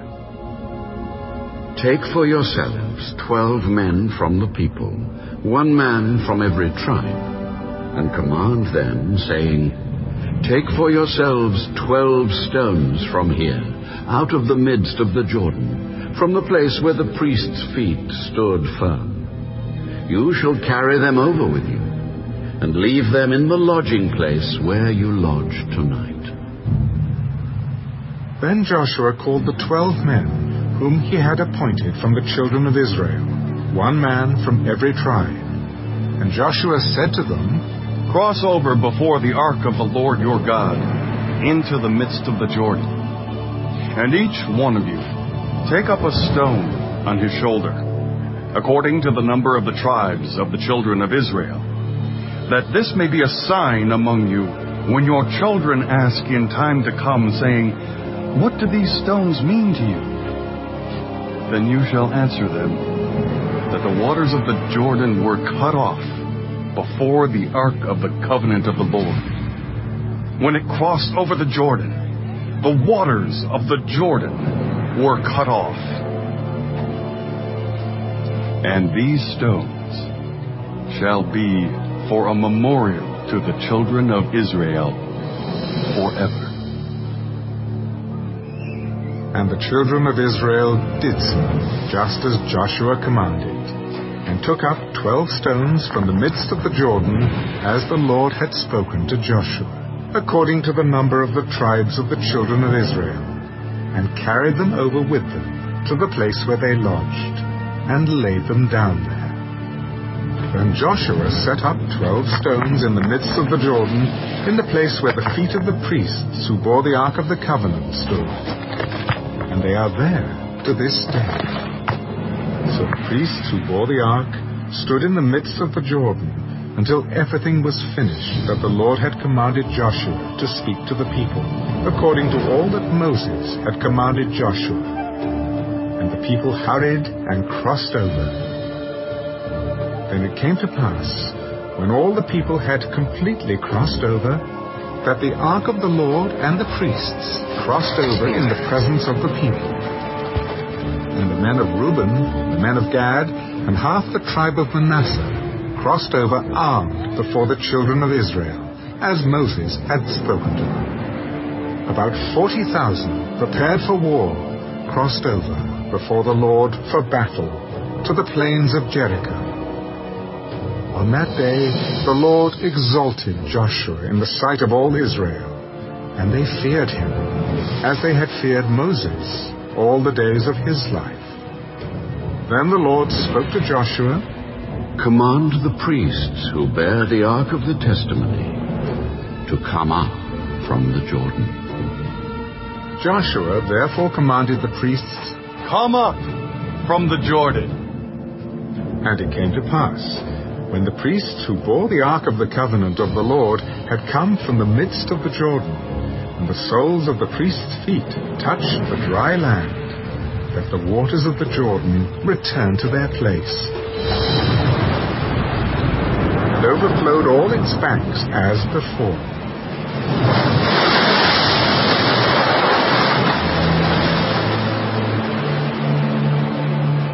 Now the people came up from the Jordan on the 10th day of the first month, and they camped in Gilgal, on the east border of Jericho. And those 12 stones which they took out of the Jordan, Joshua set up in Gilgal. Then he spoke to the children of Israel, When your children ask their fathers in time to come, saying, What are these stones? Then you shall let your children know, saying, Israel crossed over this Jordan on dry land. For the Lord your God dried up the waters of the Jordan before you until you had crossed over. as the Lord your God did to the Red Sea, which he dried up before us until we had crossed over, that all the peoples of the earth may know the hand of the Lord, that it is mighty, that you may fear the Lord your God forever.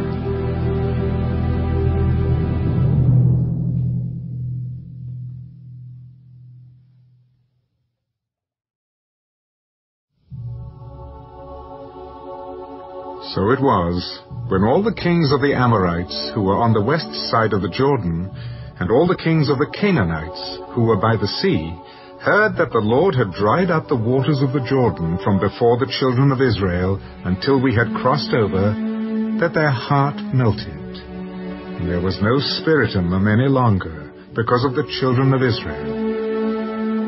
At that time the Lord said to Joshua, Make flint knives for yourself, and circumcise the sons of Israel again the second time. So Joshua made flint knives for himself, and circumcised the sons of Israel at the hill of the foreskins. And this is the reason why Joshua circumcised them. All the people who came out of Egypt who were males, all the men of war, had died in the wilderness on the way, after they had come out of Egypt. For all the people who came out had been circumcised. But all the people born in the wilderness, on the way as they came out of Egypt, had not been circumcised. For the children of Israel walked 40 years in the wilderness, till all the people who were men of war who came out of Egypt were consumed, because they did not obey the voice of the Lord, to whom the Lord swore that he would not show them the land which the Lord had sworn to their fathers that he would give us, a land flowing with milk and honey. Then Joshua circumcised their sons, whom he raised up in their place, for they were uncircumcised, because they had not been circumcised on the way. So it was, when they had finished circumcising all the people, that they stayed in their places in the camp till they were healed. Then the Lord said to Joshua, This day I have rolled away the reproach of Egypt from you. Therefore the name of the place is called Gilgal to this day. Now the children of Israel camped in Gilgal, and kept the Passover on the 14th day of the month, at twilight, on the plains of Jericho. And they ate of the produce of the land, on the day after the Passover, unleavened bread and parched grain, on the very same day. Then the manna ceased, on the day after they had eaten the produce of the land. And the children of Israel no longer had manna, but they ate the food of the land of Canaan that year. And it came to pass, when Joshua was by Jericho, that he lifted his eyes and looked, and behold, a man stood opposite him with his sword drawn in his hand. And Joshua went to him and said to him, Are you for us, or for our adversaries? No, but as commander of the army of the Lord, I have now come. And Joshua fell on his face to the earth and worshipped. What does my Lord say to his servant? Take your sandal off your foot, for the place where you stand is holy. And Joshua did so.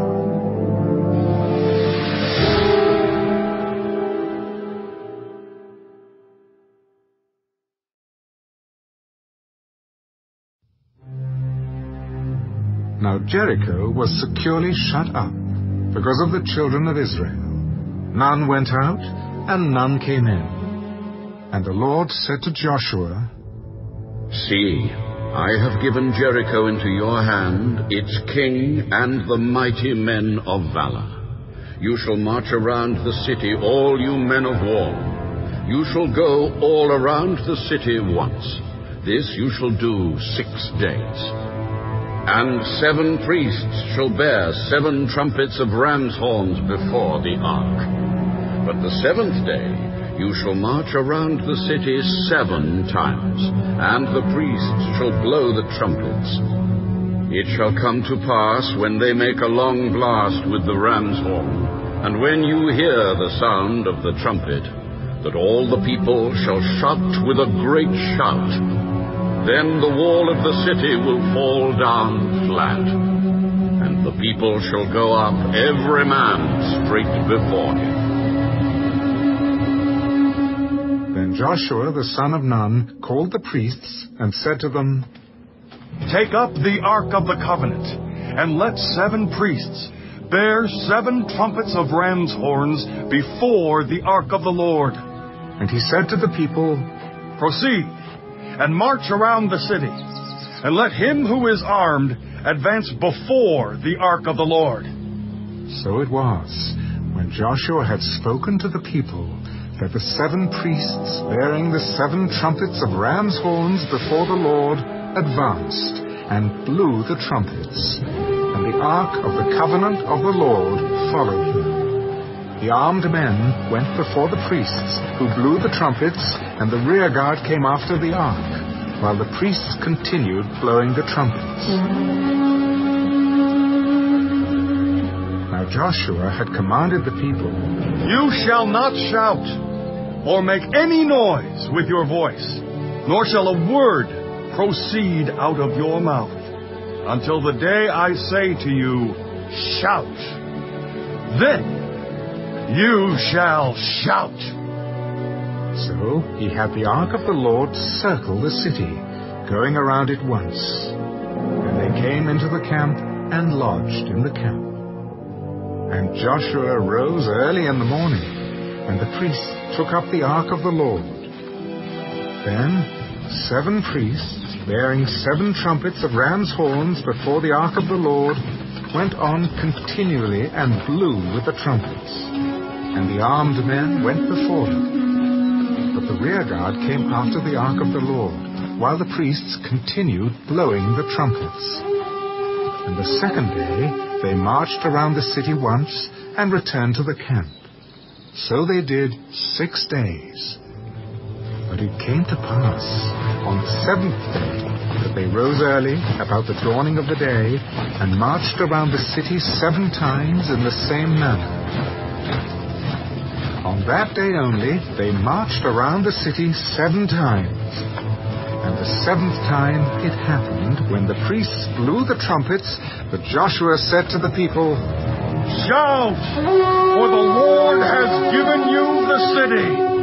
Now the city shall be doomed by the Lord to destruction, it and all who are in it.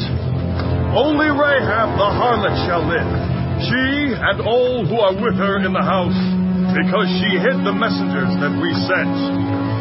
And you, by all means, abstain from the accursed things, lest you become accursed when you take of the accursed things, and make the camp of Israel a curse, and trouble it. But all the silver and gold, and vessels of bronze and iron are consecrated to the Lord. They shall come into the treasury of the Lord. So the people shouted when the priests blew the trumpets. And it happened when the people heard the sound of the trumpet, and the people shouted with great shout, that the wall fell down flat. Then the people went up into the city, every man straight before him, and they took the city. And they utterly destroyed all that was in the city, both man and woman, young and old, ox, sheep, and donkey, with the edge of the sword. But Joshua had said to the 2 men who had spied out the country, Go into the harlot's house, and from there bring out the woman and all that she has, as you swore to her.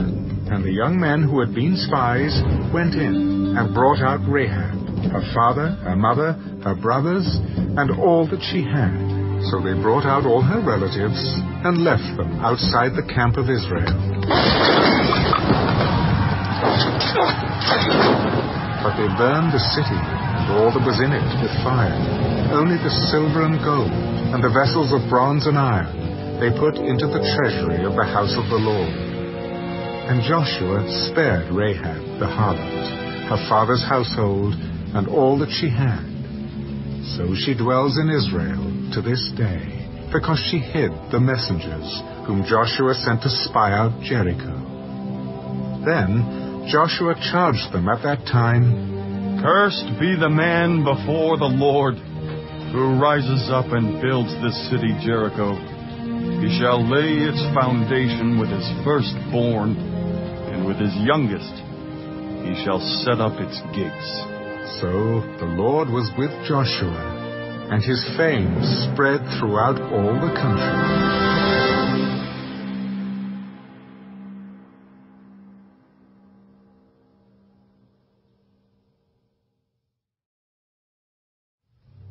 But the children of Israel committed a trespass regarding the accursed things.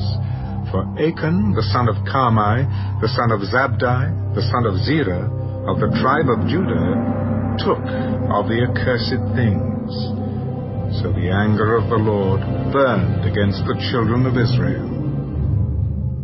Now Joshua sent men from Jericho to Ai, which is beside Beth-aven, on the east side of Bethel, and spoke to them. Go up and spy out the country. So the men went up and spied out Ai. And they returned to Joshua and said to him, Do not let all the people go up, but let about 2,000 or 3,000 men go up and attack Ai. Do not weary all the people there, for the people of Ai are few. So about 3,000 men went up there from the people, but they fled before the men of Ai. And the men of Ai struck down about 36 men, for they chased them from before the gate as far as Shebarim, and struck them down on the descent. Therefore the hearts of the people melted, and became like water. Then Joshua tore his clothes, and fell to the earth on his face before the ark of the Lord until evening, he and the elders of Israel. And they put dust on their heads. And Joshua said, Alas, Lord God, why have you brought this people over the Jordan at all? To deliver us into the hand of the Amorites? To destroy us? Oh, that we had been content and dwelt on the other side of the Jordan. Oh, Lord, what shall I say when Israel turns its back before its enemies? For the Canaanites and all the inhabitants of the land will hear it, and surround us, and cut off our name from the earth. Then what will you do for your great name? Get up. Why do you lie thus on your face? Israel has sinned, and they have also transgressed my covenant which I commanded them. For they have even taken some of the accursed things, and have both stolen and deceived. And they have also put it among their own stuff. Therefore the children of Israel could not stand before their enemies, but turned their backs before their enemies, because they have become doomed to destruction. Neither will I be with you any more, unless you destroy the accursed from among you. Get up, sanctify the people, and say, Sanctify yourselves for tomorrow, because thus says the Lord God of Israel, There is an accursed thing in your midst, O Israel. You cannot stand before your enemies until you take away the accursed thing from among you. In the morning, therefore, you shall be brought according to your tribes. And it shall be that the tribe which the Lord takes shall come according to families, and the family which the Lord takes shall come by households, and the household which the Lord takes shall come man by man. Then it shall be that he who is taken with the accursed thing shall be burned with fire, he and all that he has, because he has transgressed the covenant of the Lord, and because he has done a disgraceful thing in Israel. So Joshua rose early in the morning and brought Israel by their tribes, and the tribe of Judah was taken. He brought the clan of Judah, and he took the family of the Zarhites. And he brought the family of the Zarhites man by man, and Zabdi was taken. Then he brought his household man by man, and Achan the son of Carmi, the son of Zabdi, the son of Zerah, of the tribe of Judah, was taken. Now Joshua said to Achan, My son, I beg you, give glory to the Lord God of Israel, and make confession to him. And tell me now what you have done. Do not hide it from me. Indeed, I have sinned against the Lord God of Israel, and this is what I have done. When I saw among the spoils a beautiful Babylonian garment, 200 shekels of silver, and a wedge of gold weighing 50 shekels, I coveted them and took them. And there they are, hidden in the earth in the midst of my tent, with the silver under it. So Joshua sent messengers, and they ran to the tent, and there it was, hidden in his tent, with the silver under it. And they took them from the midst of the tent, brought them to Joshua and to all the children of Israel, and laid them out before the Lord.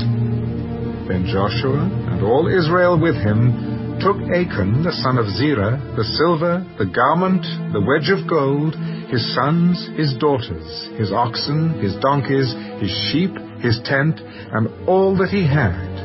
And they brought them to the valley of Achor. And Joshua said, Why have you troubled us? The Lord will trouble you this day.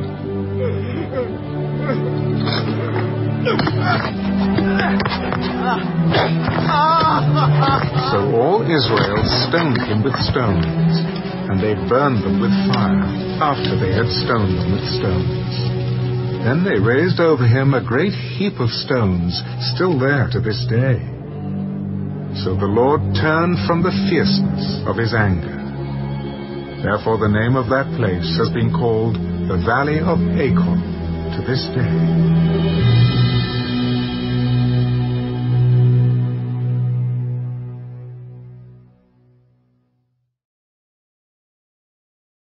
Now the Lord said to Joshua, Do not be afraid, nor be dismayed. Take all the people of war with you, and arise, go up to Ai. See, I have given into your hand the king of Ai, his people, his city, and his land. And you shall do to Ai and its king as you did to Jericho and its king. Only its spoil and its cattle you shall take as booty for yourselves. Lay an ambush for the city behind it. So Joshua arose, and all the people of war, to go up against Ai. And Joshua chose 30,000 mighty men of valor, and sent them away by night.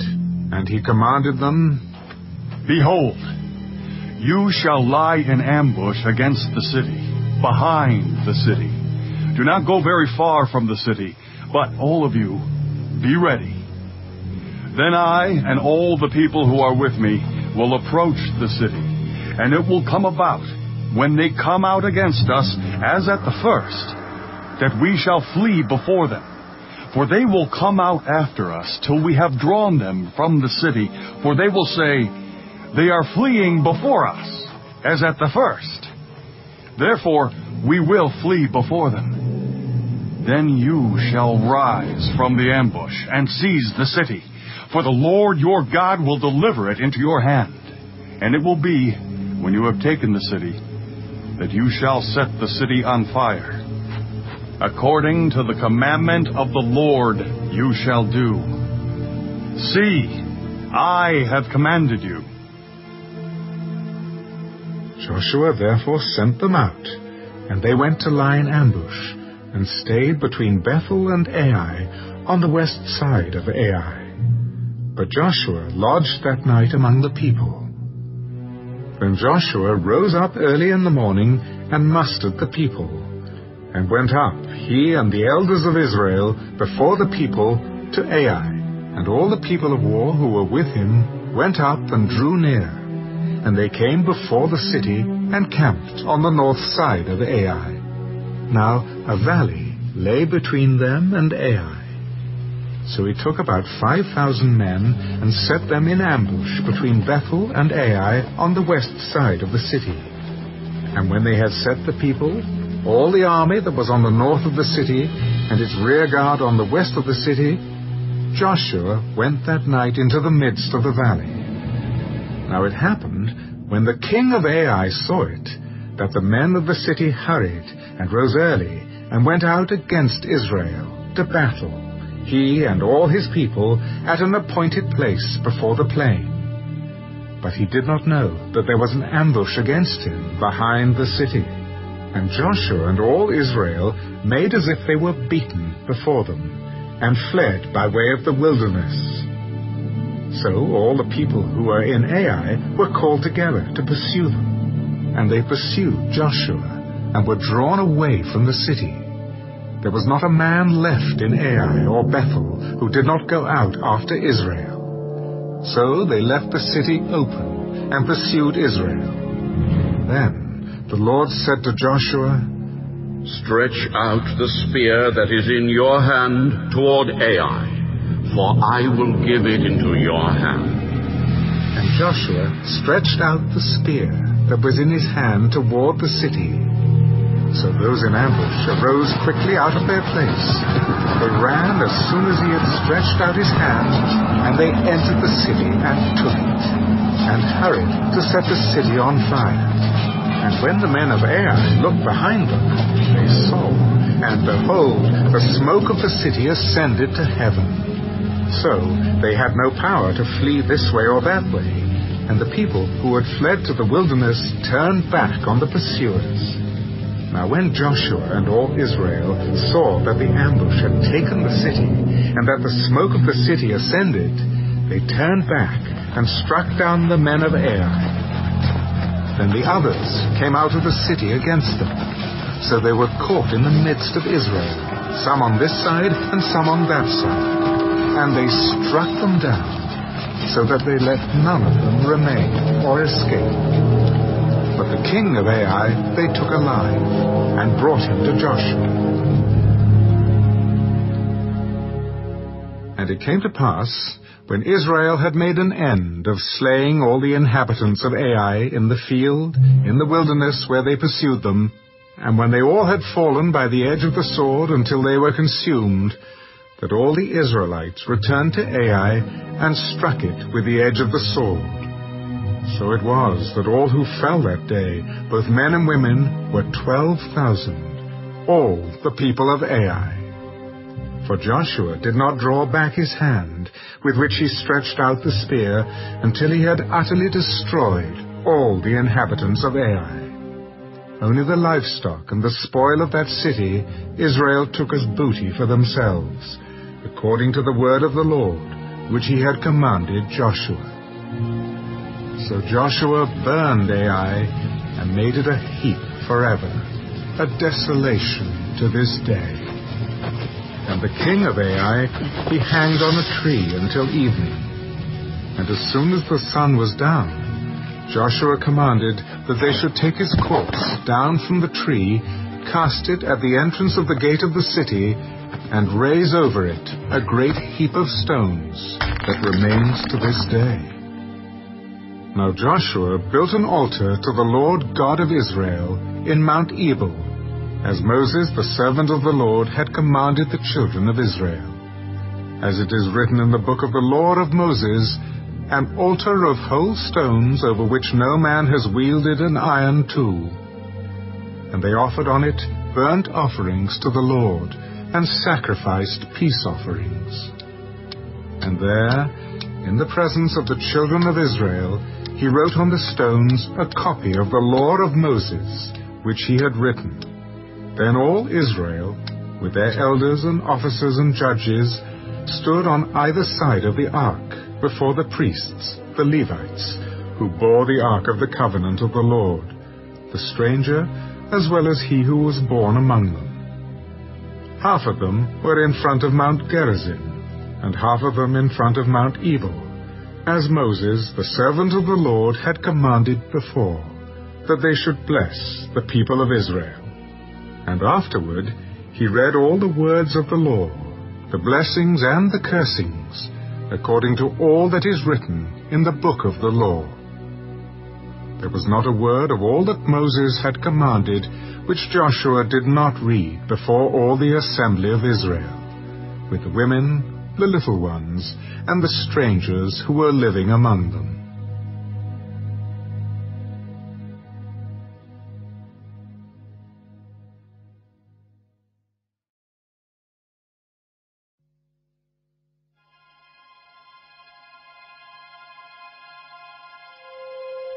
And it came to pass, when all the kings who are on this side of the Jordan, in the hills and in the lowland, and in all the coasts of the great sea toward Lebanon, the Hittite, the Amorite, the Canaanite, the Perizzite, the Hivite, and the Jebusite, heard about it, that they gathered together to fight with Joshua and Israel with one accord.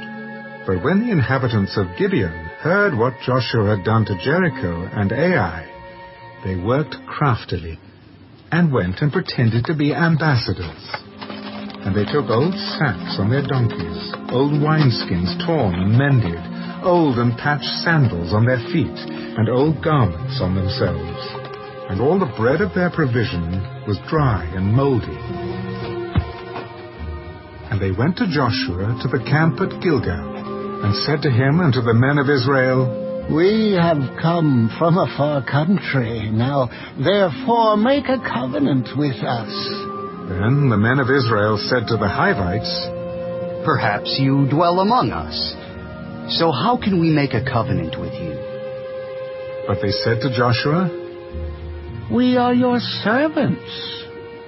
And Joshua said to them, Who are you, and where do you come from? From a very far country your servants have come, because of the name of the Lord your God. For we have heard of his fame, and all that he did in Egypt, and all that he did to the 2 kings of the Amorites, who were beyond the Jordan, to Sihon, king of Heshbon, and Og, king of Bashan, who was at Ashtaroth. Therefore our elders and all the inhabitants of our country spoke to us, saying, Take provisions with you for the journey, and go to meet them, and say to them, We are your servants.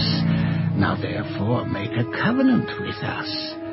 This bread of ours we took hot for our provision from our houses on the day we departed to come to you. But now look, it is dry and moldy, and these wineskins which we filled were new, and see, they are torn. And these our garments and our sandals have become old because of the very long journey. Then the men of Israel took some of their provisions, but they did not ask counsel of the Lord. So Joshua made peace with them, and made a covenant with them to let them live. And the rulers of the congregation swore to them. And it happened at the end of 3 days, after they had made a covenant with them, that they heard that they were their neighbors who dwelt near them. Then the children of Israel journeyed and came to their cities on the 3rd day. Now their cities were Gibeon, Kephirah, Beeroth, and Kirjath-Jearim. But the children of Israel did not attack them, because the rulers of the congregation had sworn to them by the Lord God of Israel. And all the congregation complained against the rulers. Then all the rulers said to all the congregation, We have sworn to them by the Lord God of Israel. Now therefore we may not touch them. This we will do to them. We will let them live, lest wrath be upon us because of the oath which we swore to them.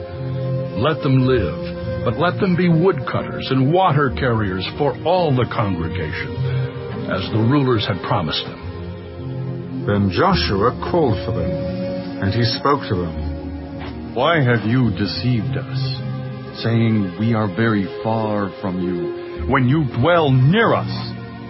Now therefore you are cursed, and none of you shall be freed from being slaves, woodcutters and water carriers for the house of my God.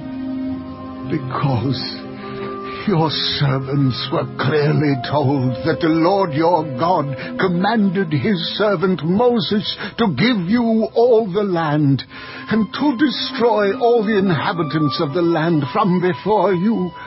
Therefore we were very much afraid for our lives because of you, and have done this thing. And now, here we are in your hands. Do with us as it seems good and right to do to us. So he did to them, and delivered them out of the hand of the children of Israel, so that they did not kill them. And that day Joshua made them woodcutters and water carriers for the congregation, and for the altar of the Lord, in the place which he would choose, even to this day.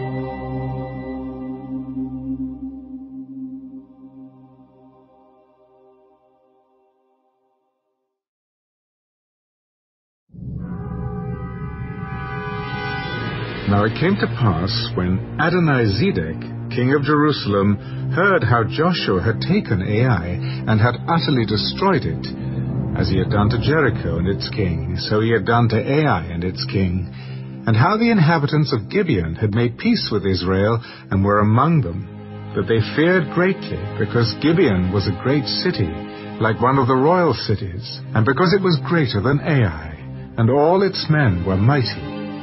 Therefore Adonizedek, king of Jerusalem, sent to Hoham, king of Hebron, Piram, king of Jarmuth, Japhiah, king of Lachish, and Deber, king of Eglah, saying, Come up to me and help me, that we may attack Gibeon, for it has made peace with Joshua and with the children of Israel. Therefore the 5 kings of the Amorites, the king of Jerusalem, the king of Hebron, the king of Jarmuth, the king of Lachish, and the king of Eglon, gathered together and went up, they and all their armies, and camped before Gibeon, and made war against it. And the men of Gibeon sent to Joshua at the camp at Gilgal. Do not forsake your servants. Come up to us quickly. Save us and help us. For all the kings of the Amorites who dwell in the mountains have gathered together against us. So Joshua ascended from Gilgal, he and all the people of war with him, and all the mighty men of valor. And the Lord said to Joshua, Do not fear them, for I have delivered them into your hand. Not a man of them shall stand before you. Joshua therefore came upon them suddenly, having marched all night from Gilgal. So the Lord routed them before Israel, killed them with a great slaughter at Gibeon, chased them along the road that goes to Beth-horon, and struck them down as far as Azekah and Makkedah. And it happened, as they fled before Israel, and were on the descent of Beth-horon, that the Lord cast down large hailstones from heaven on them, as far as Azekah, and they died. There were more who died from the hailstones than the children of Israel killed with the sword.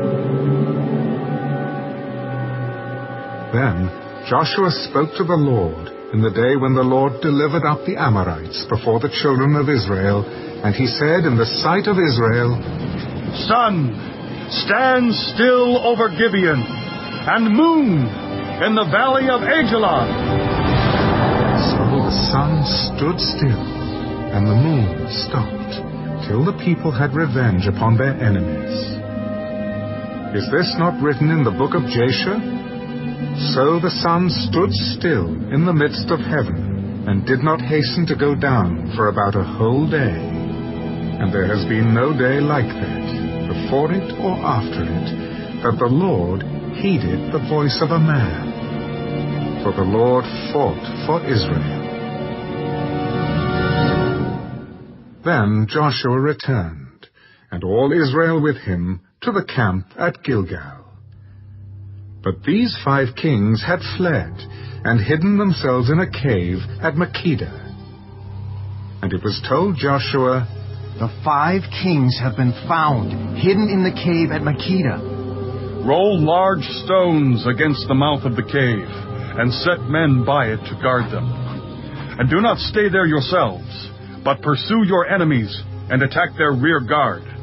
Do not allow them to enter their cities, for the Lord your God has delivered them into your hand."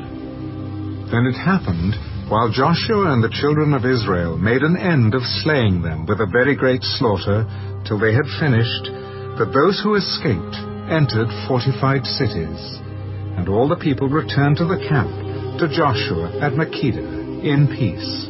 No one moved his tongue against any of the children of Israel. Then Joshua said, "Open the mouth of the cave, and bring out those 5 kings to me from the cave."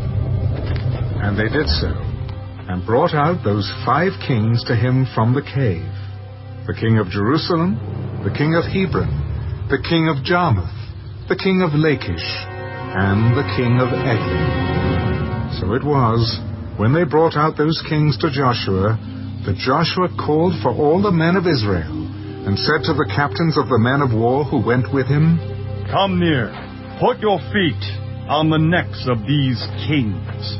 And they drew near, and put their feet on their necks. "Do not be afraid, nor be dismayed. Be strong and of good courage, for thus the Lord will do to all your enemies against whom you fight." And afterward Joshua struck them and killed them, and hanged them on 5 trees. And they were hanging on the trees until evening. So it was at the time of the going down of the sun that Joshua commanded, and they took them down from the trees, cast them into the cave where they had been hidden, and laid large stones against the cave's mouth, which remain until this very day. On that day Joshua took Makkedah, and struck it and its king with the edge of the sword. He utterly destroyed them, all the people who were in it. He let none remain. He also did to the king of Makkedah as he had done to the king of Jericho. Then Joshua passed from Makkedah, and all Israel with him, to Libnah. And they fought against Libnah. And the Lord also delivered it and its king into the hand of Israel. He struck it and all the people who were in it with the edge of the sword. He let none remain in it, but did to its king as he had done to the king of Jericho. Then Joshua passed from Libnah, and all Israel with him, to Lachish. And they encamped against it, and fought against it. And the Lord delivered Lachish into the hand of Israel, who took it on the 2nd day, and struck it and all the people who were in it with the edge of the sword, according to all that he had done to Libnah. Then Huram, king of Gezer, came up to help Lachish. And Joshua struck him and his people until he left him none remaining. From Lachish Joshua passed to Eglon, and all Israel with him, and they encamped against it, and fought against it. They took it on that day, and struck it with the edge of the sword. All the people who were in it he utterly destroyed that day, according to all that he had done to Lachish. So Joshua went up from Eglon, and all Israel with him, to Hebron, and they fought against it. And they took it, and struck it with the edge of the sword, its king, all its cities, and all the people who were in it. He left none remaining, according to all that he had done to Eglon, but utterly destroyed it, and all the people who were in it. Then Joshua returned, and all Israel with him, to Debir, and they fought against it. And he took it, and its king, and all its cities.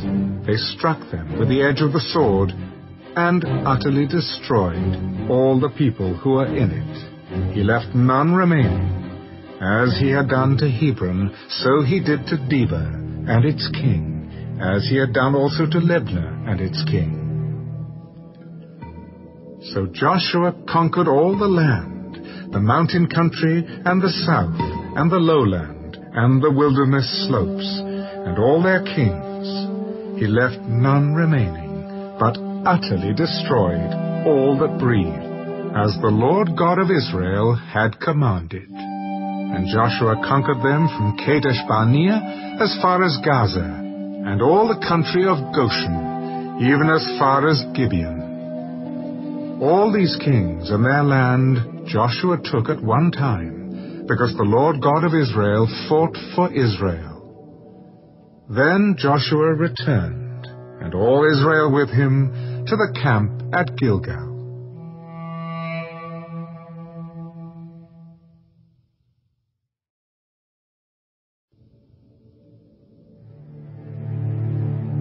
And it came to pass, when Jabin, king of Hazor, heard these things, that he sent to Jobab, king of Madon, to the king of Shimron, to the king of Akshaph, and to the kings who were from the north, in the mountains, in the plain south of Kinnerath, in the lowland, and in the heights of Dor, on the west, to the Canaanites in the east and in the west, the Amorite, the Hittite, the Perizzite, the Jebusite in the mountains, and the Hivite below Hermon, in the land of Mizpah.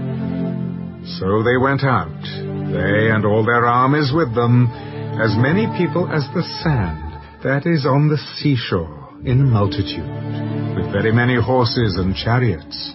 And when all these kings had met together, they came and camped together at the waters of Merom to fight against Israel. But the Lord said to Joshua, "Do not be afraid because of them, for tomorrow about this time I will deliver all of them slain before Israel. You shall hamstring their horses and burn their chariots with fire." So Joshua and all the people of war with him came against them suddenly by the waters of Merom, and they attacked them. And the Lord delivered them into the hand of Israel, who defeated them and chased them to Greater Sidon, to the brook Mizraphath, and to the valley of Mizpah eastward. They attacked them until they left none of them remaining. So Joshua did to them as the Lord had told him. He hamstrung their horses and burned their chariots with fire. Joshua turned back at that time and took Hazor and struck its king with the sword, for Hazor was formerly the head of all those kingdoms. And they struck all the people who were in it with the edge of the sword, utterly destroying them. There was none left breathing. Then he burned Hazor with fire. So all the cities of those kings and all their kings Joshua took and struck with the edge of the sword. He utterly destroyed them, as Moses, the servant of the Lord, had commanded.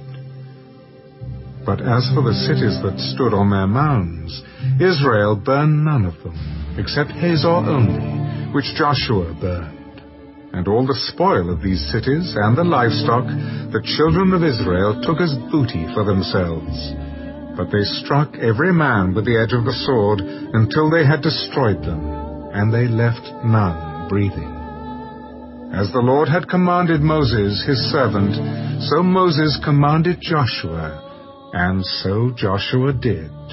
He left nothing undone of all that the Lord had commanded Moses. Thus Joshua took all this land, the mountain country, all the south, all the land of Goshen, the lowland, and the Jordan plain, the mountains of Israel and its lowlands, from Mount Halak and the ascent to Seir, even as far as Baal-Gad, in the valley of Lebanon, below Mount Hermon. He captured all their kings and struck them down and killed them. Joshua made war a long time with all those kings. There was not a city that made peace with the children of Israel except the Hivites, the inhabitants of Gibeon. All the others they took in battle. For it was of the Lord to harden their hearts, that they should come against Israel in battle, that he might utterly destroy them, and that they might receive no mercy, but that he might destroy them as the Lord had commanded Moses. And at that time Joshua came and cut off the Anakim from the mountains, from Hebron from Debir, from Anab, from all the mountains of Judah, and from all the mountains of Israel. Joshua utterly destroyed them with their cities. None of the Anakim were left in the land of the children of Israel. They remained only in Gaza, in Gath, and in Ashdod. So Joshua took the whole land, according to all that the Lord had said to Moses. And Joshua gave it as an inheritance to Israel, according to their divisions by their tribes. Then the land rested from war.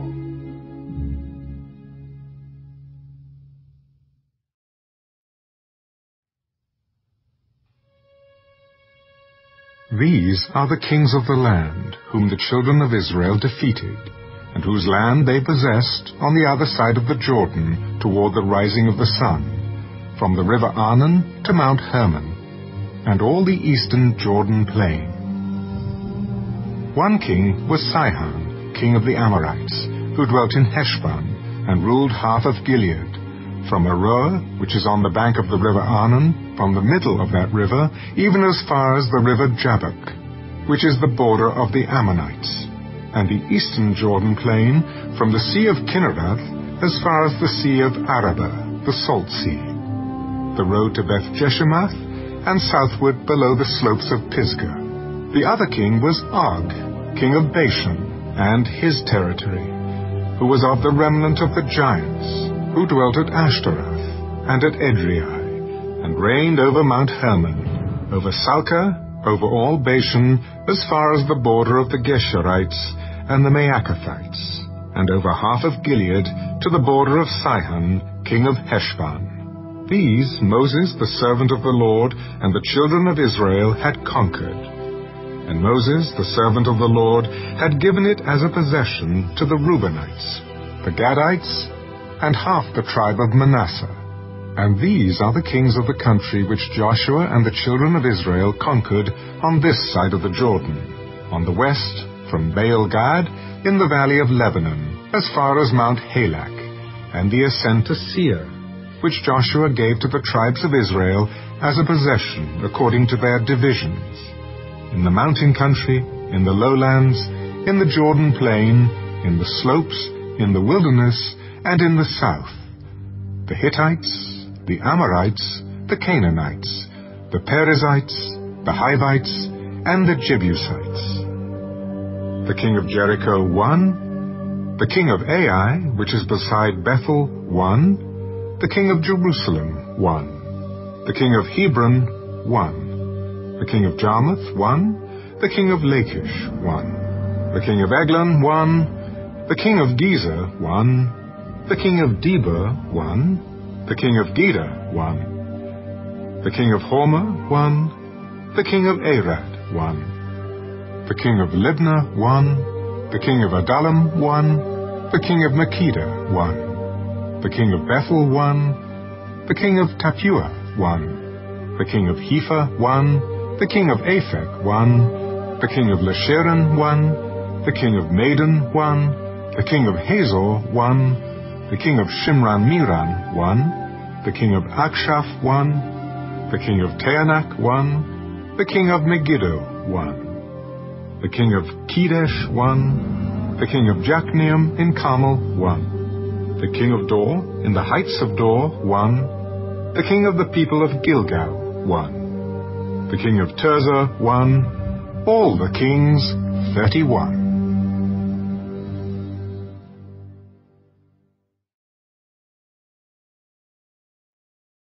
Now Joshua was old, advanced in years.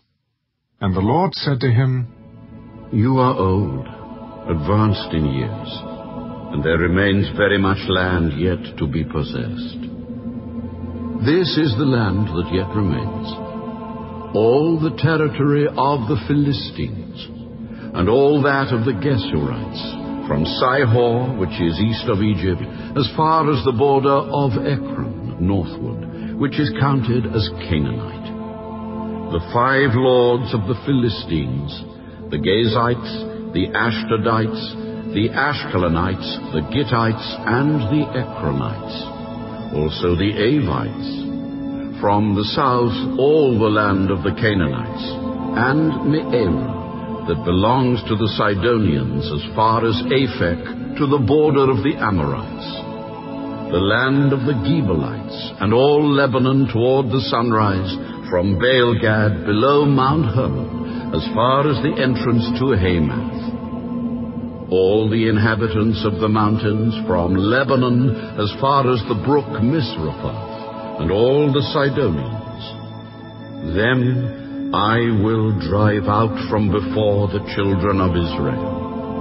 Only divide it by lot to Israel as an inheritance, as I have commanded you. Now, therefore, divide this land as an inheritance to the 9 tribes, and half the tribe of Manasseh. With the other half-tribe, the Reubenites and the Gadites received their inheritance, which Moses had given them, beyond the Jordan eastward, as Moses, the servant of the Lord, had given them. From Aroer, which is on the bank of the river Arnon, and the town that is in the midst of the ravine, and all the plain of Medeba, as far as Dibon, all the cities of Sihon, king of the Amorites, who reigned in Heshbon, as far as the border of the children of Ammon, Gilead, and the border of the Geshurites and Maacathites, all Mount Hermon and all Bashan, as far as Salcah, all the kingdom of Og in Bashan, who reigned in Ashtaroth and Edrei, who remained of the remnant of the giants. For Moses had defeated and cast out these. Nevertheless, the children of Israel did not drive out the Geshurites or the Maacathites, but the Geshurites and the Maacathites dwell among the Israelites until this day. Only to the tribe of Levi he had given no inheritance. The sacrifices of the Lord God of Israel made by fire are their inheritance, as he said to them. And Moses had given to the tribe of the children of Reuben an inheritance according to their families. Their territory was from Aroer, which is on the bank of the river Arnon, and the city that is in the midst of the ravine, and all the plain by Medeba, Heshbon, and all its cities that are in the plain, Dibon, Bamoth-baal, Beth-baal-meon, Jehazer, Kedemoth, Mephaeth, Kirjathaim, Sibmah, Zereth-Shahar on the mountain of the valley, Beth-peor, the slopes of Pisgah, and Beth-jeshimoth, all the cities of the plain, and all the kingdom of Sihon, king of the Amorites, who reigned in Heshbon, whom Moses had struck with the princes of Midian, Evi, Rechem, Zur, Hur, and Reba, who were princes of Sihon, dwelling in the country. The children of Israel also killed with the sword Balaam, the son of Beor, the soothsayer, among those who were killed by them. And the border of the children of Reuben was the bank of the Jordan. This was the inheritance of the children of Reuben according to their families, the cities and their villages. Moses also had given an inheritance to the tribe of Gad, to the children of Gad according to their families. Their territory was Jazer, and all the cities of Gilead, and half the land of the Ammonites as far as Aroer, which is before Rabbah, and from Heshbon to Ramoth-Mizpah and Betonim, and from Maonaim to the border of Debir, and in the valley of Beth-haram, Beth-nimrah, Succoth, and Zaphon, the rest of the kingdom of Sihon, king of Heshbon, with the Jordan as its border, as far as the edge of the Sea of Kinnereth, on the other side of the Jordan eastward. This is the inheritance of the children of Gad, according to their families, the cities and their villages. Moses also had given an inheritance to half the tribe of Manasseh. It was for half the tribe of the children of Manasseh according to their families. Their territory was from Maonaim, all Bashan, all the kingdom of Og, king of Bashan, and all the towns of Jair, which are in Bashan, 60 cities. Half of Gilead and Ashtaroth and Edrei, cities of the kingdom of Og in Bashan, were for the children of Machir, the son of Manasseh. For half of the children of Machir, according to their families. These are the areas which Moses had distributed as an inheritance in the plains of Moab, on the other side of the Jordan, by Jericho eastward. But to the tribe of Levi, Moses had given no inheritance. The Lord God of Israel was their inheritance, as he had said to them.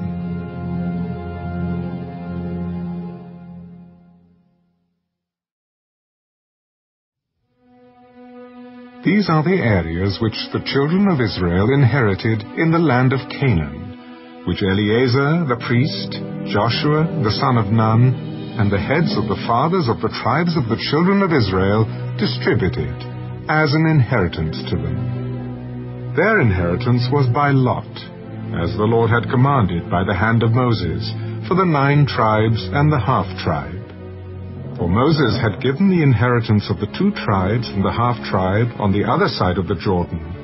But to the Levites he had given no inheritance among them. For the children of Joseph were 2 tribes, Manasseh and Ephraim, and they gave no part to the Levites in the land, except cities to dwell in, with their common lands for their livestock and their property.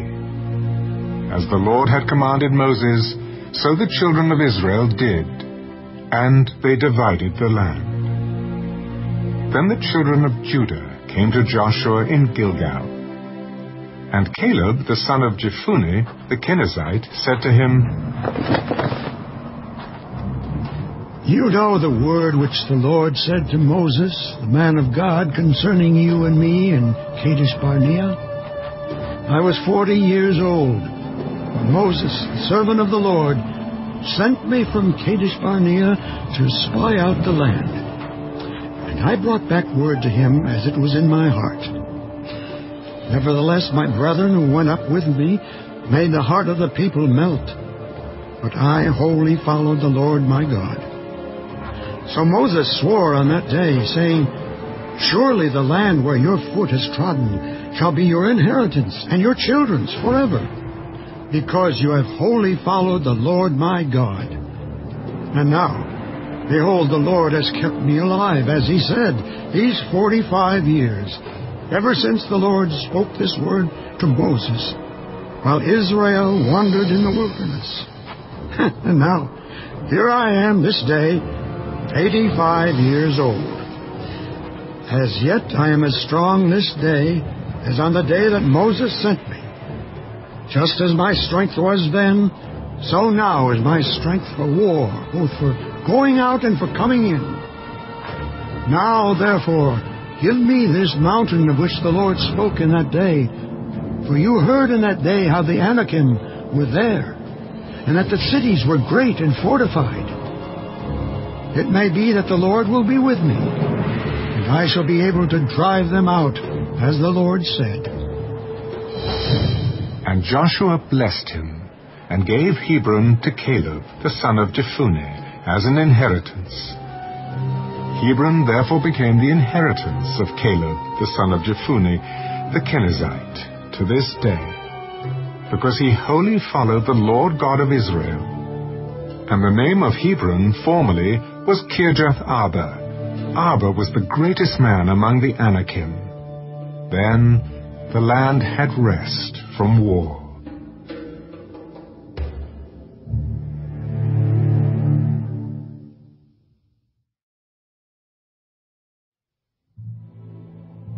So this was the lot of the tribe of the children of Judah, according to their families. The border of Edom at the wilderness of Zin southward was the extreme southern boundary. And their southern border began at the shore of the Salt Sea, from the bay that faces southward. Then it went out to the southern side of the ascent of Akrabim, passed along to Zin, ascended on the south side of Kadesh Barnea, passed along to Hezron, went up to Ada, and went around to Karkea. From there it passed toward Asmon, and went out to the brook of Egypt, and the border ended at the sea. This shall be your southern border. The east border was the Salt Sea as far as the mouth of the Jordan, and the border on the northern quarter began at the Bay of the Sea at the mouth of the Jordan. The border went up to Beth Hagla and passed north of Beth Araba, and the border went up to the stone of Bohan, the son of Reuben. Then the border went up toward Debir from the valley of Acre, and it turned northward toward Gilgal, which is before the ascent of Adumim, which is on the south side of the valley.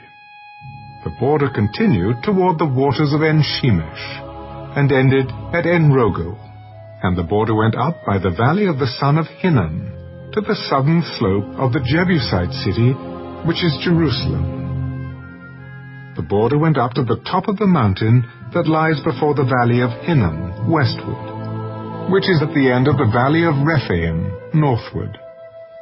Then the border went around from the top of the hill to the fountain of the water of Nephtoah, and extended to the cities of Mount Ephraim. And the border went around to Baalah, which is Kirjath-Jearim.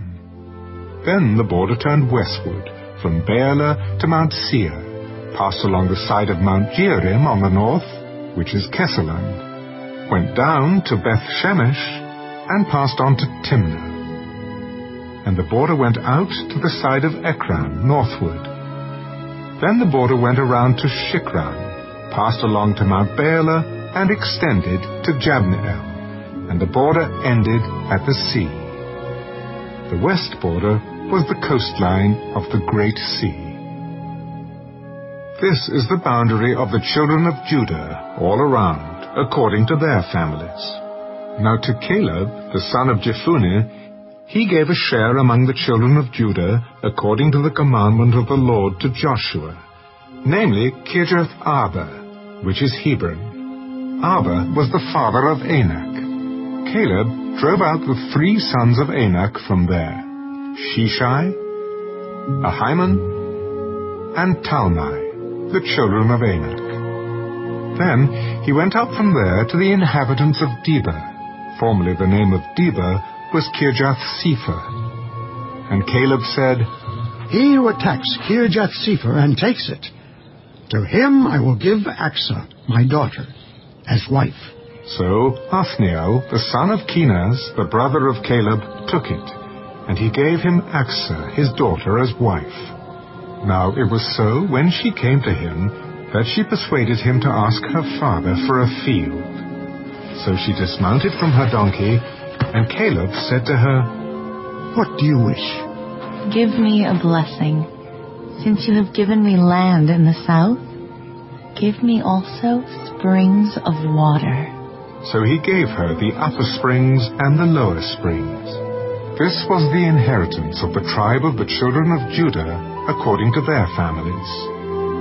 The cities at the limits of the tribe of the children of Judah toward the border of Edom in the south were Kabzeel, Eder, Jagur, Kinah, Dimona, Adada, Kedesh, Hazor, Ithman, Ziph, Telam, Ealath, Hazor, Hadattah, Kiriath, Hezron, which is Hazor, Amam, Shema, Malada, Hazar-Gada, Heshman, Beth-Pelet, Hazar-Shual, Beersheba, Bizjathjah, Baalah, Ijim, Ezem, Eltolad, Kisel, Hormah, Ziklag, Madmannah, Sansannah, Lebaoth, Shilhim,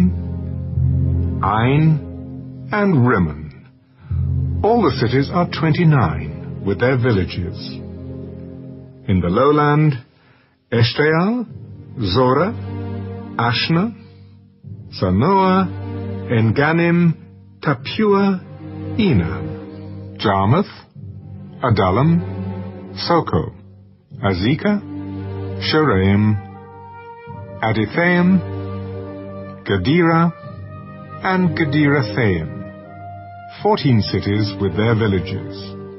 Zenon, Hadashah, Migdal-Gad, Dilean, Mizpah, Joktheel, Lachish, Bazkath, Eglon, Caban, Lamas, Kithlish, Gederath, Bethdagon, Naamah, and Makkedah, 16 cities with their villages.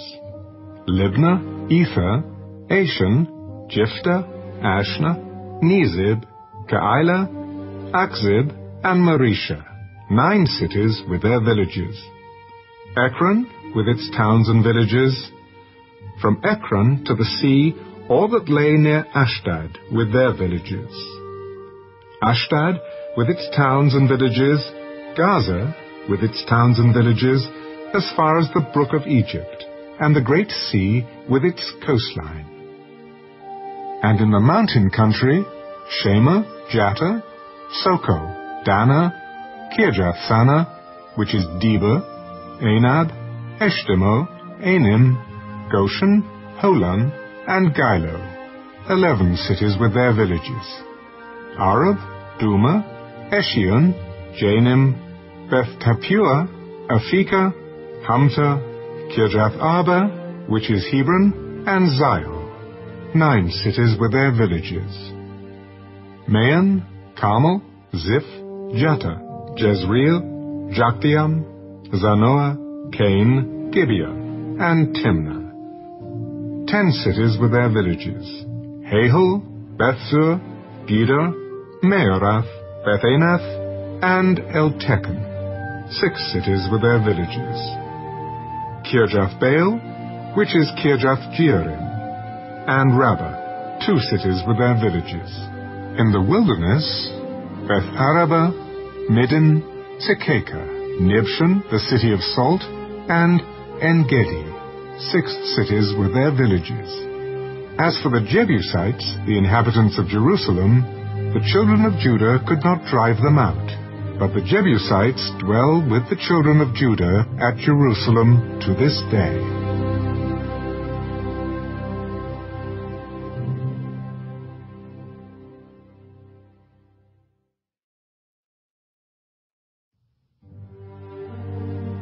The lot fell to the children of Joseph from the Jordan by Jericho to the waters of Jericho on the east, to the wilderness that goes up from Jericho through the mountains to Bethel, then went out from Bethel to Luz, passed along to the border of the Archites at Atarath, and went down westward to the boundary of the Japhlethites, as far as the boundary of Lower Beth-horon to Gezer, and it ended at the sea.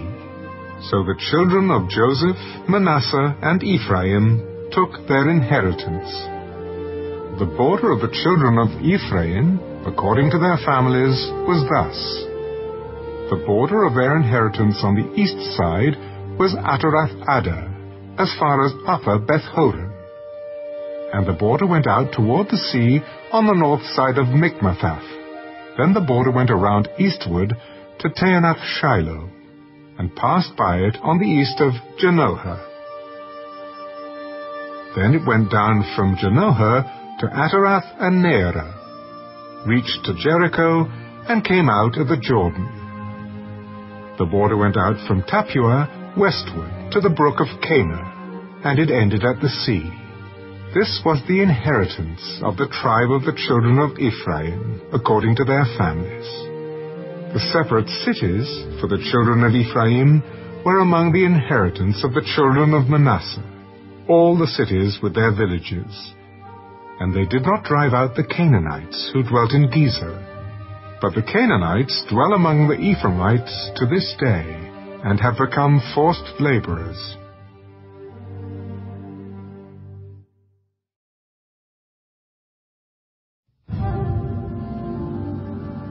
There was also a lot for the tribe of Manasseh, for he was the firstborn of Joseph. Namely, for Machir, the firstborn of Manasseh, the father of Gilead, because he was a man of war. Therefore he was given Gilead and Bashan. And there was a lot for the rest of the children of Manasseh, according to their families. For the children of Abiezer, the children of Helek, the children of Asriel, the children of Shechem, the children of Hepher, and the children of Shemida. These were the male children of Manasseh, the son of Joseph, according to their families. But Zelophehad, the son of Hepher, the son of Gilead, the son of Machir, the son of Manasseh, had no sons, but only daughters. And these are the names of his daughters: Mahlah, Noah, Haglah, Milcah, and Tirzah. And they came near before Eleazar the priest, before Joshua the son of Nun, and before the rulers. The Lord commanded Moses to give us an inheritance among our brothers. Therefore, according to the commandment of the Lord, he gave them an inheritance among their father's brothers. 10 shares fell to Manasseh, besides the land of Gilead and Bashan, which were on the other side of the Jordan, because the daughters of Manasseh received an inheritance among his sons. And the rest of Manasseh's sons had the land of Gilead. And the territory of Manasseh was from Asher to Michmethath, that lies east of Shechem, and the border went along south to the inhabitants of En-Tepuah. Manasseh had the land of Tappuah, but Tappuah on the border of Manasseh belonged to the children of Ephraim. And the border descended to the brook Cana, southward to the brook. These cities of Ephraim are among the cities of Manasseh. The border of Manasseh was on the north side of the brook, and it ended at the sea. Southward it was Ephraim's, northward it was Manasseh's, and the sea was its border. Manasseh's territory was adjoining Asher on the north, and Issachar on the east. And in Issachar and in Asher, Manasseh had Beth-shean and its towns, Ibleam and its towns, the inhabitants of Dor and its towns, the inhabitants of Endor and its towns, the inhabitants of Taanach and its towns, and the inhabitants of Megiddo and its towns, 3 hilly regions. Yet the children of Manasseh could not drive out the inhabitants of those cities, but the Canaanites were determined to dwell in that land. And it happened, when the children of Israel grew strong, that they put the Canaanites to forced labor, but did not utterly drive them out. Then the children of Joseph spoke to Joshua. Why have you given us only 1 lot and 1 share to inherit? Since we are a great people, inasmuch as the Lord has blessed us, until now. If you are a great people, then go up to the forest country and clear a place for yourself there in the land of the Perizzites and the giants, since the mountains of Ephraim are too confined for you. The mountain country is not enough for us, and all the Canaanites who dwell in the land of the valley have chariots of iron, both those who are of Beth-shean and its towns, and those who are of the valley of Jezreel. And Joshua spoke to the house of Joseph, to Ephraim and Manasseh. You are a great people, and have great power. You shall not have only 1 lot, but the mountain country shall be yours. Although it is wooded, you shall cut it down, and its farthest extent shall be yours. For you shall drive out the Canaanites, though they have iron chariots and are strong.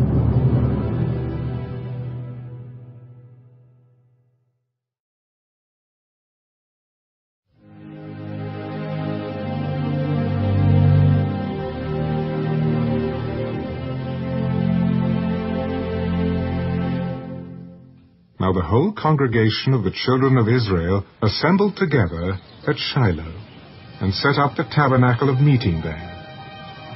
And the land was subdued before them.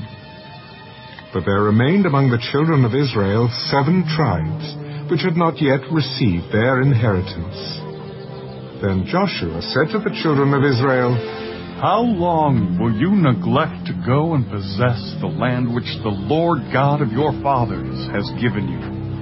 Pick out from among you 3 men for each tribe, and I will send them. They shall rise and go through the land, survey it according to their inheritance, and come back to me. And they shall divide it into 7 parts. Judah shall remain in their territory on the south, and the house of Joseph shall remain in their territory on the north. You shall therefore survey the land in 7 parts, and bring the survey here to me, that I may cast lots for you here before the Lord our God. But the Levites have no part among you, for the priesthood of the Lord is their inheritance. And Gad, Reuben, and half the tribe of Manasseh have received their inheritance beyond the Jordan on the east, which Moses, the servant of the Lord, gave them. Then the men arose to go away, and Joshua charged those who went to survey the land. Go, walk through the land, survey it, and come back to me, that I may cast lots for you here before the Lord in Shiloh. So the men went, passed through the land, and wrote the survey in a book in 7 parts by cities. And they came to Joshua at the camp in Shiloh.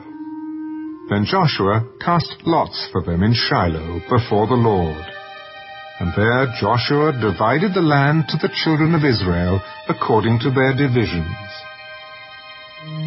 Now the lot of the tribe of the children of Benjamin came up according to their families, and the territory of their lot came out between the children of Judah and the children of Joseph.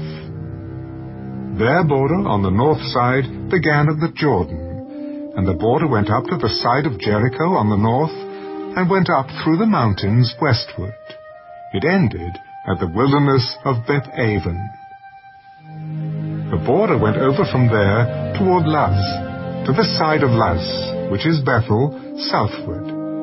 And the border descended to Atarath-Adar, near the hill that lies on the south side of Lower Beth-horon. Then the border extended around the west side to the south, from the hill that lies before Beth-horon southward, and it ended at Kirjath-baal, which is Kirjath-jearim, a city of the children of Judah.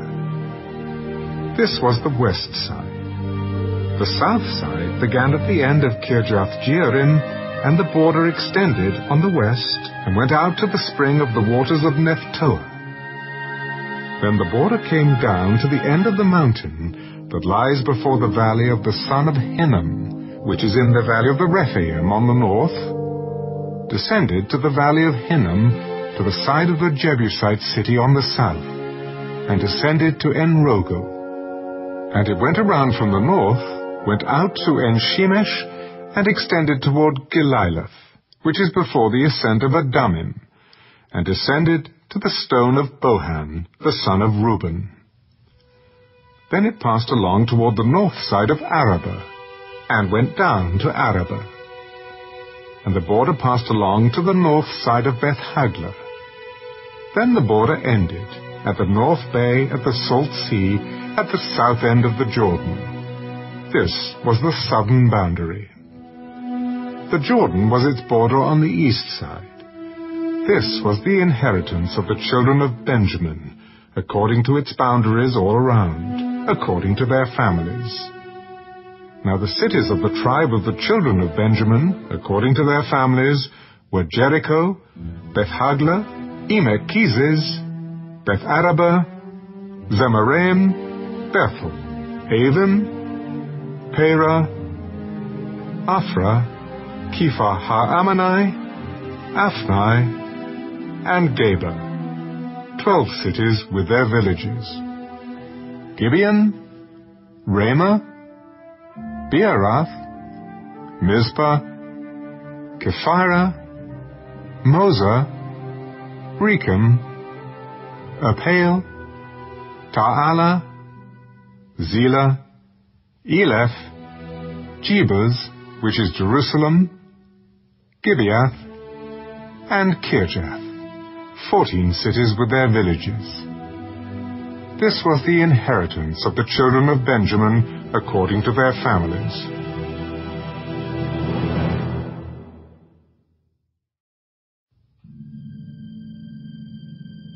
The second lot came out for Simeon, for the tribe of the children of Simeon according to their families.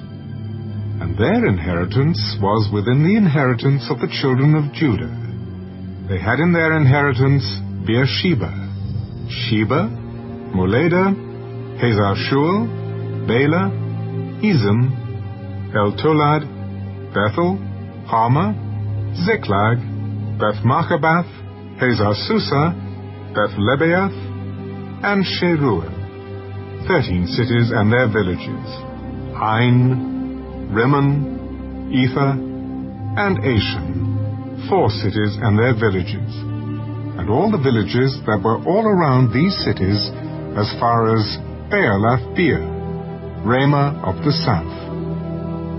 This was the inheritance of the tribe of the children of Simeon, according to their families.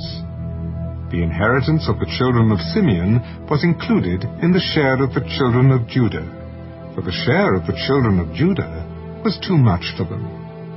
Therefore the children of Simeon had their inheritance within the inheritance of that people. The third lot came out for the children of Zebulun, according to their families, and the border of their inheritance was as far as Sarid.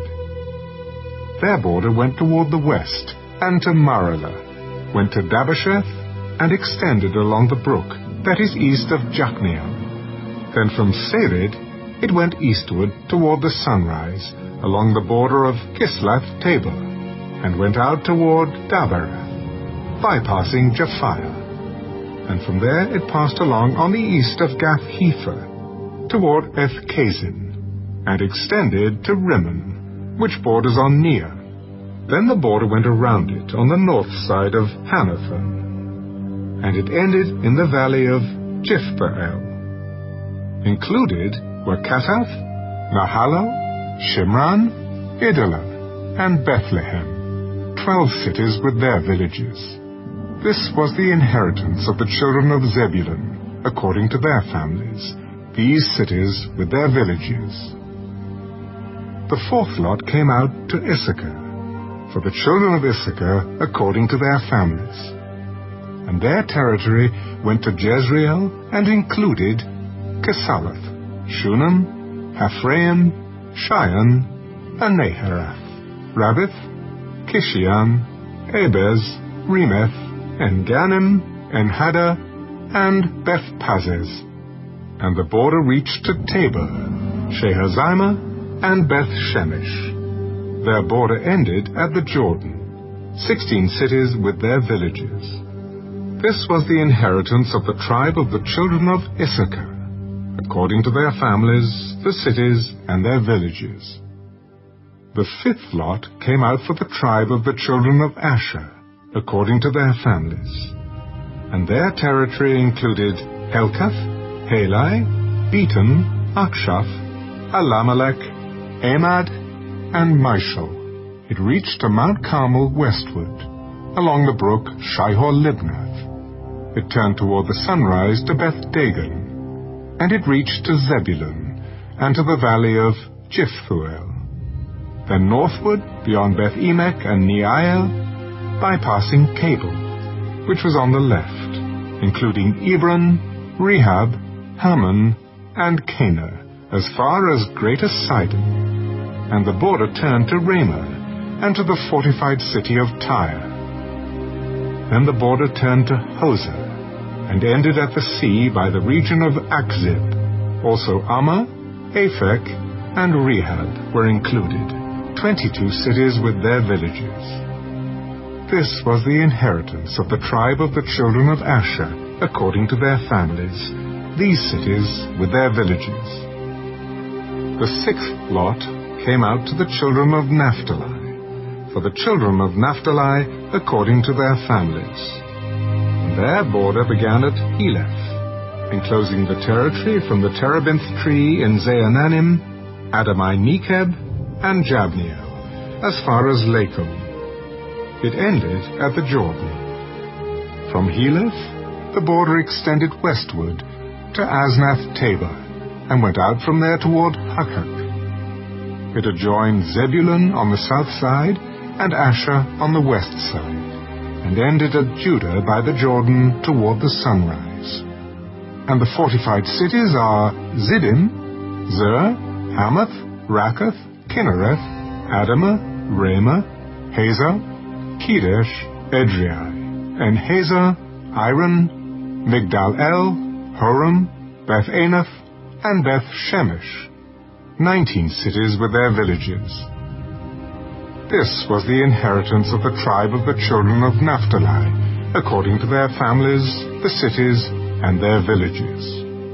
The 7th lot came out for the tribe of the children of Dan, according to their families. And the territory of their inheritance was Zorah, Eshtaol, Shemesh, Shealabin, Ajalon, Japhla, Elon, Timnah, Ekron, Eltekah, Gibbethon, Baalath, Jehud, Beni-Berak, Gath-Rimmon, Mijakan, and Rakan, with the region near Joppa. And the border of the children of Dan went beyond these, because the children of Dan went up to fight against Leshem, and took it. And they struck it with the edge of the sword, took possession of it, and dwelt in it. They called Leshem Dan, after the name of Dan their father. This is the inheritance of the tribe of the children of Dan, according to their families, these cities with their villages. When they had made an end of dividing the land as an inheritance according to their borders, the children of Israel gave an inheritance among them to Joshua, the son of Nun. According to the word of the Lord, they gave him the city which he asked for, Timnath-Serah, in the mountains of Ephraim. And he built the city and dwelt in it. These were the inheritances which Eleazar the priest, Joshua the son of Nun, and the heads of the fathers of the tribes of the children of Israel divided, as an inheritance by lot in Shiloh, before the Lord, at the door of the tabernacle of meeting. So they made an end of dividing the country.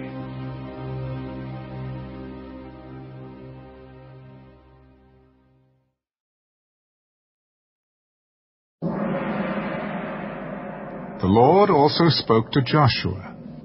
Speak to the children of Israel, saying, Appoint for yourselves cities of refuge, of which I spoke to you through Moses, that the slayer who kills a person accidentally or unintentionally may flee there. And they shall be your refuge from the avenger of blood. And when he flees to one of those cities, and stands at the entrance of the gate of the city, and declares his case in the hearing of the elders of that city, they shall take him into the city as one of them, and give him a place that he may dwell among them. Then, if the avenger of blood pursues him, they shall not deliver the slayer into his hand, because he struck his neighbor unintentionally, but did not hate him beforehand. And he shall dwell in that city until he stands before the congregation for judgment, and until the death of the one who is high priest in those days. Then the slayer may return and come to his own city and his own house, to the city from which he fled. So they appointed Kedesh in Galilee, in the mountains of Naphtali, Shechem in the mountains of Ephraim, and Kirjath-Arba, which is Hebron, in the mountains of Judah. And on the other side of the Jordan, by Jericho eastward, they assigned Bezer in the wilderness on the plain, from the tribe of Reuben, Ramoth in Gilead, from the tribe of Gad, and Golan in Bashan, from the tribe of Manasseh. These were the cities appointed for all the children of Israel, and for the stranger who dwelt among them, that whoever killed a person accidentally might flee there, and not die by the hand of the avenger of blood, until he stood before the congregation.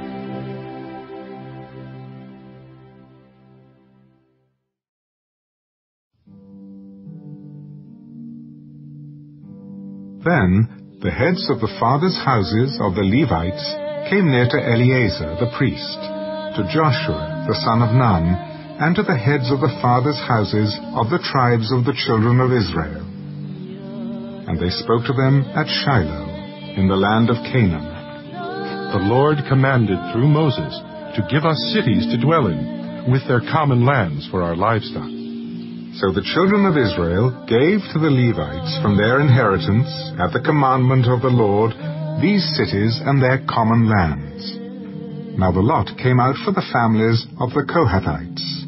And the children of Aaron the priest, who were of the Levites, had 13 cities by lot, from the tribe of Judah, from the tribe of Simeon, and from the tribe of Benjamin. The rest of the children of Kohath had 10 cities by lot, from the families of the tribe of Ephraim, from the tribe of Dan, and from the half-tribe of Manasseh. And the children of Gershon had 13 cities by lot, from the families of the tribe of Issachar, from the tribe of Asher, from the tribe of Naphtali, and from the half-tribe of Manasseh in Bashan. The children of Merari, according to their families, had 12 cities from the tribe of Reuben, from the tribe of Gad, and from the tribe of Zebulun. And the children of Israel gave these cities with their common lands by lot to the Levites, as the Lord had commanded by the hand of Moses. So they gave from the tribe of the children of Judah, and from the tribe of the children of Simeon, these cities, which are designated by name, which were for the children of Aaron, one of the families of the Kohathites, who were of the children of Levi. For the lot was theirs first.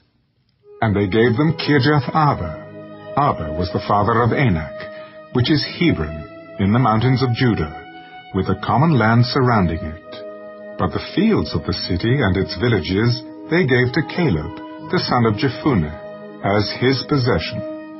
Thus to the children of Aaron the priest they gave Hebron with its common land, a city of refuge for the slayer, Libnah with its common land, Jattah with its common land, Eshtemoa with its common land, Holon with its common land, Debir with its common land, Ain with its common land, Jattah with its common land, and Beth-Shemesh with its common land.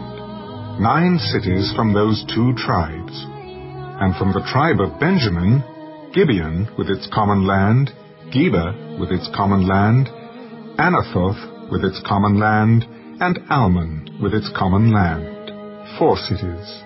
All the cities of the children of Aaron, the priests, were 13 cities with their common lands.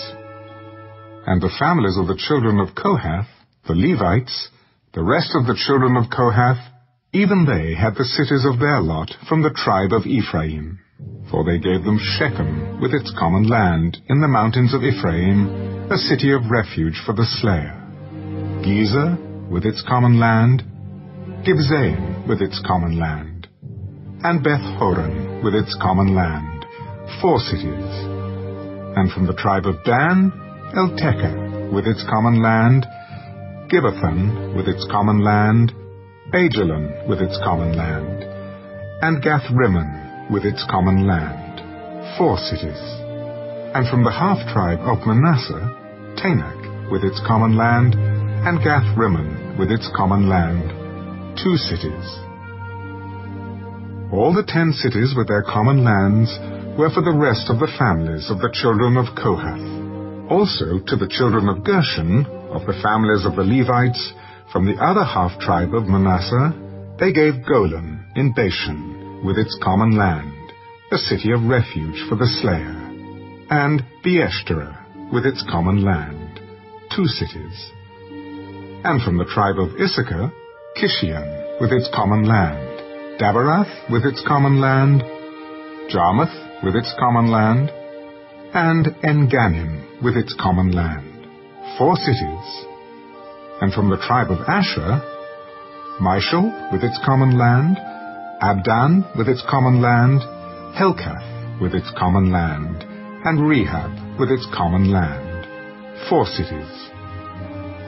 And from the tribe of Naphtali, Kedesh in Galilee with its common land, a city of refuge for the slayer, Hamath-dor with its common land, and Kartan with its common land, 3 cities. All the cities of the Gershonites, according to their families, were 13 cities with their common lands. And to the families of the children of Merari, the rest of the Levites, from the tribe of Zebulun, Jokneam with its common land, Carter with its common land, Dimnah with its common land, and Nahalal with its common land, 4 cities.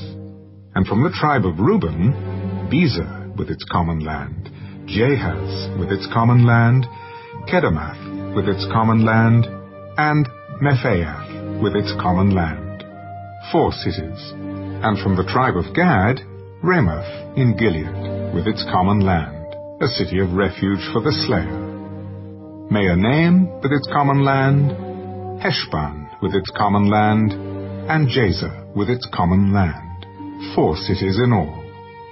So all the cities for the children of Merari, according to their families, the rest of the families of the Levites, were by their lot 12 cities. All the cities of the Levites within the possession of the children of Israel were 48 cities with their common lands. Every one of these cities had its common land surrounding it. Thus were all these cities. So the Lord gave to Israel all the land of which he had sworn to give to their fathers, and they took possession of it, and dwelt in it. The Lord gave them rest all around, according to all that he had sworn to their fathers. And not a man of all their enemies stood against them. The Lord delivered all their enemies into their hand. Not a word failed of any good thing which the Lord had spoken to the house of Israel. All came to pass.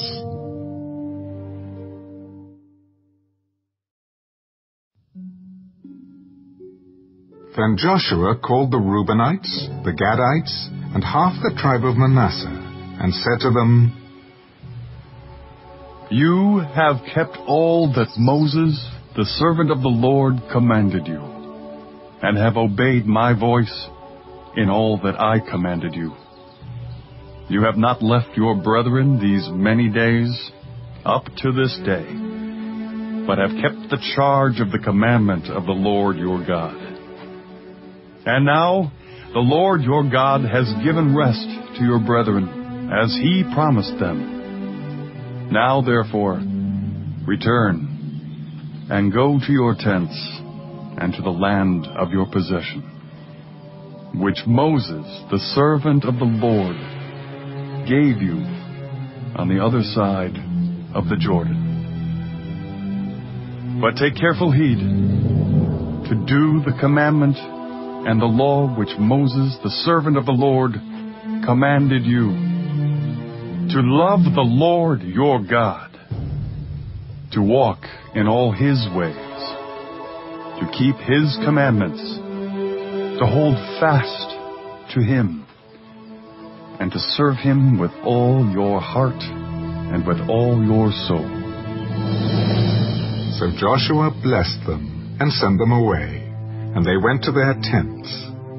Now to half the tribe of Manasseh Moses had given a possession in Bashan, but to the other half of it Joshua gave a possession among their brethren on this side of the Jordan westward. And indeed, when Joshua sent them away to their tents, he blessed them and spoke to them. Return with much riches to your tents, with very much livestock, with silver, with gold, with bronze, with iron, and with very much clothing. Divide the spoil of your enemies with your brethren. So the children of Reuben, the children of Gad, and half the tribe of Manasseh returned, and departed from the children of Israel at Shiloh, which is in the land of Canaan, to go to the country of Gilead, to the land of their possession, which they had obtained according to the word of the Lord by the hand of Moses. And when they came to the region of the Jordan, which is in the land of Canaan, the children of Reuben, the children of Gad, and half the tribe of Manasseh built an altar there by the Jordan, a great, impressive altar. Now the children of Israel heard someone say, Behold, the children of Reuben, the children of Gad, and half the tribe of Manasseh have built an altar on the frontier of the land of Canaan, in the region of the Jordan, on the children of Israel's side. And when the children of Israel heard of it, the whole congregation of the children of Israel gathered together at Shiloh to go to war against them. Then the children of Israel sent Phinehas, the son of Eleazar the priest, to the children of Reuben, to the children of Gad, and to half the tribe of Manasseh, into the land of Gilead, and with him 10 rulers, 1 ruler each from the chief house of every tribe of Israel. And each one was the head of the house of his father among the divisions of Israel. Then they came to the children of Reuben, to the children of Gad, and to half the tribe of Manasseh, to the land of Gilead, and they spoke with them. Thus says the whole congregation of the Lord, what treachery is this that you have committed against the God of Israel, to turn away this day from following the Lord, in that you have built for yourselves an altar, that you might rebel this day against the Lord? Is the iniquity of Peor not enough for us, from which we are not cleansed till this day, although there was a plague in the congregation of the Lord, but that you must turn away this day from following the Lord? And it shall be, if you rebel today against the Lord, that tomorrow he will be angry with the whole congregation of Israel. Nevertheless, if the land of your possession is unclean, then cross over to the land of the possession of the Lord, where the Lord's tabernacle stands, and take possession among us. But do not rebel against the Lord, nor rebel against us, by building yourselves an altar besides the altar of the Lord our God. Did not Achan, the son of Zerah, commit a trespass in the accursed thing, and wrath fell on all the congregation of Israel? And that man did not perish alone in his iniquity. Then the children of Reuben, the children of Gad, and half the tribe of Manasseh answered, and said to the heads of the divisions of Israel, The Lord God of gods, the Lord God of gods, he knows. And let Israel itself know, if it is in rebellion, or if in treachery against the Lord, do not save us this day. If we have built ourselves an altar to turn from following the Lord, or if to offer on it burnt offerings or grain offerings, or if to offer peace offerings on it, let the Lord himself require an account. But in fact, we have done it for fear, for a reason, saying, in time to come, your descendants may speak to our descendants, saying, what have you to do with the Lord God of Israel? For the Lord has made the Jordan a border between you and us, you children of Reuben and children of Gad. You have no part in the Lord, so your descendants would make our descendants cease fearing the Lord. Therefore we said, let us now prepare to build ourselves an altar, not for burnt offering, nor for sacrifice, but that it may be a witness between you and us and our generations after us, that we may perform the service of the Lord before him with our burnt offerings, with our sacrifices, and with our peace offerings, that your descendants may not say to our descendants in time to come, you have no part in the Lord. Therefore we said that it will be when they say this to us, or to our generations in time to come, that we may say, here is the replica of the altar of the Lord which our fathers made, though not for burnt offerings nor for sacrifices, but it is a witness between you and us. Far be it from us that we should rebel against the Lord, and turn from following the Lord this day, to build an altar for burnt offerings, for grain offerings, or for sacrifices, besides the altar of the Lord our God, which is before his tabernacle. Now when Phinehas the priest and the rulers of the congregation the heads of the divisions of Israel who were with him, heard the words that the children of Reuben, the children of Gad, and the children of Manasseh spoke, it pleased them. Then Phinehas, the son of Eleazar the priest, said to the children of Reuben, the children of Gad, and the children of Manasseh, This day we perceive that the Lord is among us, because you have not committed this treachery against the Lord. Now you have delivered the children of Israel out of the hand of the Lord. And Phinehas, the son of Eleazar the priest, and the rulers returned from the children of Reuben and the children of Gad from the land of Gilead to the land of Canaan, to the children of Israel, and brought back word to them. So the thing pleased the children of Israel, and the children of Israel blessed God. They spoke no more of going against them in battle, to destroy the land where the children of Reuben and Gad dwelt. The children of Reuben and the children of Gad called the altar Witness. For it is a witness between us that the Lord is God.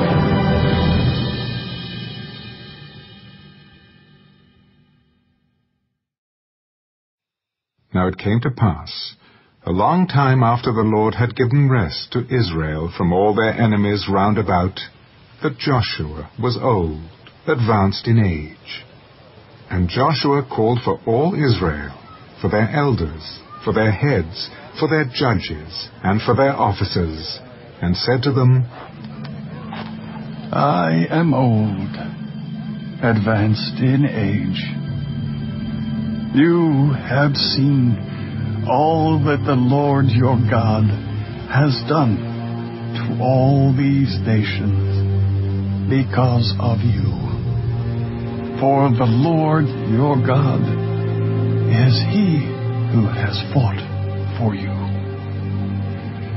See, I have divided to you by lot these nations that remain, to be an inheritance for your tribes, from the Jordan, with all the nations that I have cut off, as far as the great sea westward. And the Lord your God will expel them from before you, and drive them out of your sight. So you shall possess their land, as the Lord your God promised you. Therefore, be very courageous to keep and to do all that is written in the book of the law of Moses, lest you turn aside from it to the right hand or to the left, and lest you go among these nations, these who remain among you. You shall not make mention of the name of their gods, nor cause anyone to swear by them. You shall not serve them, nor bow down to them, but you shall hold fast to the Lord your God, as you have done to this day. For the Lord has driven out from before you great and strong nations. But as for you, no one has been able to stand against you to this day. One man of you shall chase 1,000, for the Lord your God is he who fights for you, as he promised you. Therefore, take careful heed to yourselves, that you love the Lord your God. Or else if indeed you do go back and cling to the remnant of these nations, these that remain among you, and make marriages with them, and go into them, and they to you, know for certain that the Lord your God will no longer drive out these nations from before you, but they shall be snares and traps to you, and scourges on your sides, and thorns in your eyes, until you perish from this good land which the Lord your God has given you. Behold, this day I am going the way of all the earth, and you know in all your hearts and in all your souls that not one thing has failed of all the good things which the Lord your God spoke concerning you. All have come to pass for you. Not one word of them has failed. Therefore it shall come to pass that as all the good things have come upon you, which the Lord your God promised you, so the Lord will bring upon you all harmful things until he has destroyed you from this good land which the Lord your God has given you. When you have transgressed the covenant of the Lord your God, which he commanded you, and have gone and served other gods, and bowed down to them, then the anger of the Lord will burn against you, and you shall perish quickly from the good land which he has given you.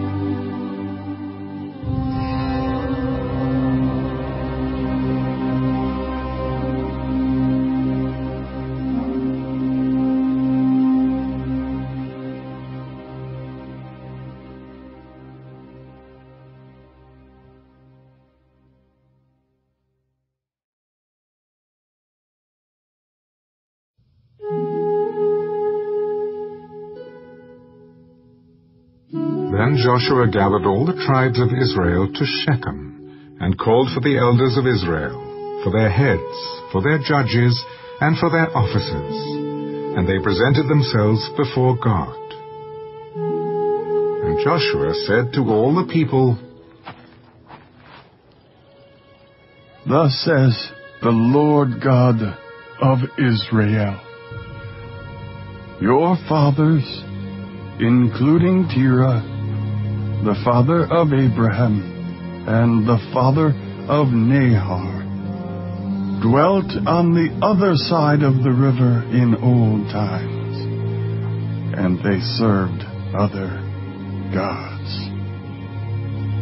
Then I took your father Abraham from the other side of the river, led him throughout all the land of Canaan, and multiplied his descendants, and gave him Isaac.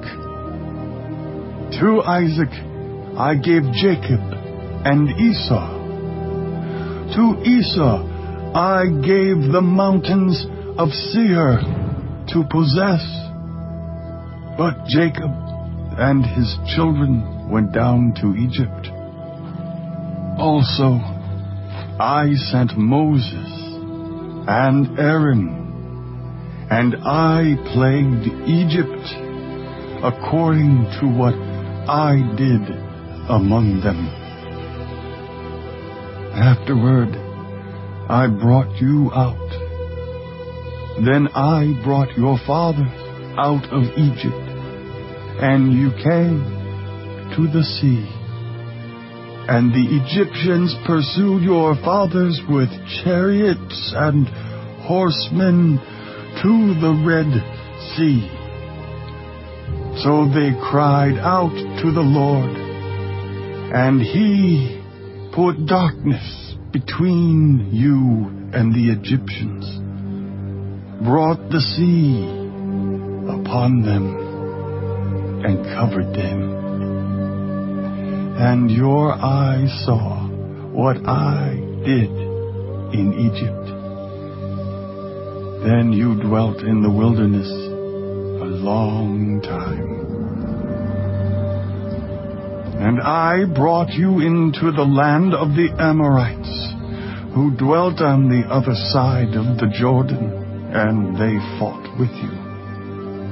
But I gave them into your hand, that you might possess their land, and I destroyed them from before you. Then Balak, the son of Zippor, king of Moab, arose to make war against Israel, and sent and called Balaam, the son of Beor, to curse you. But I would not listen to Balaam. Therefore he continued to bless you. So I delivered you out of his hand. Then you went over the Jordan and came to Jericho. And the men of Jericho fought against you. Also the Amorites, the Perizzites, the Canaanites, the Hittites, the Girgashites, the Hivites, and the Jebusites. But I delivered them into your hand. I sent the hornet before you, which drove them out from before you. Also the 2 kings of the Amorites, but not with your sword or with your bow. I have given you a land for which you did not labor, and cities which you did not build, and you dwell in them. You eat of the vineyards and olive groves which you did not plant. Now, therefore, fear the Lord. Serve him in sincerity and in truth, and put away the gods which your fathers served on the other side of the river and in Egypt. Serve the Lord. And if it seems evil to you to serve the Lord, choose for yourselves this day whom you will serve, whether the gods which your fathers served that were on the other side of the river, or the gods of the Amorites, in whose land you dwell. But as for me and my house, we will serve the Lord. So the people answered, Far be it from us that we should forsake the Lord to serve other gods. For the Lord our God is he who brought us and our fathers up out of the land of Egypt, from the house of bondage, who did those great signs in our sight, and preserved us in all the way that we went, and among all the people through whom we passed. And the Lord drove out from before us all the people, including the Amorites, who dwelt in the land. We also will serve the Lord, for he is our God. You cannot serve the Lord, for he is a holy God. He is a jealous God. He will not forgive your transgressions nor your sins. If you forsake the Lord and serve foreign gods, then he will turn and do you harm and consume you after he has done you good. No, but we will serve the Lord. You are witnesses against yourselves that you have chosen the Lord for yourselves to serve him. We are witnesses. Now, therefore, put away the foreign gods which are among you, and incline your heart to the Lord God of Israel. The Lord our God we will serve, and his voice we will obey. So Joshua made a covenant with the people that day, and made for them a statute and an ordinance in Shechem. Then Joshua wrote these words in the book of the law of God. And he took a large stone and set it out there under the oak that was by the sanctuary of the Lord.